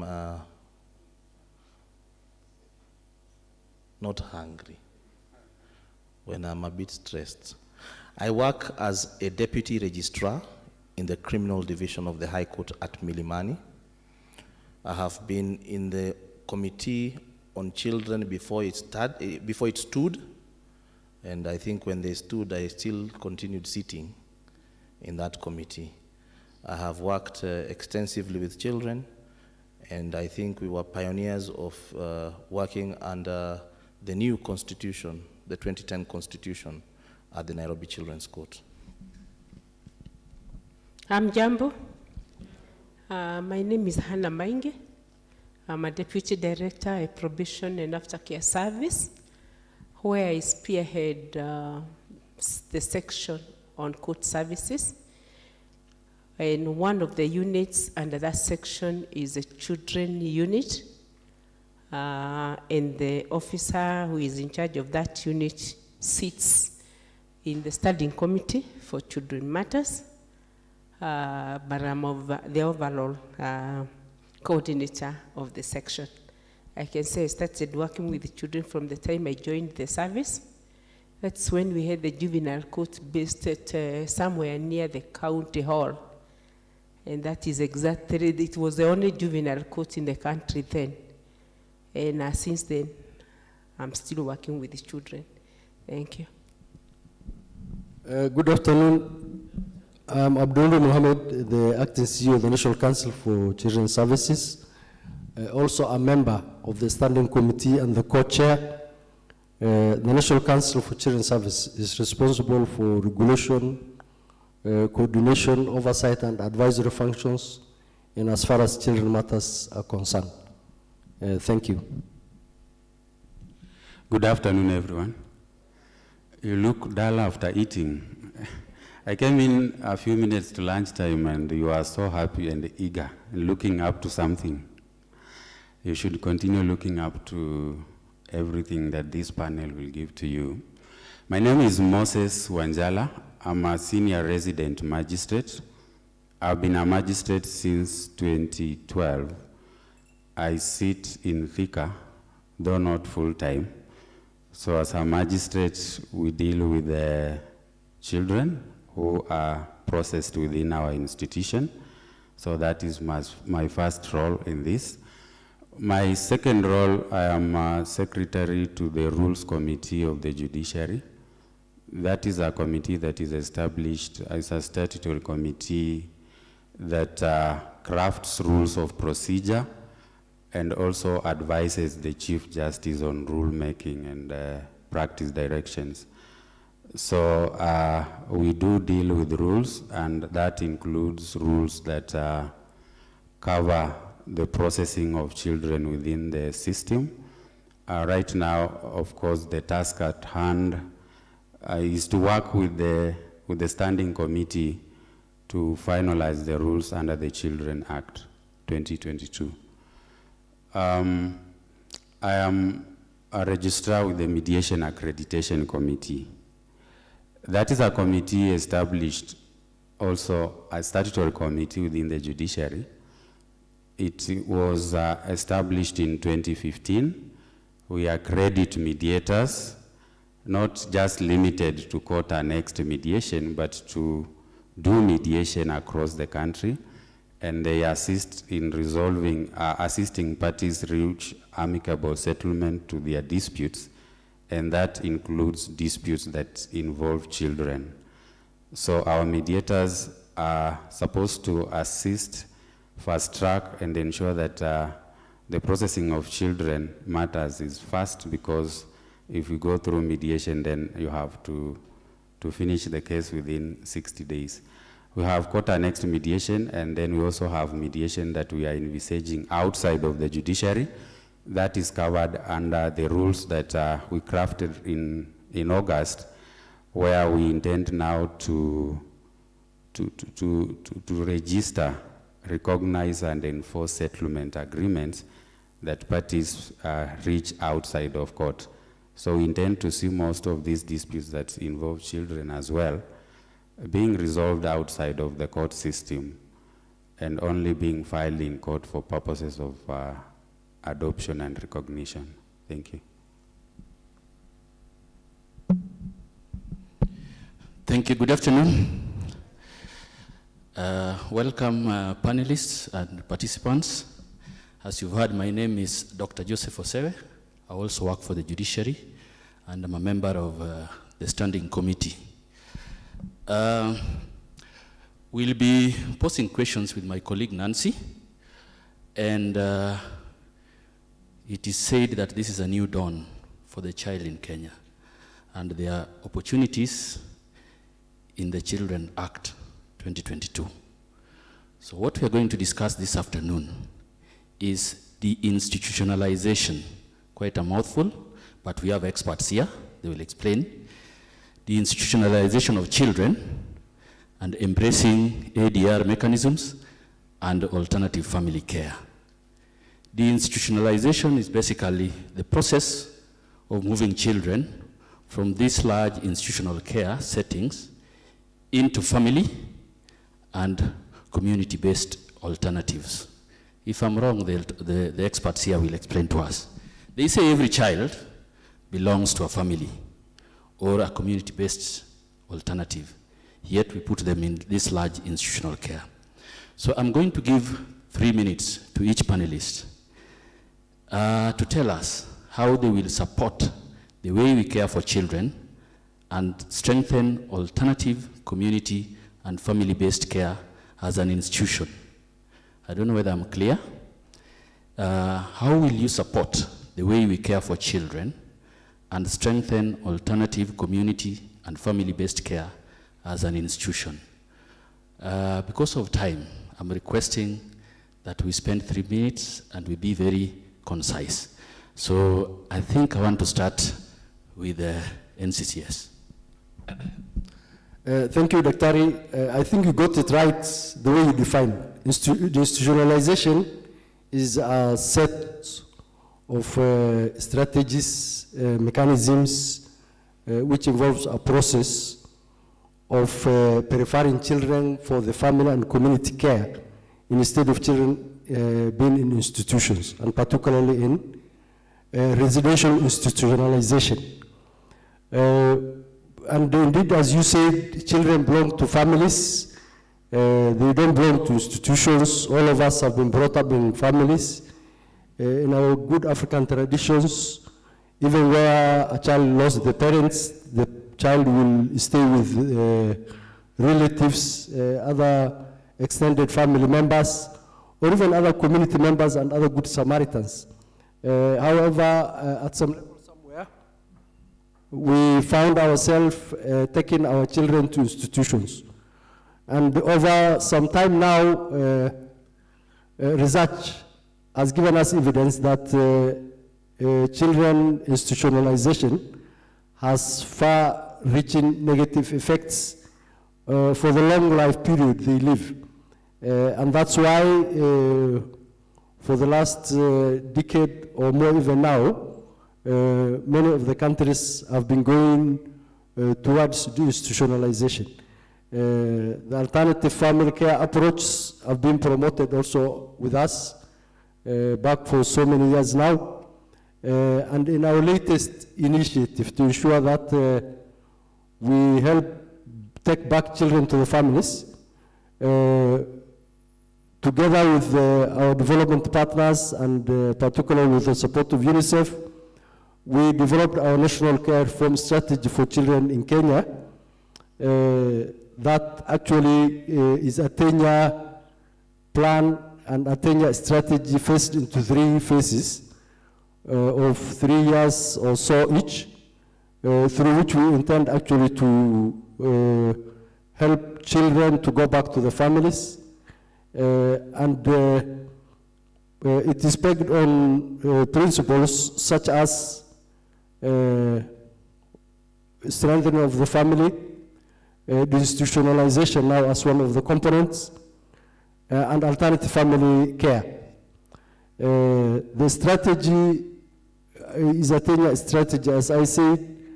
It had been developed through a very widely consultative approach, involving all stakeholders, including the children themselves, and it gives us a guide and a framework on how best it will be done. It's not a one-off thing. The institutionalization or the general care reform strategy involves a lot. It involves strengthening of our communities. It involves actually repurposing even of the institutions which we're having, preparing of communities and caregivers. It involves thorough coordination between several stakeholders. The strategy establishes structures that will be helping us in order to make sure that we implement the national care reform strategy. And the levels of implementation are up there at the national level with the national government, then the county governments, then our other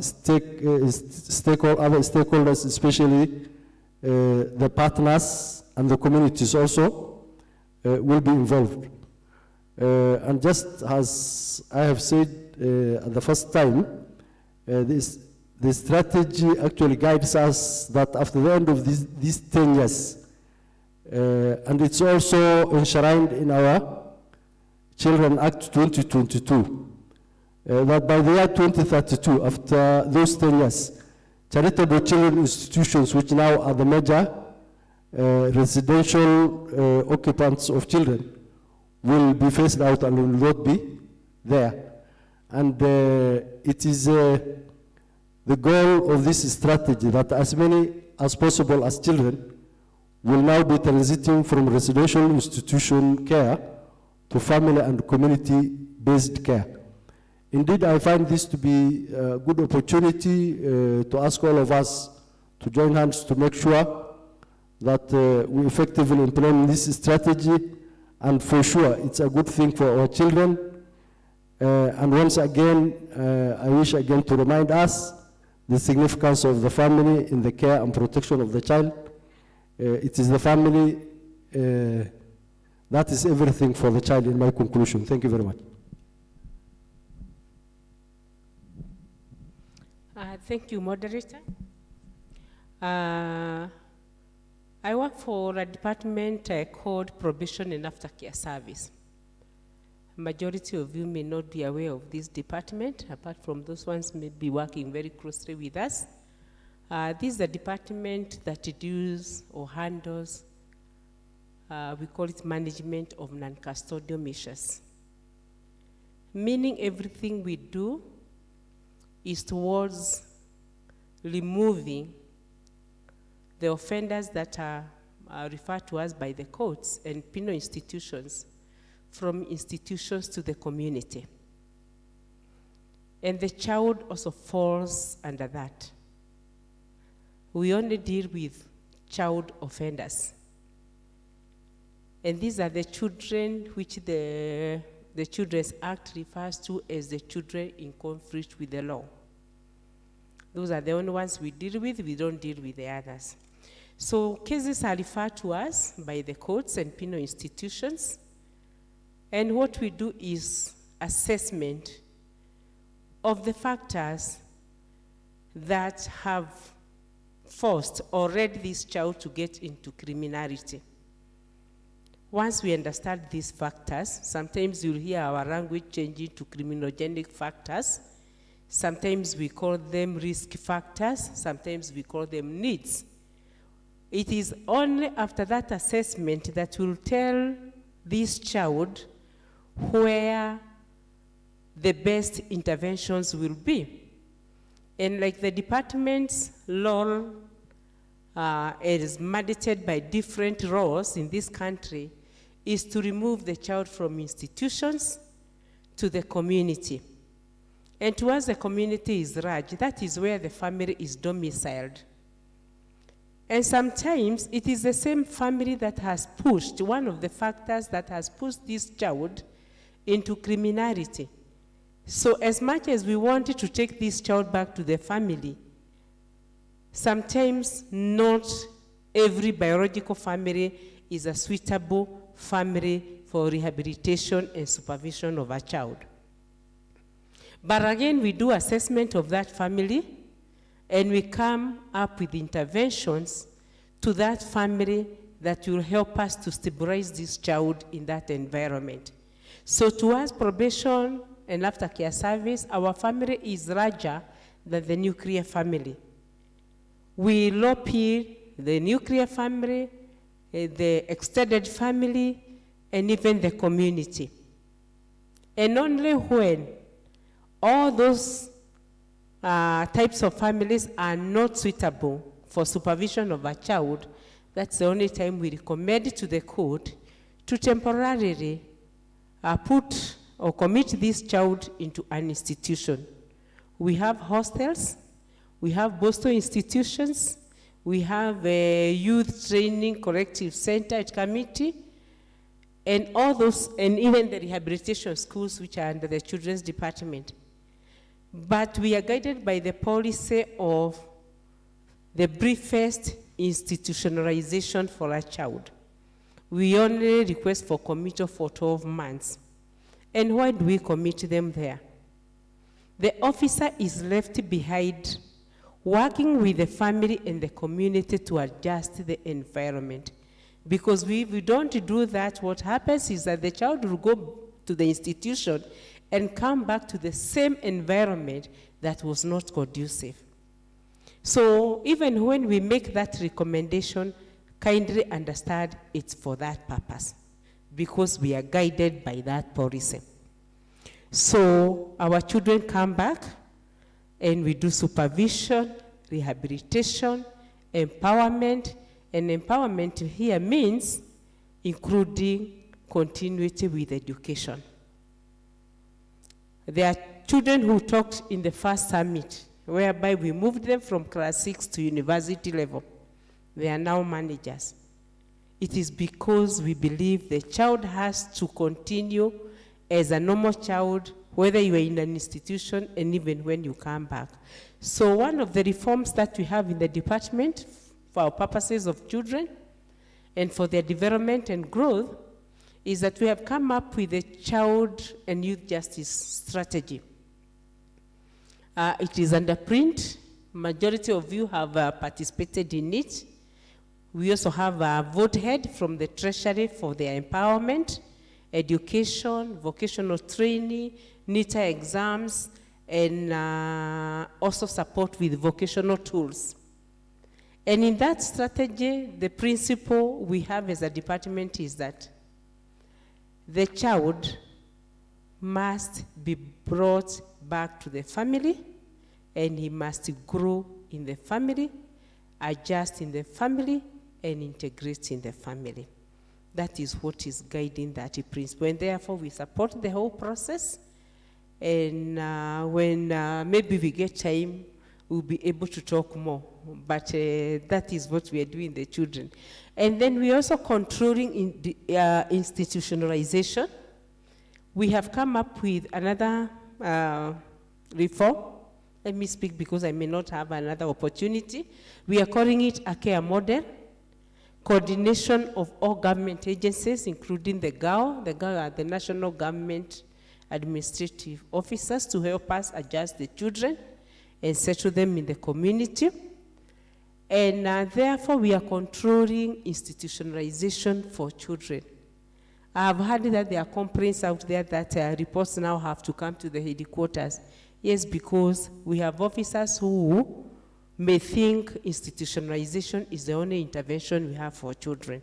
And therefore, we are coming, we are assessing the needs, and if we realize that the child needs to go out, then we commit them at that point. If not, we have other interventions that we have in the community, and we have been supported by a lot of partners and donors to actualize that.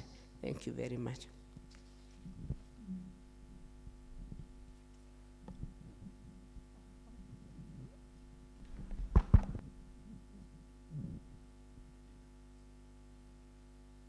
Yeah, sorry.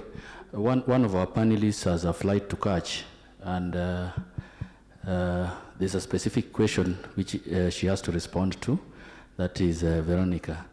So I'll request that you tackle that question, and then we'll go to Nancy to ask the other question dealing with the intersex. Yeah, thank you. Thank you. Thank you so much for your indulgence. Apologies to the panelists who are ahead of me. So in terms of addressing the question that was sought, what would be the role of the National Commission for Human Rights in supporting, one, adoption of the ADR, but also supporting the agenda of deinstitutionalization, don't worry, very mouthful. Removing the children from the residential institution to the family-based care. As a commission, our mandate is to promote and protect human rights for all. Oftentimes, people don't understand that human rights also comprises of children's rights. And as such, as a national commission that has been given the mandate to oversight on matters human rights, including children's rights, but also to provide guidance to the government and the non-state actors on matters human rights compliance and every other aspect. We are working closely with the NCCS, the larger NCJ as a council. We are also a member there. But beyond that, we are working with the partners to ensure that, number one, we shall be part and parcel of the team that will be ensuring that awareness creation is done to the machinery. And this is because, number one, you have a large network in the country. So we are very keen on the fact that for us to really implement this section on alternative family-based care, we need to have community buy-in. We need to sensitize the community on why it is important, so such that then we do not then remove children from the institution and forget that they are going to still need some special attention. They are going to need special care from the community, and even the family members who are going to be part and parcel of embracing this particular opportunity of supporting children. And then the other aspect is we have alternative dispute resolution mechanism. Our Kenya National Commission Human Rights Act provides under Section 8, it does give us the mandate to resolve cases using ADR, and specifically we use mediation, conciliation, and negotiation to address any cases of abuse that is reported to us. Of course, with a limitation on sexual and gender-based violence or SOA cases, Sexual Offences Act, we do not touch that on other aspects. So part of it will be to utilize ADR in our work, and of course, working closely with the partners. We have a whole partners in across the 6 different regions.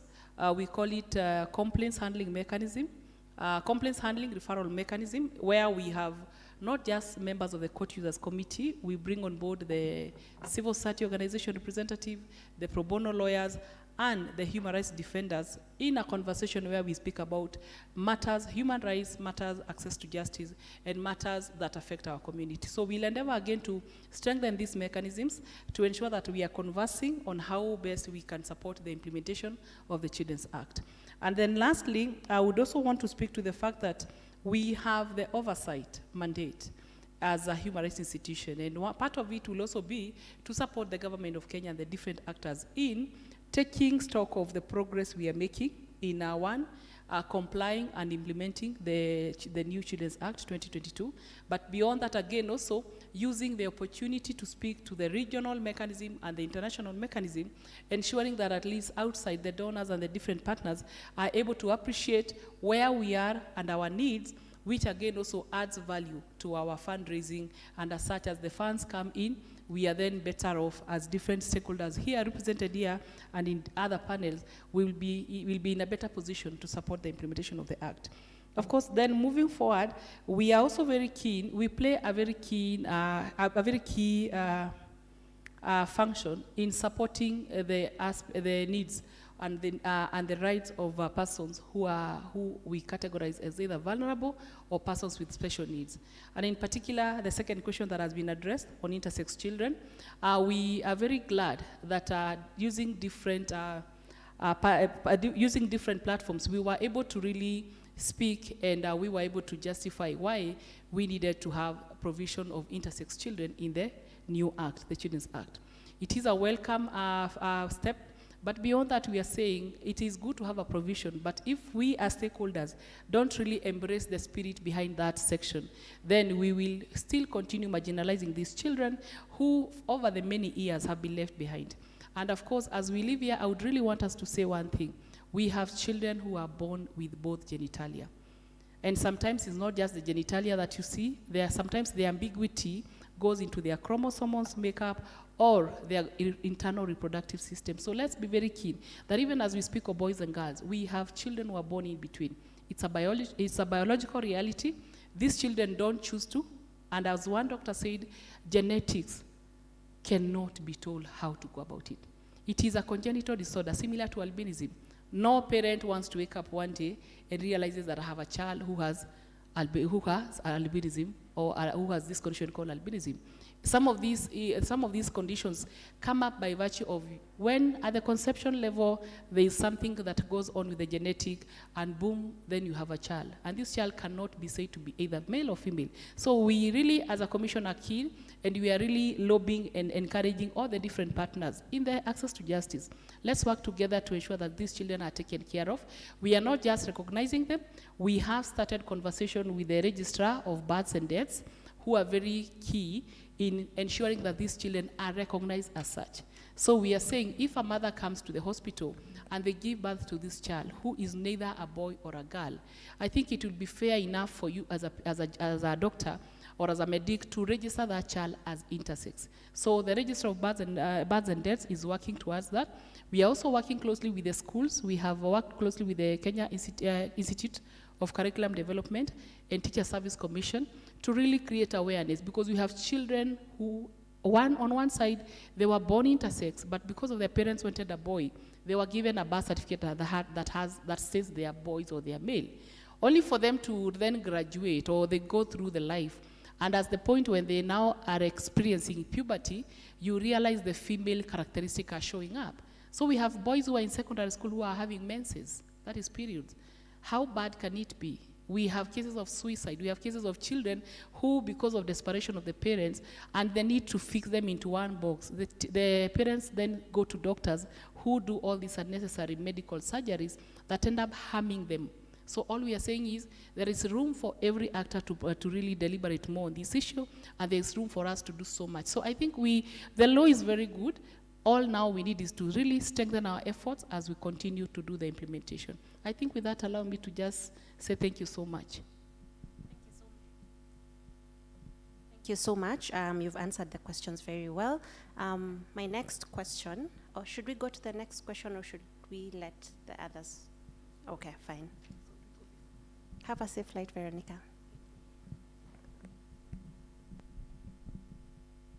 I will also probably say that you have journey masses.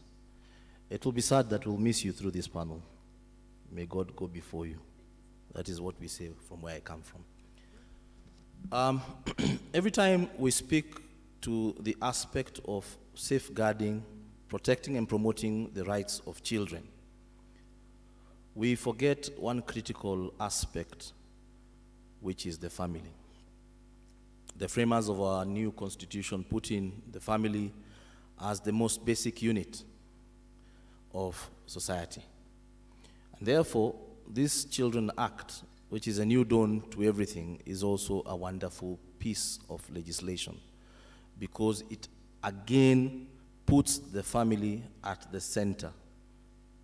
And that is where we should start thinking about this particular conversation without putting a lot of legalese into it. I will go back to history. In the year 2020, there was COVID, and for the first time, most of us who probably did not know how to relate in the family setup were forced by circumstances to go back to that basic unit. So perhaps when I hear conversations about having children brought back to alternative care, speaking to an environment that is child-friendly when you're holding the child somewhere and bringing them back to community, perhaps we should evaluate how we are raising families. That perhaps we have missed the aspect of parenthood, and that is what we were told by the kids this morning. That as parents, we have forgotten what our responsibility is.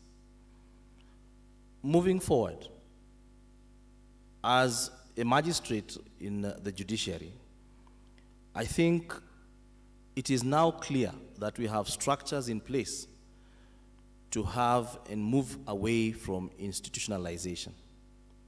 One of these ways is by the very elaborate aspect of diversion, which has been put in the Children Act. It is very clear in how you can do diversion when we have children who are in conflict with the law. It speaks to it in moderation. And if a child is new in the system, even when you are meting out punishment, there are levels. I heard today the children say that when they go through counseling, it is a gruesome exercise and it is repetitive. The act is specific. It caps it to 5 hours a week. It also caps it to 3 months. Because if you're not doing it right, then you need to change tact. One thing that Judge Madeka and I will use her as, because she knows where we came from.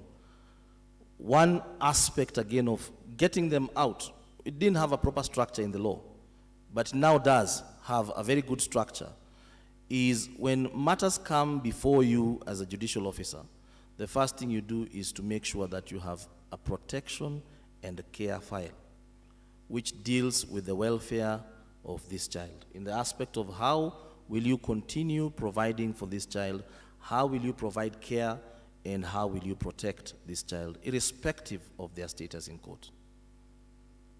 Consequently, one, we have structures, unlike before, when it was the mind of the magistrate to deal with the child in the best way they know how, which is quite archaic, because it reminds me of my law school class where we're being told that the law is as long as the chancellor's foot. So the chancellor's foot could be 5 feet. Oh, no, sorry, 5 inches? I don't know. So that we are doing different things and we have one direction, but we will never get there.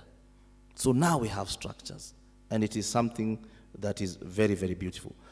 I wish the governor was here so that we tell him that in the Children Act, we have rescue centers in every county. So that this is not for them to discuss and think about how they'll do it in their own individual counties, but how it can be implemented. And I know the standing committee, I was asking Mary Sheila here, why is it called standing? Why can't it be called something else? Perhaps I have very little knowledge in why it should be standing, but I know it is a wonderful committee. They can push the Council of Governors to do what they're supposed to do. And I think I have not overstretched my 3 minutes. I now hand over to my friend and someone I revere because of her knowledge in the law, Mary Sheila. Thank you. Thank you. I feel like I'm being set up with those compliments. I'll try not to let you down. But just to build on what the other people have said, for me as a lawyer is, first of all, collaboration.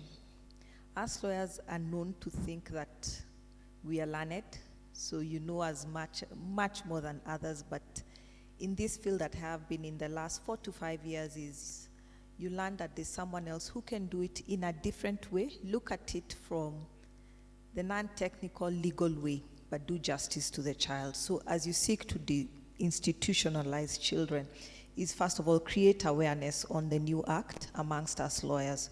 If you are appearing for a child in the children's court and a proposal is made by the prosecutor or the court on where to hold a child, then you must then be aware of what are the options and propose them to the court.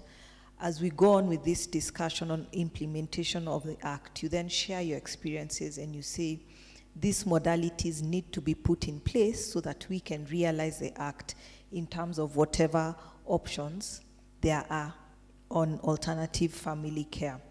I think another thing that has been said has been, sorry, to answer the question of why we are a standing committee, I looked for many reasons, but I think what I can think of and what would best answer that question is those of us who've been having this discussion for so many years is there's always something else that you need to do to improve on the experience of the child in child justice. And that's why we are standing committee, so that we don't achieve one thing and then you stop there and you continue. For example, we had the Old Children's Act.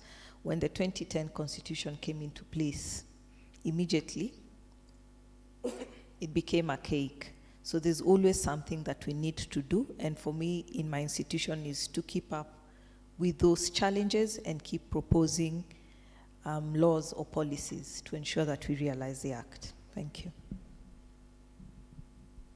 All right, so I'm really proud of the panelists who can pronounce that long word. Allow me to call it DI, because the MB in me will not pronounce it no matter what I do. I'll leave my tongue on the floor. So DI is something that we are very keen on as ODPP.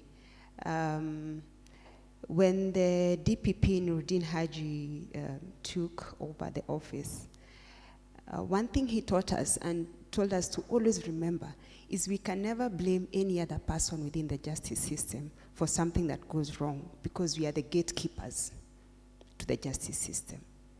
We are the gatekeepers because the Constitution in Article 157 gives the DPP the power to decide which case is going to go into the justice system and which one is not going to go. So the minute we realized that power is when we developed the diversion policy and guidelines, because we realized there's a need to use alternatives to prosecution, especially for vulnerable groups, children, women, the elderly. And because there was a gap in law, there was a need to develop something, a framework, through which we could exercise this great power of gatekeepers of the justice system, so that we ensure only those cases that are absolutely must be in the justice system get into the justice system. So the policy, ODPP policy, diversion policy and guidelines were there even before the new Children's Act.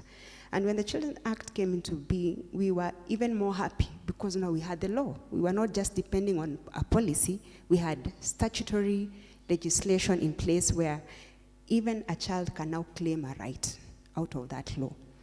It is possible for a child to say, I'm entitled to diversion. I did not need to get into the system, but I've been denied that right. So we have taken that very seriously, and there is the need to move from responding to issues of children to mitigating issues of children. So how do we prevent these children from getting into the justice system? So pre-charge diversion is one of the things that we have been very keen on as ODPP, because we don't want to get to the point where now we are talking about opposing the bail or saying, let's not send this child into a remand center, let's send them to the care of the next, next fit person. So if we can just work with these children before they get into the justice system by capitalizing on programs that now strengthen the family, talk about what is the problem, why is this child in the justice system in the first place, when we have a family that is supposed to be guiding this child, that should have corrected that child before they even committed the crime. What is failing and who is failing? And when you think about you want to rehabilitate a child, yet the home environment is toxic, it is not helping the child to develop in the proper way, where do you take that child after you have rehabilitated that child? you're taking that child back to a family that is not strong enough to prevent them from regressing into crime again. So diversion programs that net in family and community-based care, where you have Nyumba Kumi as part of the diversion programs, religious education studies, places where a child can be taught certain virtues. We have been implementing that at the Children's Court, and we are seeing it work, because now once you rehabilitate the entire system, then you're saying the child will now go back to people who can guide the child for the rest of their lives. Also, another aspect of the Children's Act that has been key to us as ODPP, to be able to understand the child. Because you cannot say, this child is supposed to go to court and be charged, and this one is not supposed to be charged, when you do not understand the social background of that child. So the assessment report that has been introduced by the Children's Act is very key for us as an office. Why? Because when we are making that decision to charge, which is a very key stage for us prosecution, because that is what determines who is going to be charged, who is not going to be charged. So now we are working very well with the Children's Office, because they're the ones who are supposed to be preparing these assessment reports. The assessment reports inform the prosecutor, who is this child I'm dealing with? Where are they from? Who is the family? What are the vices in their lives? And what is the best way to deal with this child? Should we divert? Should we not divert? And what would be a good program? So as Mary Sheila talked about, interagency collaboration, we cannot work alone as ODPP, and I don't think any actor here can work alone.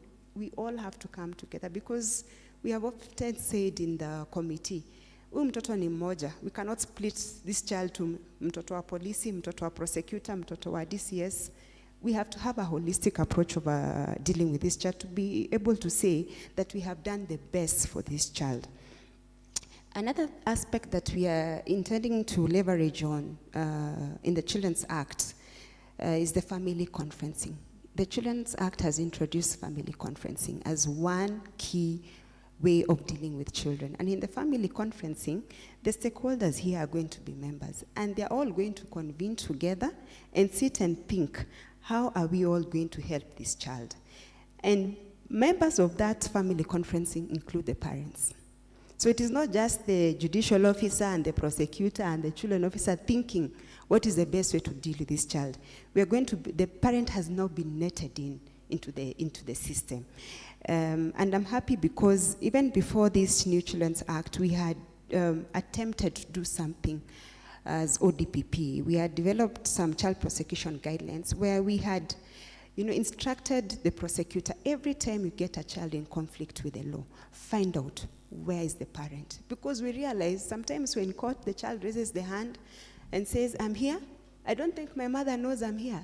No, but they were never called. Maybe they are looking for me. And sure enough, when you go back, you tell the children officer, go and find the parent would come running. I didn't know my child had been arrested. So it was really good for us to see that now the Act has gone a further step and has provided a platform for now the parent to play a very key role in all this. Thank you. Thank you very much. It's a good afternoon to us all. Well, the institutionalization from a prison perspective makes a lot of sense. Yes, we've been discussing how do you deinstitutionalize, and you are talking to a jailer. When you've committed your child to this jailer, then you are saying, come up with opportunities, come up with some programs of getting the child out. So I want to look at the theme, because it is very important in what we are discussing this afternoon. Why is it important that the new law, the Children's Act 2022, speaks to also opportunities for this child who is institutionalized? And while we've all discussed this, I know we've handled it very well from my colleagues in the panel here. I then want to look at what then happens to this child that we've decided must be locked up, must be in the institution for a given period of time. The Children's Act 2022, I think is the best thing that ever happened to us in the custodial space. Why? Because it gives us opportunities of addressing an elephant in the room. It gives us opportunities of handling this child that society, right from arrest through all the judicial system, everybody has decided this one, you must lock him up, you must lock her up. So the act then gives us room to actually come up with programs to rehabilitate this child and also reintegrate the child. Reintegration is one key component that has really been addressed. That's the best principle that the act has come up with. And so, firstly, what we are doing is that for all those parents who are institutionalized, we are saying they are still parents. So what does the act does? The act speaks to children of incarcerated parents. Yeah? So this parent has an opportunity to do whatever it takes to ensure that the children out there are parented, if that is English. And it is called parenting inside out. That yes, you are imprisoned, but through the family conferencing, all those concepts which have been discussed here, the inmate is given an opportunity to use them all, the family conferencing, everything that is available to ensure that the child at home knows that they have a parent somewhere. And the parent knows that he has children that if not addressed well and taken care of will end up in the institution. So it's like we are addressing the matter inside out. Then what about the children that we are having? We have 3 categories of children. I want to start with the ones who have already been alluded to here, the ones between 15 and 18 or so years in the Boston institutions. In prisons, we do not use the word offender. So those children, we've never looked at them as prisoners. In fact, we don't even look at them like they committed a crime. We look at them as children in need of care and protection who need to be with us for some time so that they are brought back on track and then handed over to their families or to their society, whatever the case may be. So when the young boys and girls are in our Boston institutions, they are basically in a school. I'd like to interject a bit because you're going to ask that question next. Oh, you're going to? Yes, so we let Honorable Wanjala talk about the institutionalization, then we proceed. Thank you. Thank you very much.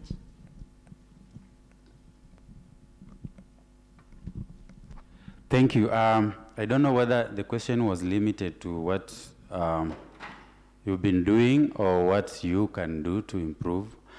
I had already talked about what we do that support the institutionalization of children. I can just briefly talk about what we can do. And like one of the panelists said, you cannot do this alone. It requires support of every agency and every institution. From the Rules Committee, I think what we can do is to ensure that the rules that we make are as deinstitutional as possible. And that starts with the rules that are being crafted right now under the Children Act. So I know you've been having discussions with the Standing Committee, and I think that is one of the things that we need to take into account to ensure that the rules that will then come in to operationalize the Act do not go against the aspirations of the Act in terms of the institutionalization. I also propose that, because sometimes when you are working on the rules, you realize that there was something in the Act that needs to be amended that may not have been properly captured, because at the time of drafting, probably it missed the people who are drafting it. What we have done before, although it's not under our mandate, is to propose amendments. So when we are doing the rules and we find that there is something in the Act that requires to be amended, we do make proposals for amendment. We forward them to the Attorney General. They may find themselves before the Cabinet through that route. One of the quick fixes, if it is something that can be done by a miscellaneous amendment, then it will see the light of day without going through all those processes. So in the discussions that we have, and from the stakeholders, from every player, if you find something that we can fix it through that route in terms of amending the Act itself, so that it gives us what we expected when we drafted it. For mediation, I think there is a lot under the Act that can be done. The Mediation Accreditation Committee now has 1,071 accredited mediators. And we have done a lot of sensitization since 2015. There is a lot of interest as we speak right now. There are over 150 applications that we need to process, and probably they will be joining the list. These are across the country. Out of the 1071, 334 are accredited for children matters, because we accredit them in terms of categories. Around 422 actually are accredited for family matters, and 435 accredited for civil matters. So these are people who have special accreditation in those category of cases. And we intend to sensitize and ensure that these are people who can dedicate their efforts. They are a good team. I think Mary Sheila can confirm that. They are a really good team in terms of giving us what we want. What I will suppose is that we're working with the support of the other stakeholders, that we can improve their capacity in handling children matters through targeted trainings, so that if we want them to have the skills to deal with a certain aspect that will help de-institutionalize the children, then we give that targeted training to them. We can work with the court annexed mediation team with the support of the other stakeholders as well, and do service weeks, so that this is not just limited to November, but we do service weeks where we screen our files that are in court involving children, and I can talk to my mediators. They are willing to support such an initiative, so that we clear those cases during that week. We dedicate our efforts to mediate children matters and ensure that we reduce the numbers. And finally, I heard a proposal about pre-charge diversion. I think that is a critical issue that we need to look at. When these children come to the court, a lot may already have occurred, and some of those things may not even be undone at that level. I see most of the times the charge sheets, and this is not blaming anyone, they will have the AKC, adult Kenyan citizen, all of them, and it's now upon the court to say that this one looks like a child. Can we have an age assessment? No one was able to pick that. I don't know how you can say this is an adult if someone doesn't show you an ID, and they don't even have an ID number. So if some of those disputes can be addressed at that level before they even go to the charge sheet level, and my mediators can be involved in those activities, so that mediation now applies at the grassroots level. And like I talked about the rules, then whatever is reached can then be filed in court and be given the recognition of the judiciary. Thank you. Thank you very much, our panelists.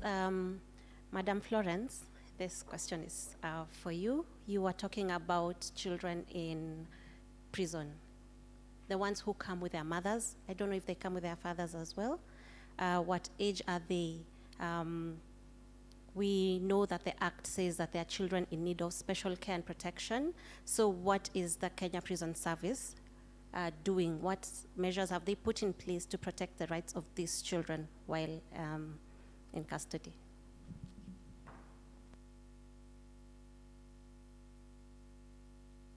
Thank you, Nancy. Yeah, basically, what we are saying is that you may not really separate a child from the mother.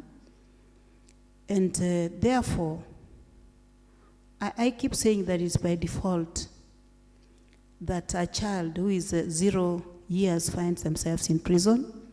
So the mother will be arrested when she's expecting. And so the one who has committed the offense is the mother, but the child is in the mother. So the child will be born in prison. And you might find 2 children who are twins find themselves in prison and you didn't sleep with them because their eyes couldn't see them, like we have had that there is mediation, that there is AKC, the adult Kenyan. This adult Kenyan, the court cannot decide the age. They say this is an adult. Equally, the court does not see the baby. They see the mother. But the prison sees the baby because the baby will definitely be born there. What then happens when this child has been born or the child comes accompanying the mother? I don't think a baby goes to the dock with the parent. So after the mother has been brought to prison, the child will then also come to join the mother because they need the care of the mother at that tender age. What then we do is that we have embraced the nurturing care framework, whereby first of all, we will protect the child. And now the beauty of it is that with the act, with the new act, each child should have a P&C file because this is a child in need of care and protection. Why? Because a child should not be in prison at all, leave alone a child of 0 to 4 years. The ones we keep in prison are the ones who are 0 to 4 years of age, accompanying their mothers and not their fathers. And so we ensure that we give them, we give access to health, good health, both at the antenatal care, postnatal care, and health throughout the system for the mother and the child. So this child is provided with the nurses in prisons or in the national hospitals and other hospitals who will take care of them while they are with us. In terms of everything including nutrition. The nutrition is controlled in the sense that it has to be balanced. The security of this child has to be provided. Remember, the mother is with the other female inmates who may come with all sorts of characters and challenges. So the prison ensures that this child does not pick those traits, whatever the case. We try our best to ensure that this child is safeguarded from picking anything from the other inmates. In most of the prisons, we try to provide a mother, child, and mother unit. Although in some prisons, the children are very few, but they are not numbers, they are still children. When the children are with us, we provide education, the ECDE that the governor was alluding to. Because we have to prepare this child for reintegration, for transiting from the baby or play school to a nursery school or grade 1 in the community. And this starts when they are 2 years of age. With the new act, we've also quickly put a framework in place and also had a director of education seconded from the Ministry of Education to ensure that checks or balances are put in place to ensure that this child is prepared to join school. So they are registered now and given a NEMIS number when they are still with us so that it can be very easy for them to reintegrated easily.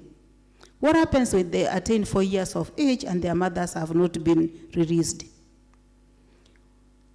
Through a court order, they are either handed over to a next of kin or to an institution, whichever comes first.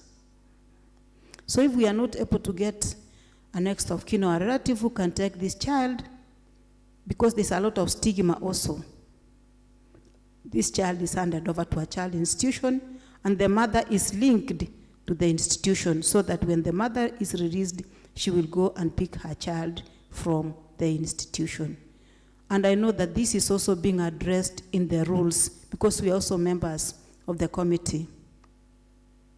Then we give psychosocial support and child therapy to the child so that the child is not affected by the process, the justice system process, the justice journey.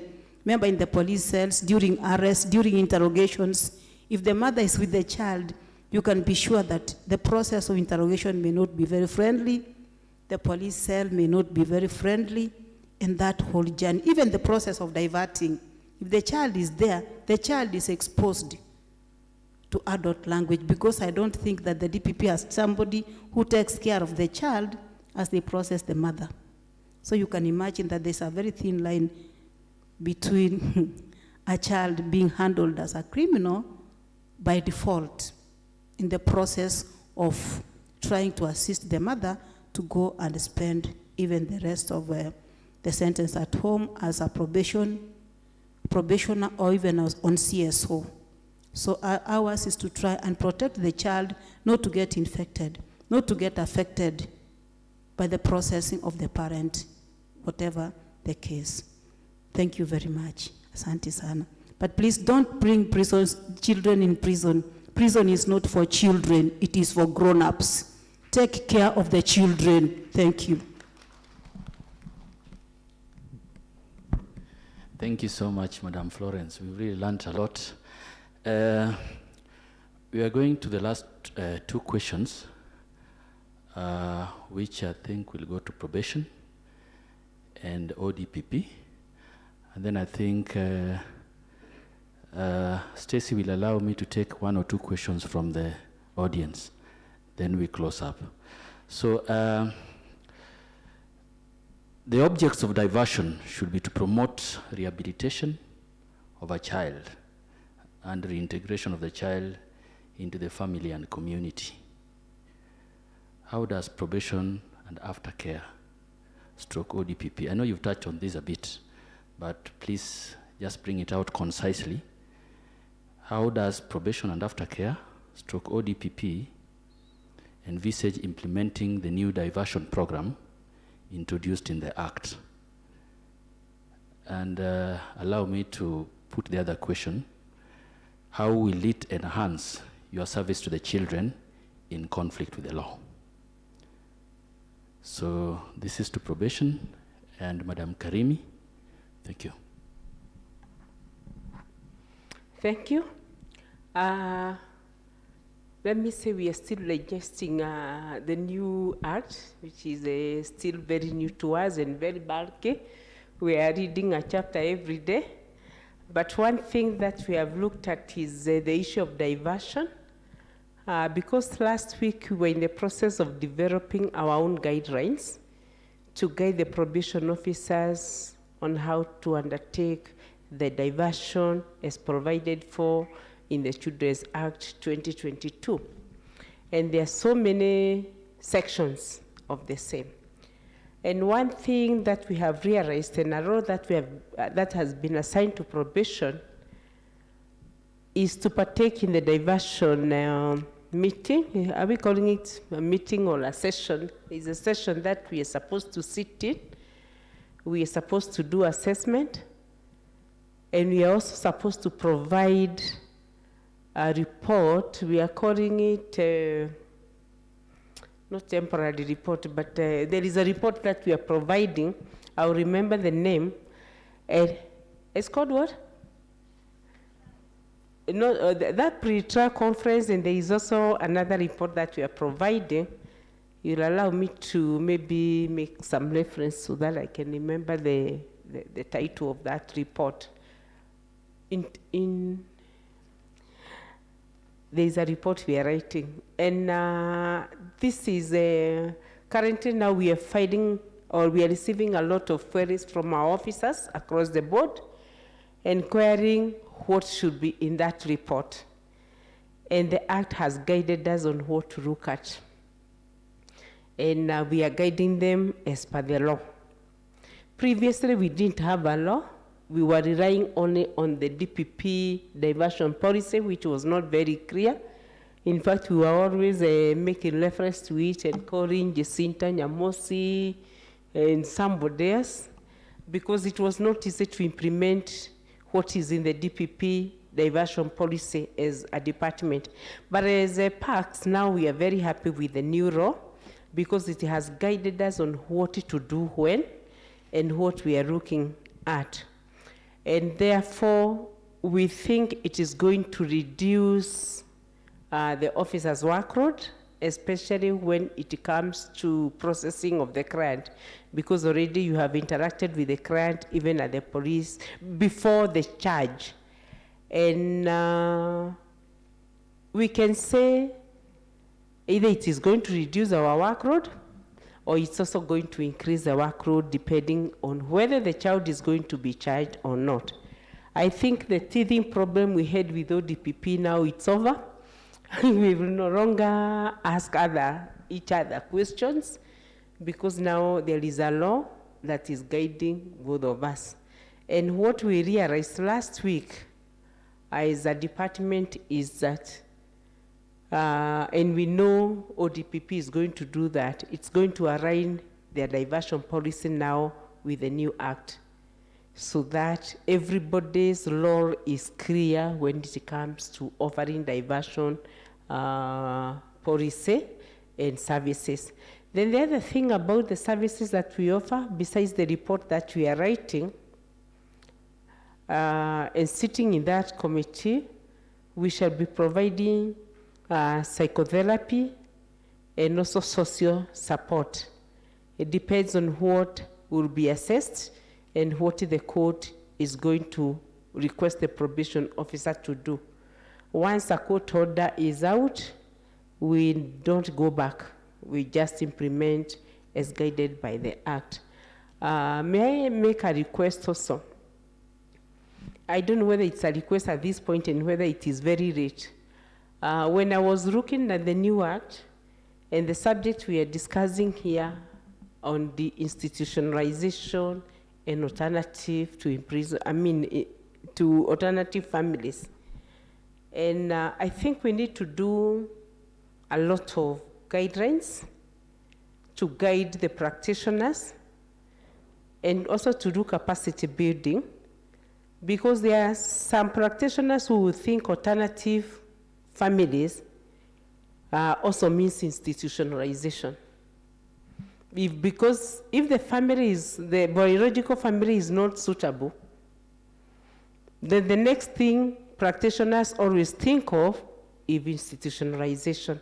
And that, I think, needs to come out in the guidelines very clearly, so that especially us who make recommendations to court, once the family is not suitable, let us not think the next family is the institutionalization.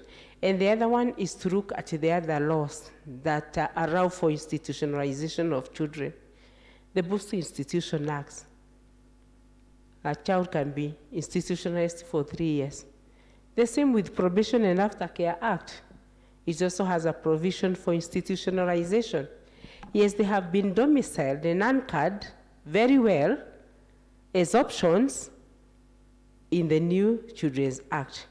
Maybe when we come up with the guidelines, let us guide ourselves very well so that now we don't say that, after all, Boso Institutions Act is accommodated in the new, because that is what we are going to institutionalize the children. In fact, some courts are not even waiting for a probation officer's report. They are just committing to institutions directly. And by the time they are coming to us, then we are asking ourselves, so why are you referring the case to us? You have already used the Boso Institutions Act. So my request is, as the committee also looks at when you're doing the guidelines, can you guide us on what to do? Thank you.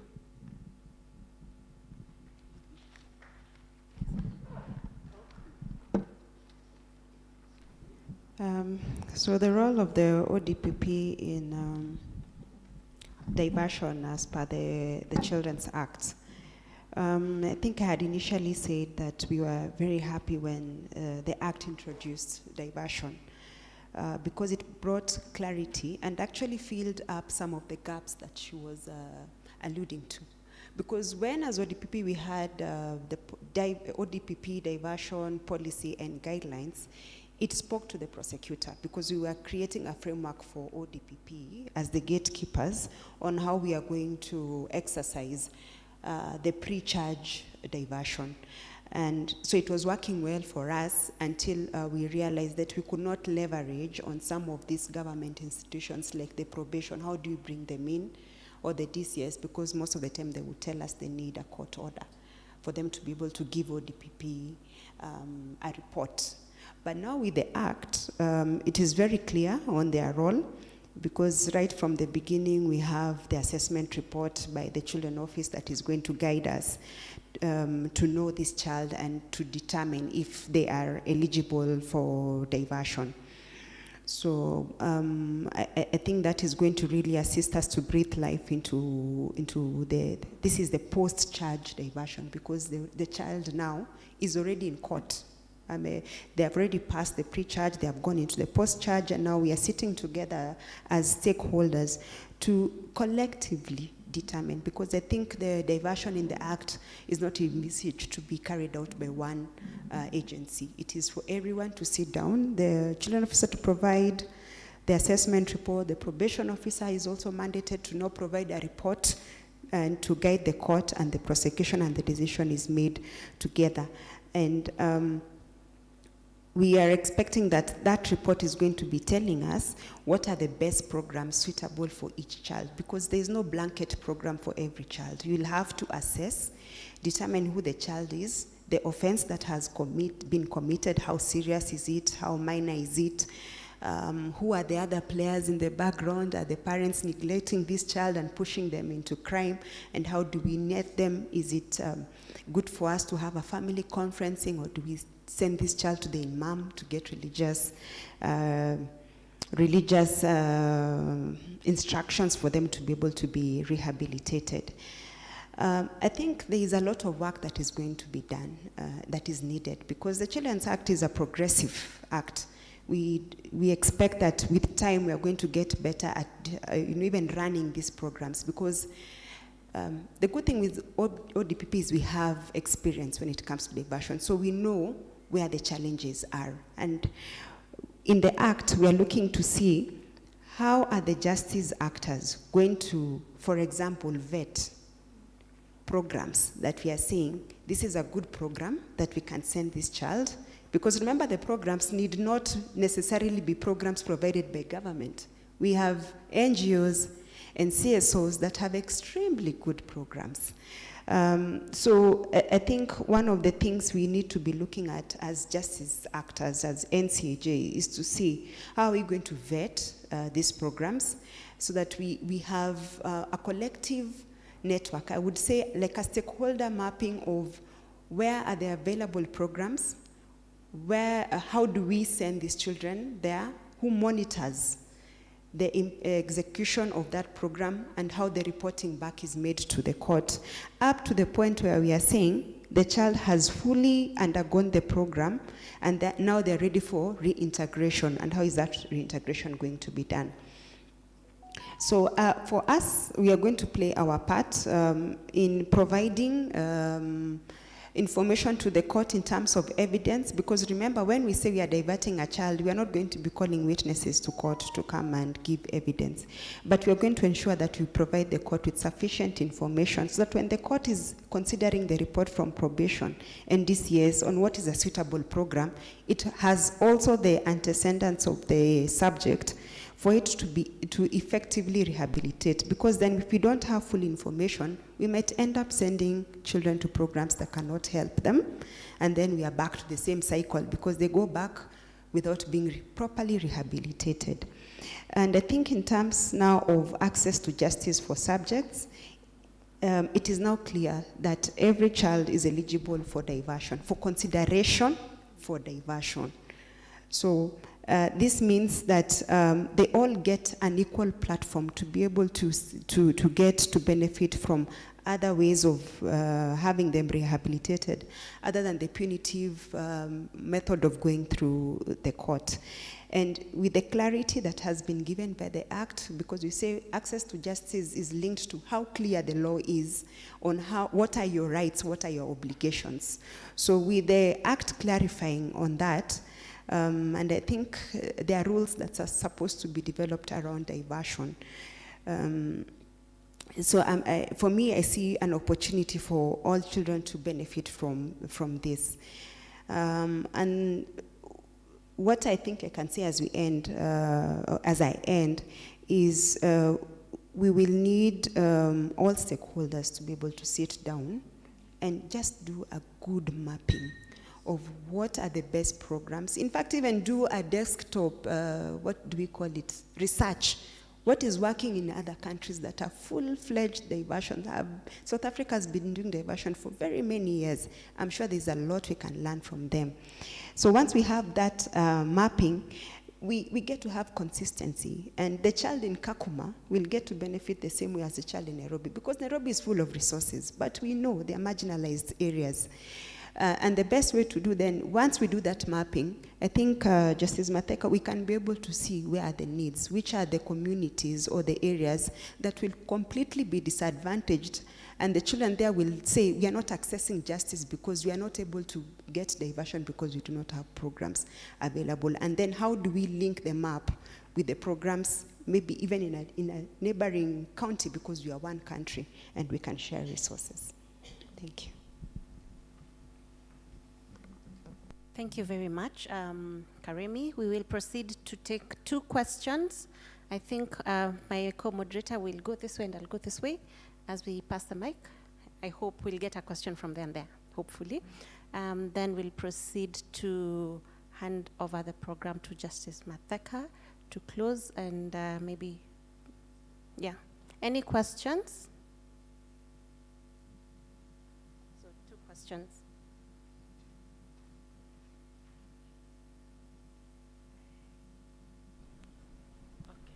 Thank you very much, the panel. I think I'll stand. I've sat so much, if you allow me. So I have one, just to appreciate the panel, that you represent the child justice chain in a very special way. And there are things that we thought about, I think it was during the launch of the last service month at Makadara. And Madam Florence, today you spoke about outside of this space of the number of prisoners in there.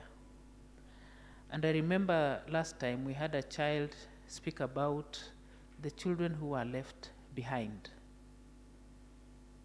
And that is one thing, when we imprison people, if today there are 60,000 prisoners and remandees, how many children have been left at home? And how many of those children have been presented as PNC for purposes of dealing with them.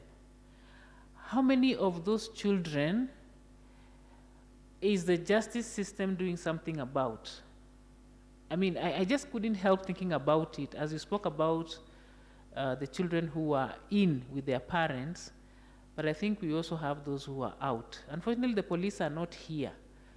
But as a justice chain, is there something we can do so that every time, Madam Karemi, you approve a charge, we also think, because that is the kid who is going to end up in the children's court. As your colleague is approving a charge before Honorable Mishigi in another court there, it's another kid, somebody's kid who was left at home on their own, a charge sheet is being drawn and they are appearing before another court. And when we talk about fursa, you know, the opportunities in the due law, that is the question, one of the questions I have. How do we deal with that? How do we make that real? Then the other question is about diversion. I had Madam, my sister here from probation. We were roommates somewhere, so let me just say that because mahali fulani tulikuwa roommates, msituone tu hivi. How does, I heard you say that you're going to do guidelines. DPP are doing guidelines. I'm sure judiciary will be wanting to do guidelines for magistrates for diversion. DCS has reports to make for maybe. How do we sit together and do guidelines?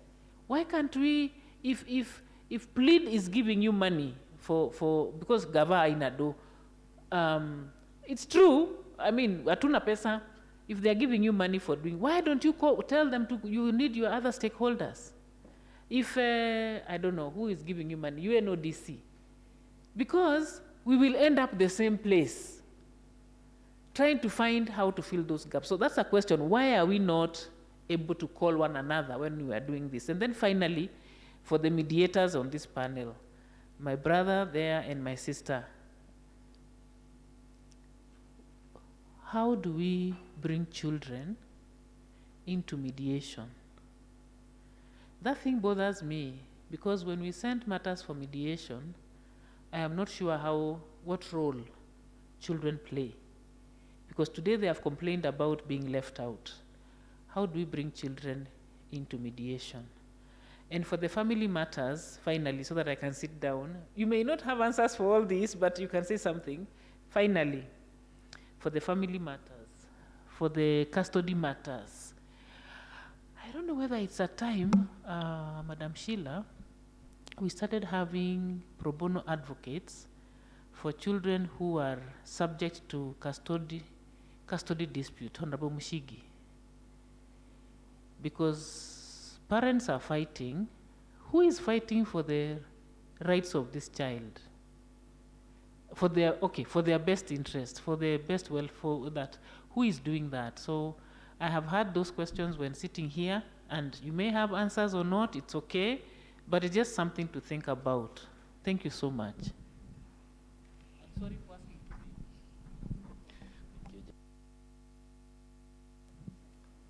May we take the other question? Then the panelists can answer.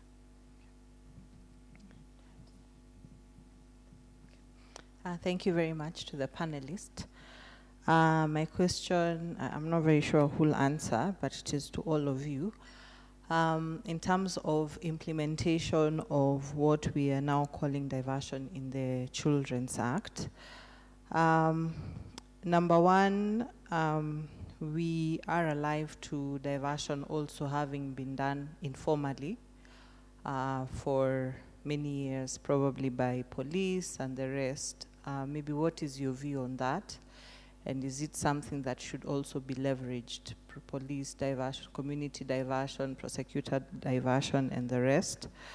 Number two is in terms of the assessment reports. I think I am at the Nairobi Children's Court, and one of the issues we've had is in terms of reports, because we are not very sure where does the assessment by the children officer start and end, where does the probation officer start and end. so that also we are not convoluting all these reports in one, because apparently the children officer will want to speak to parent who and who and who. The probation will still speak to the parent who and who and who. So probably, as maybe it's what also Justice Matheka has asked, in terms of coordination, how are we coordinating it? Because we might be wasting time waiting for a specific report, maybe a probation officer's report, but everything has been covered by the children officer's report. So maybe in terms of coordination and implementation, who starts, where starts, up to where, all those things, how are you thinking of addressing such issues? Thank you.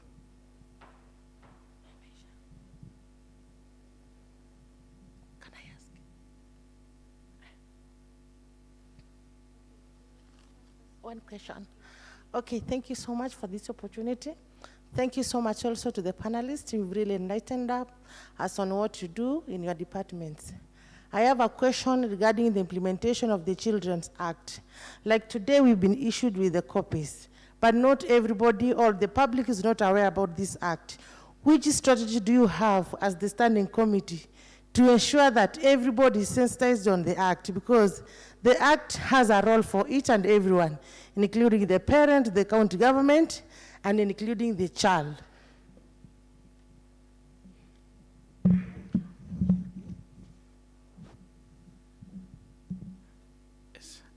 I'm Bildad Keke.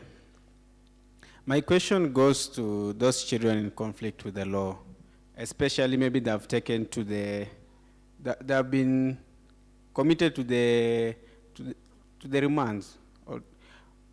Upon reaching the age of 18, are they supposed to be transmitted to the prisons? That's usually a concern. And then considering our legislation says that children, when they attain the age of 18, they are of majority. But when you look at the Children's Act, it says that there are some instances where a child, even if they've attained the age of 18, they will still be considered dependent when they are still pursuing education. So I really wanted to know how the transition period, especially of those children.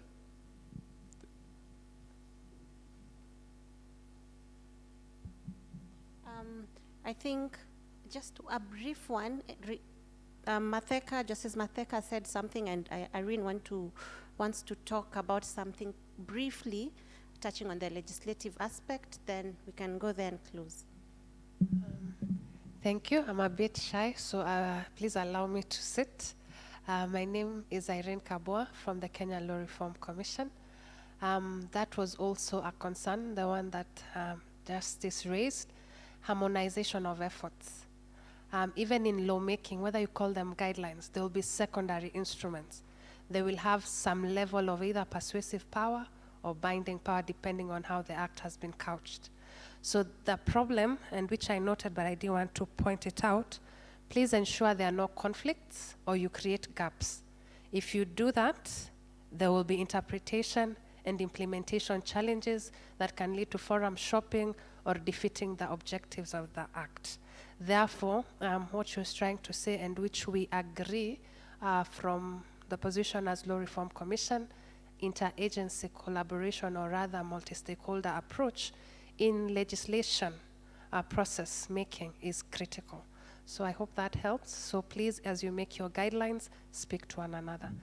Thank you. Thank you. My audible, thank you. My name is Caleb Wesa. I'm from National Police Service, Deputy Director, Community Policing, Gender and Child Protection. I have had the privilege to go through this legislation, the Children Act, and observed a few things. One is in regard with the diversion programs. I want to believe it's a welcome approach towards restorative approach for providing multi-sectoral approach for child offenders and children in need of care and protection. However, my question is, number one, are there diversion programs?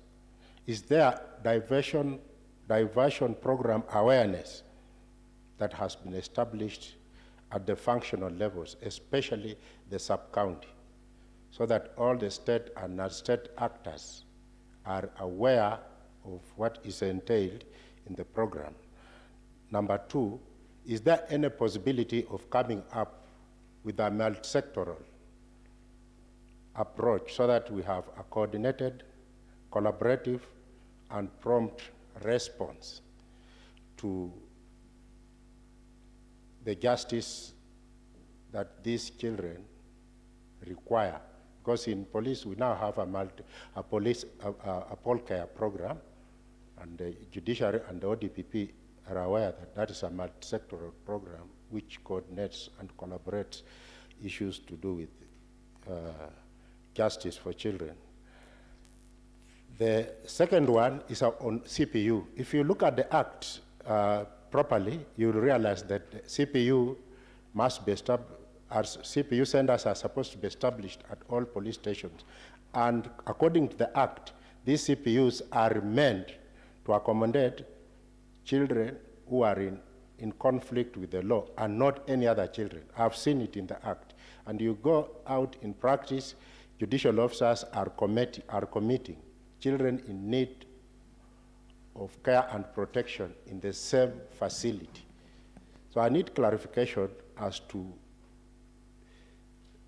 what is supposed to be done in terms of this particular institution. What is the position of this committee? And lastly, in regard to institutional care, it's a welcome move, which I agree with it. But my question is, to what measures are the managers of this institution, including this committee, what measures have they put in place to ensure that these institutions do not become environments where criminal pollution is taking place, and children are being injected with a lot of antisocial behavior, which is done through interaction with the peer groups held for various criminal offenses. So what are the measures that have been put in place to make sure that social learning in terms of criminal behavior and antisocial behavior is stopped in terms of transmission? Thank you. Dr. Osewe, I would like to ask a question as well. I'm here. My name is Juliet. And because you're talking about the importance of the institutionalization of children, research has shown that there is intergenerational trauma that is passed on to children who have not even been exposed to trauma. So for instance, children who are born in institutions themselves experience the kind of trauma that their mothers went through while they were in prison. And that can be passed on all the way until the 4th generation. So it's a bit of a hard conversation or discussion, but what is the ideal situation for our mothers, for our children, and for the future generations? Those are children who are not born and they're in their mother's wombs, but they are imprisoned. Thank you. So our panelists, those are so many questions, but I would request if you can respond. I'm told some carry away. We can look at them later, but if you can respond concisely to those questions before we close the session. Okay. Maybe to begin with, there was a question on the implementation of the Children Act. As far as the implementation of the Children Act is concerned, together with the Directorate of Children's Service, the National Council for Children's Service as the coordinating agency, already there were programs in place to make sure that we unpack the Act, together even with other partners. We had also been engaging partners, especially in terms of printing, and distribution and dissemination of the Act. Another strategy we have in place is mainstreaming of dissemination of the Act in all forums possible where we get. And as has earlier been said in the panel discussion in the morning, we're also in the process of developing child-friendly and popular versions of the Act for user-friendly purposes. For the institutions, especially our statutory institutions, there are programs which are put in place. There is counseling which is there, and more so to empower the children. Together with UNODC, there are courses actually which have been introduced, and the state-of-the-art equipments have been given. And now in some of our institutions, many things are being done, not only those traditional courses which are there, but even other things, including embroidery, printing, and such things can be done.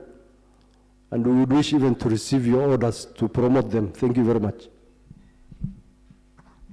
Thank you. Are you also considering translating into Kiswahili and other languages? Consider that. We have issues with the rules as well. You craft something and people don't read. There should be a strategy, a plan on how to sensitize, to teach, and to let people know and be aware that that law exists and how they can apply it. Sometimes even just giving them copies in these handbags, they will never read them. So you need a whole roadmap and a plan on how that will be done. Otherwise, we crafted Kadhi Court rules in 2019, and sometimes in May this year, there was a Kadhi who was asking me whether those rules are in place. We did protection against domestic violence rules in 2019 or 2020. I'm sure none is aware that those rules exist. They have never seen them, they don't read them. So you may need a whole program to launch it nationally, to give abridged versions if possible, to sensitize national TV and all those things. Otherwise, it will just still remain on paper.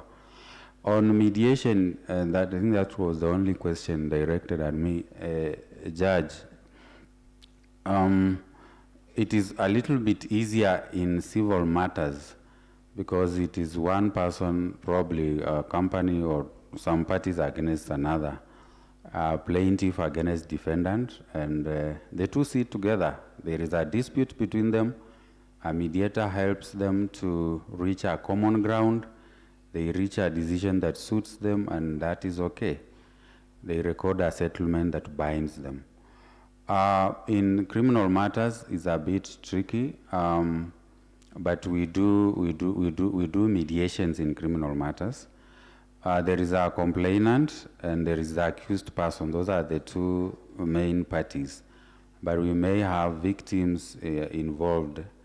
And if it is a criminal dispute, for example, an assault, the accused person assaulted the complainant, then the two can be assisted by a mediator and reach a common ground. But if we have victims involved, third-party victims involved, then how do they come into such a process so that their voice can be heard? That same predicament extends to children matters. Remember, even if it is a civil case where a child is suing, they sue through an ex-friend. And the next friend can purport to sit at a table with the defendant and mediate and reach a settlement. Of course, the law will recognize that those are the two parties mediating, the next friend as the plaintiff and the defendant. But then there is the person on whose behalf the suit was filed. How do they come in and have their voice heard? in normal court proceedings, it will be assumed that the person who brought the suit on behalf of the minor has the best interest of that minor, and they can allow an adjournment, they can seek for an adjournment, they can sign a consent that binds the minor because they are the ones who filed the suit on their behalf. But in reality, sometimes it might not really be reflective of the voice of the minor. Of course, if it becomes apparent to the court that their interests are now going against the minor, then the court can remove them. But I think it is an area that needs training.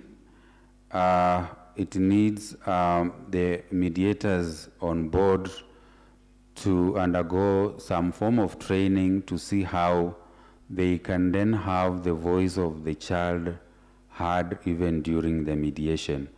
I can't assure you that it is something that our mediators may have already been trained on or that they have been doing, but it's an area where if they are properly trained, then they would know at what point the voice of the child should come in, so that the end result, the mediation settlement agreement, has taken into account the voice of the child. So I think it's a challenge, but I think it's an area that we need to focus on in terms of training and capacity building of our mediators.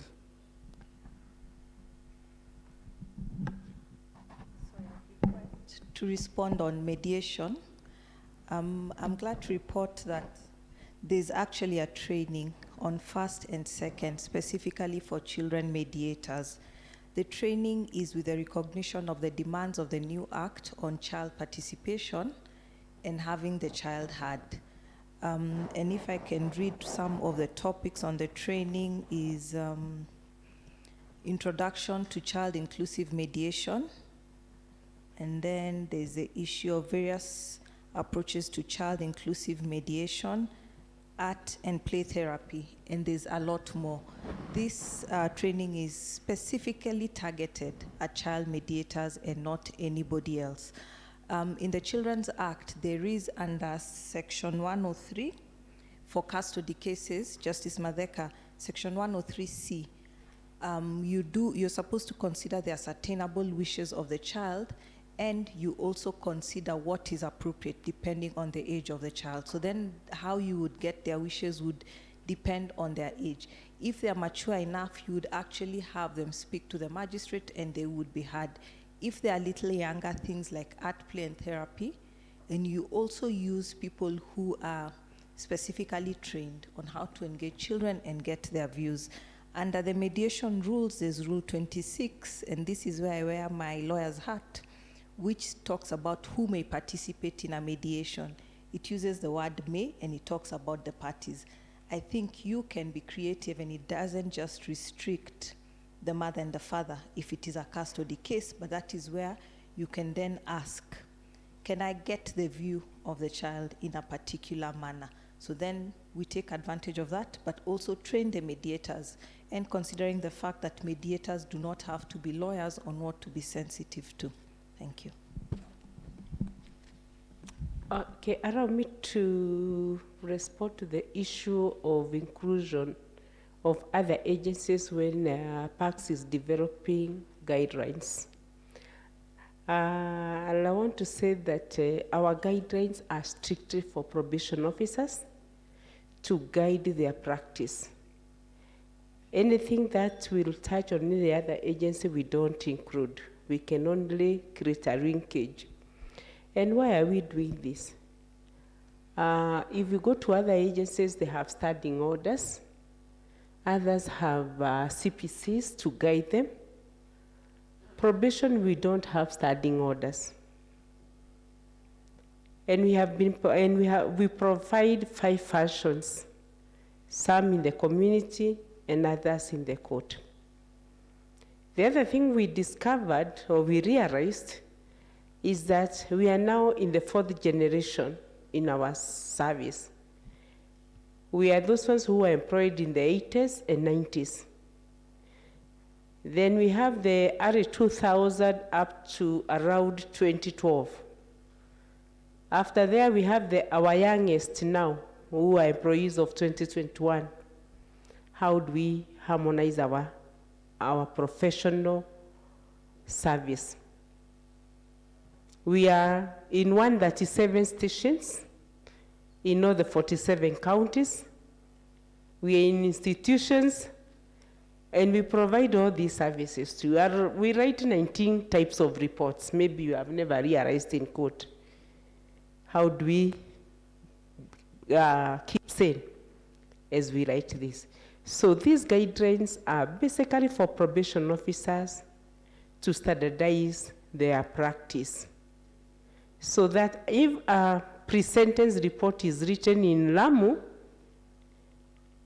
the content and the structure is the same with the pre-sentence report written in Kakuma station. That is why we have the standards. The first ones were developed in 2012 and between 2012 and 14. We're in the second phase, we are revising them to bring on board the new practice and to shed off what is no longer practice.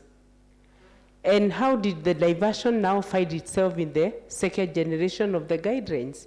It's a new practice that affects probation service. The law has assigned us a role. It is one of the strategies to sensitize ourselves on our law, and to sensitize ourselves on where to start with diversion and to end with diversion. We come up with a common guideline that will guide everyone. Even if we don't get the opportunity to train you on one-to-one or face-to-face, you already have a document to tell you what does a preliminary report look like, what is the structure, and what should it contain. So those are the guidelines, but we always invite all the agencies when we are doing validation. Last week we were humbly honored by the Kenya prisons. We had an officer from Kenya prisons. We had somebody we had a variety of people coming to validate our guidelines. So that is the only time we bring you on board, but we are guided by law. And I like that question that asked, there is someone who asked, where does PACS start and end, and Children's Department starts and end when we are doing the preliminary reports? We are also confused. I think this is now where we need a common guidance to tell probation you'll be starting from the family, because when we talk of and social inquiries ourselves, the family means a lot, and we have issues we ask about the family to guide our reports. The same may be different from Children's Department. So I think it is a very valid concern, and we need, as the three agencies, that is judiciary, probation, and all others, doing the preliminary reports, including DPP, is also doing a preliminary report, and the reports end up being the same. So whom are we waiting for? I think is a very valid concern. Thank you.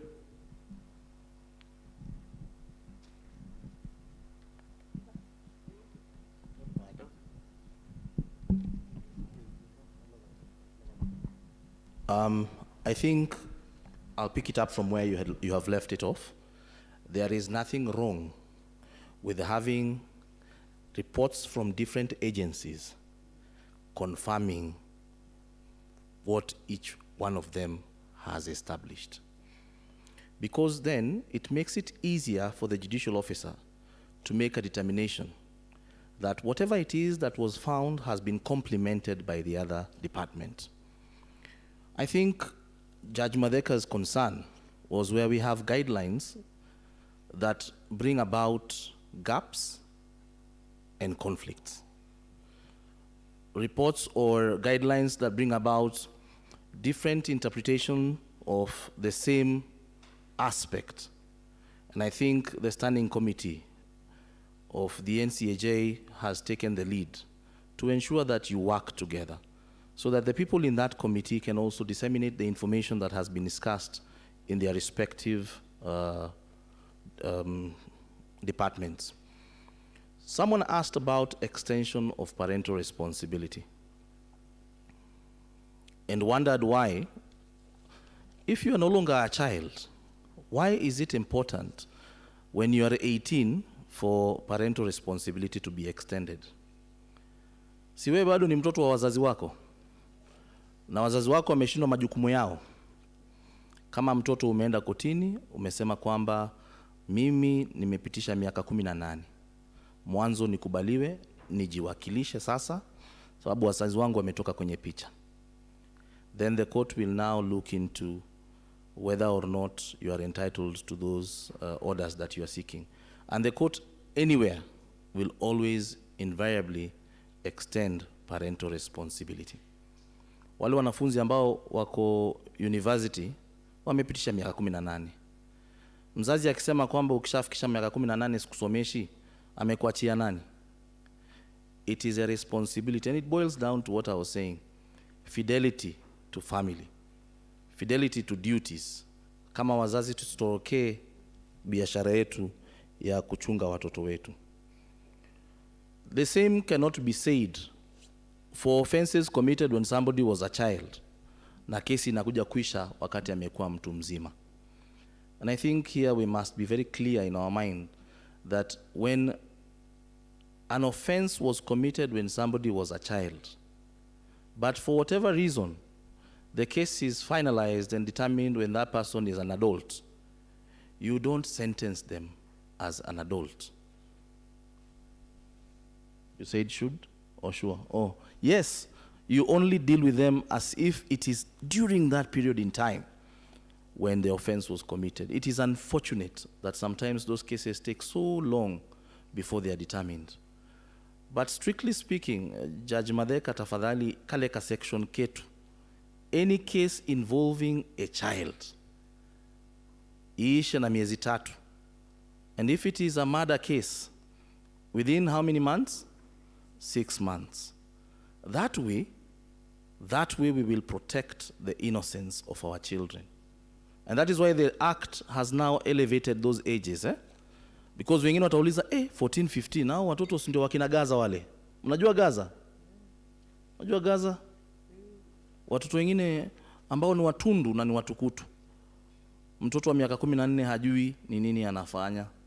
Hajui kabisa. Lakini wengine wanajua, si ndio? So we have to look at all those things. But bottom line, even when we are dealing with children cases, the innocence of this child must be protected at all costs. And that is why there were such limitations. 3 months, irrespective of what offense it is. If it's murder, then 6 months. Let us look at it through that lens. Then we'll be able to appreciate why it is that there are so many protections guaranteed to children. Finally, for mothers, children who have mothers who are in prison, some time back through the task force on children, we did a visit to Meru where we went to prison. Of course, we were going out of our way. But when you come up with those rules by the Chief Justice, let it be part and parcel of the work of a judicial officer to visit the prisons or to receive reports from the prison authorities that we have this number of children, etc. And when they now prepare the reports that are supposed to be dealt with, it will take care of those children who are in prison and also those children who are left back at home. Because invariably, these children will follow suit. Truth be told, they don't have guidance. I'm not saying that fathers are not good. They don't know how to take care of their children. I don't know why wale wakina mama wanakuja prison kama waliwacha wazee nyumbani. But the fact of the matter is that mothers have this tender touch. Na pia wale wazee, and you'll pardon me, pia wako na umama ndani yao. They have a motherly touch. Wanaweza pia kufanya nini? Kuchunga hawa watoto. So we have those children who are with their mothers in custody, and then we have those children who are at home with nobody to do what? To take care of them. I think I'll stop at that. Yeah, just to pick up from Honorable Mushigi and what Justice Matheka raised about when we are charging, do we know whether that adult we have charged has left children back at home? I think that is a serious gap that we have, the gap of information when we are making that decision to charge. I don't know where is the best place to get that information from, but I think for us, because we work so closely with the police, and the police are the ones on the ground, maybe it is about time we had conversations that when they are bringing these files to us, they need to tell us more about this suspect. Who is he? Not just because of the crime he's committed, but has he left or has she left any unminded children at home? So that when we are looking at this person, because the decision to charge process is a stage step, where we are looking at, one, is there evidence? Good. Two, is it in the public interest to charge this person? Because if you have brought for us a suspect who has committed a very minor offense, and you're saying this is the sole breadwinner, and they have left 5 children without any guardian, maybe we don't know who is the next relative available, then for us as ODPP, we are able to decide, do we really need to charge this person? Because how many people are we going to hurt in the process because of a minor offense? So I think, and that's what we call the public interest test. Now, after the evidence test, we go to the public interest, where we are saying now, and this has been very common even with FGM cases, because I think for FGM, the nature of the offense is that it's in a family setting. Maybe it is the mother who called the auntie to come and cut, and the father provided the premise where this child is going to be cut. It was the uncle who came with the tools.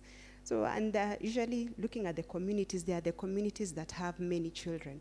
So for FGM, we are many times forced to look at the public interest test when charging, because we see that we might cause more damage to more people by charging one parent. So conversations with the police for us to get more information when the file is being brought to us, maybe when the matter has gone to court, probation, when they're doing the pre-build report, usually I see they bring a lot of good information on the background, and that gives a lot of information on how we can proceed with this, the suspect that is before us. And then maybe to think of how can we even look at the JJMIS, Juvenile Justice Management Information System. Does it capture this information?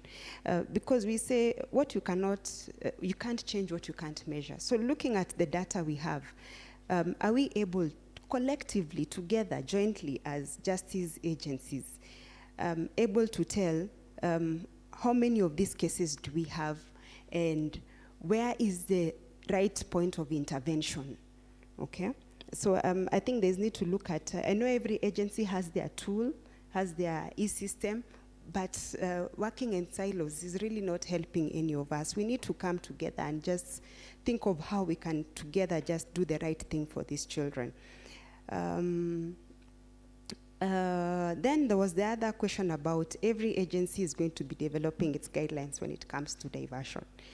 I don't know for DPP if we'll need to, because we already had guidelines, but I remember many times the DPP was really encouraging every agency, you need to prepare your own frameworks. But despite all that, we are dealing with one child. So Justice Matheka, I don't know if it's time for us to think about diversion committees, where it's a multi-agency that sits every time there's a child who needs to be diverted, so that you are together on the same page as a committee, and then maybe develop, I don't know if I would propose guidelines, I would go for more for standing operating procedures, a step-by-step guide of from the point that child comes to this committee, what are the steps and what is the role of each agency in every step as we go down. I think that would work really well, so that there is something that is consistent and seamless, and the child is not, being subjected to unclear rules and discrimination in some areas. And then I think the issue of the reports of the children officer, the assessment report, and the probation report at the preliminary inquiry. I know that is a challenge. Well, Honorable Mushigi has brought an interesting edge to it, where he's saying, it's even better when we have a different agency bringing in these reports. Well, no problem with that for as long as there is no delay, where we have one agency has brought their report, but we have to wait another 2 weeks for the other agency lagging behind to bring their report. If everyone can bring their report on time, good.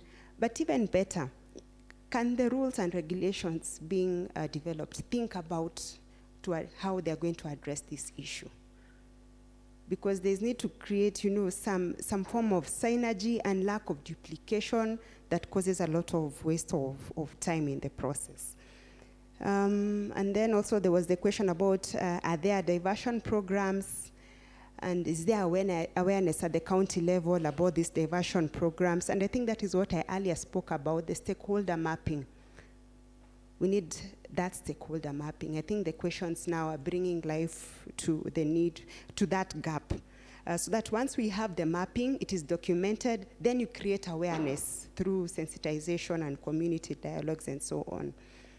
And just to finish, there had been a comment about the charge sheets not indicating whether the suspect before, the system is a child or an adult. That had been a big issue. And I want to say, ODPP, we are really trying to rectify this. I think the courts made it clear that ODPP has the mandate when it comes to decision to charge and preparation of charge sheets. And we have even developed a draft, a template charge sheet, which now indicates the adult or if it is a child. And our e-system also has a portion on the age. So I think it's just a matter of time, progressively, that problem will probably come to an end. Thank you.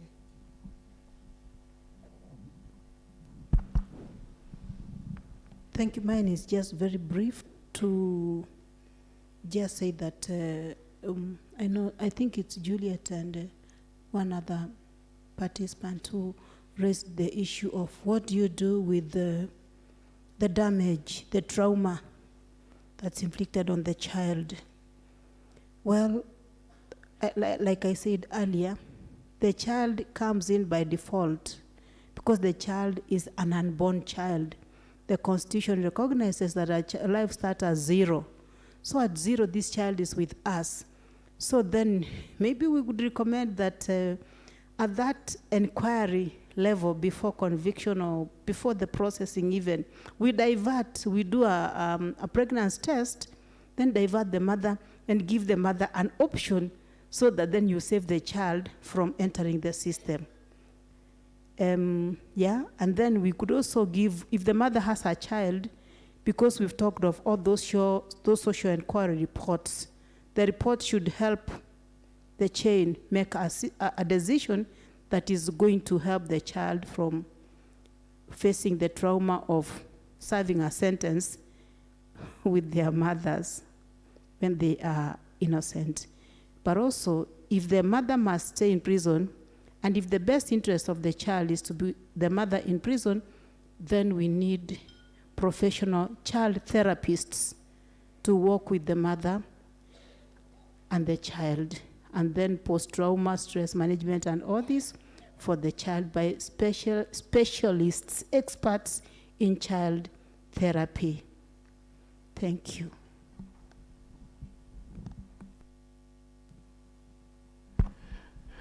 Thank you, ladies and gentlemen. You will agree with me that the panel's performance is outstanding. It's outstanding. In my other duty in the judiciary, I look at performance, and I can tell you this one is outstanding. Can we have a round of applause for this panel? I'm sure there are many of us with questions that are not answered, but we were limited by time. You can write those questions down and give them. I think they'll still be there tomorrow. The children are also back. Watoto mpo? Yeah, I think all this is being done in the interest of these children. And this is a big day for our children. So I don't know, my co-moderator, Nancy, would want to say something before we close up. Thank you. Yeah, this is just to say thank you for your active participation and listening. It has been indeed a very good panel discussion where we've learned a lot about DI, deinstitutionalization, children of incarcerated parents, and a lot more, diversion and all. Thank you very much. I hope to see all of you tomorrow, and I'm going to pass the microphone to Roslyn, who can take us through the next session. Roslyn, the children will then give us something. I think they have something special for us. Then Justice Matheka will give the closing remarks. Otherwise, thank you very much. Ah, okay.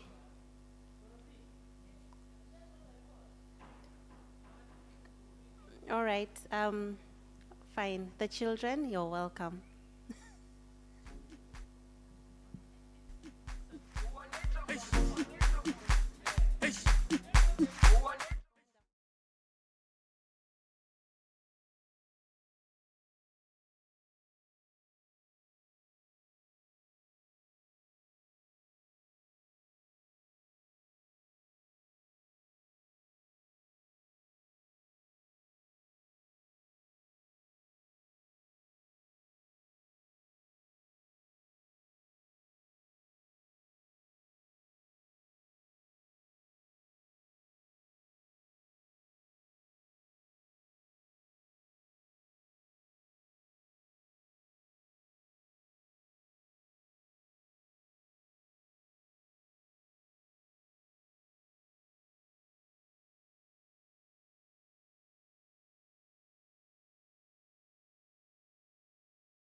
nilikuwa nimesahau, I can jump a little. At least mmenisaidia kuruka kidogo. Si ndio? Naweza jipigia makofi kidogo. So, colleagues, friends, children, relatives in this system, unajua, when you start doing things for children, you become relatives. Do you know that? Tunakuwa related, tunakuwa auntie, uncle, mommy, you just become relatives. So by the end of today, I think we are all related. Isn't it? Because we are here for one purpose, to ensure that our new law for children actually is the new dawn, na kwamba inatupatia fursa. I was looking for that word ya Kiswahili. Sinyi mnasoma shule mnajua Kiswahili sanifu. Fursa, you know that term. Kwamba inatupatia kila moja wetu fursa mpya ya kufanya mambo mapya kuhusu watoto. And therefore, as we come to the close of today, there is one thing that I learned from the governor today. Nani anakumbuka ile quote governor alisema mpaka CJ akairudia? Nani anakumbuka? Sema kwa sauti. How is the child? Ukoje mtoi? Unajisikiaje leo? Si ndio? That is what he was asking. How is the child? Na akasema, CJ akasema, tunafaa kuuliza hiyo swali either kila siku au kila wakati tukipata nafasi. How is the child? Na hii sheria imetupatia hiyo kazi ya kuuliza sisi ambao ni watu wazima, tunashughulika na kazi ya watoto, kujiuliza kila siku kwa kazi yetu, how is the child? So tukiondoka hapa jioni ya leo, ningependa kuwashukuru sana kwa kuja kwenu, kuwashukuru kwa kuparticipate ama kuhudhuria na kuzungumza na kutoa mawazo na kutoa yale majukumu mtaenda kuyafanya, na pia na kuuliza maswali mengi ambayo tunafaa kuyajibu. So tukiondoka, tunajipanga vile kesho tutakuja tuendelee na mazungumzo. Halafu jioni ama adhuhuri tukitoka, tuwe na makubaliano ya mambo ambayo tutaenda kuyafanya ili kuhakikisha kwamba sheria hii mpya ya watoto kweli itaweza kufanyia watoto kazi katika Kenya yetu. Kwa hivyo ningependa niwashukuru na niwaombe tena tukutane kesho hapa majaliwa ili tuweze kuendelea na mazungumzo yetu. Na nikimalizia, Juliet, sijui nani anakuja kufunga kwa maombi ama ni wewe?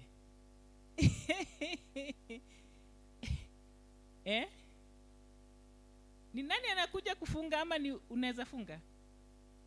Mtoto yeyote akuja atufungie kwa maombi. Naomba tu mtoto, yes, njoo tafadhali, njoo utuombe.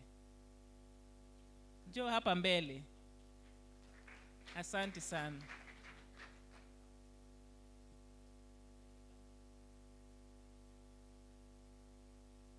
Alafu akimaliza kuna chai, tupitie hapo tukinywa chai. Si ndio Juliet? Sawa basi, asante. تكاد تميز من الغيظ كلما ألقي فيها فوج سألهم خزنتها ألم يأتكم نذير قالوا بلى قد جاءنا نذير فكذبنا وقلنا ما نزل الله من شيء إن أنتم إلا في ضلال كبير وقالوا لو كنا نسمع أو نعقل ما كنا في أصحاب السعير فاعترفوا بذنبهم فسحقا لأصحاب السعير.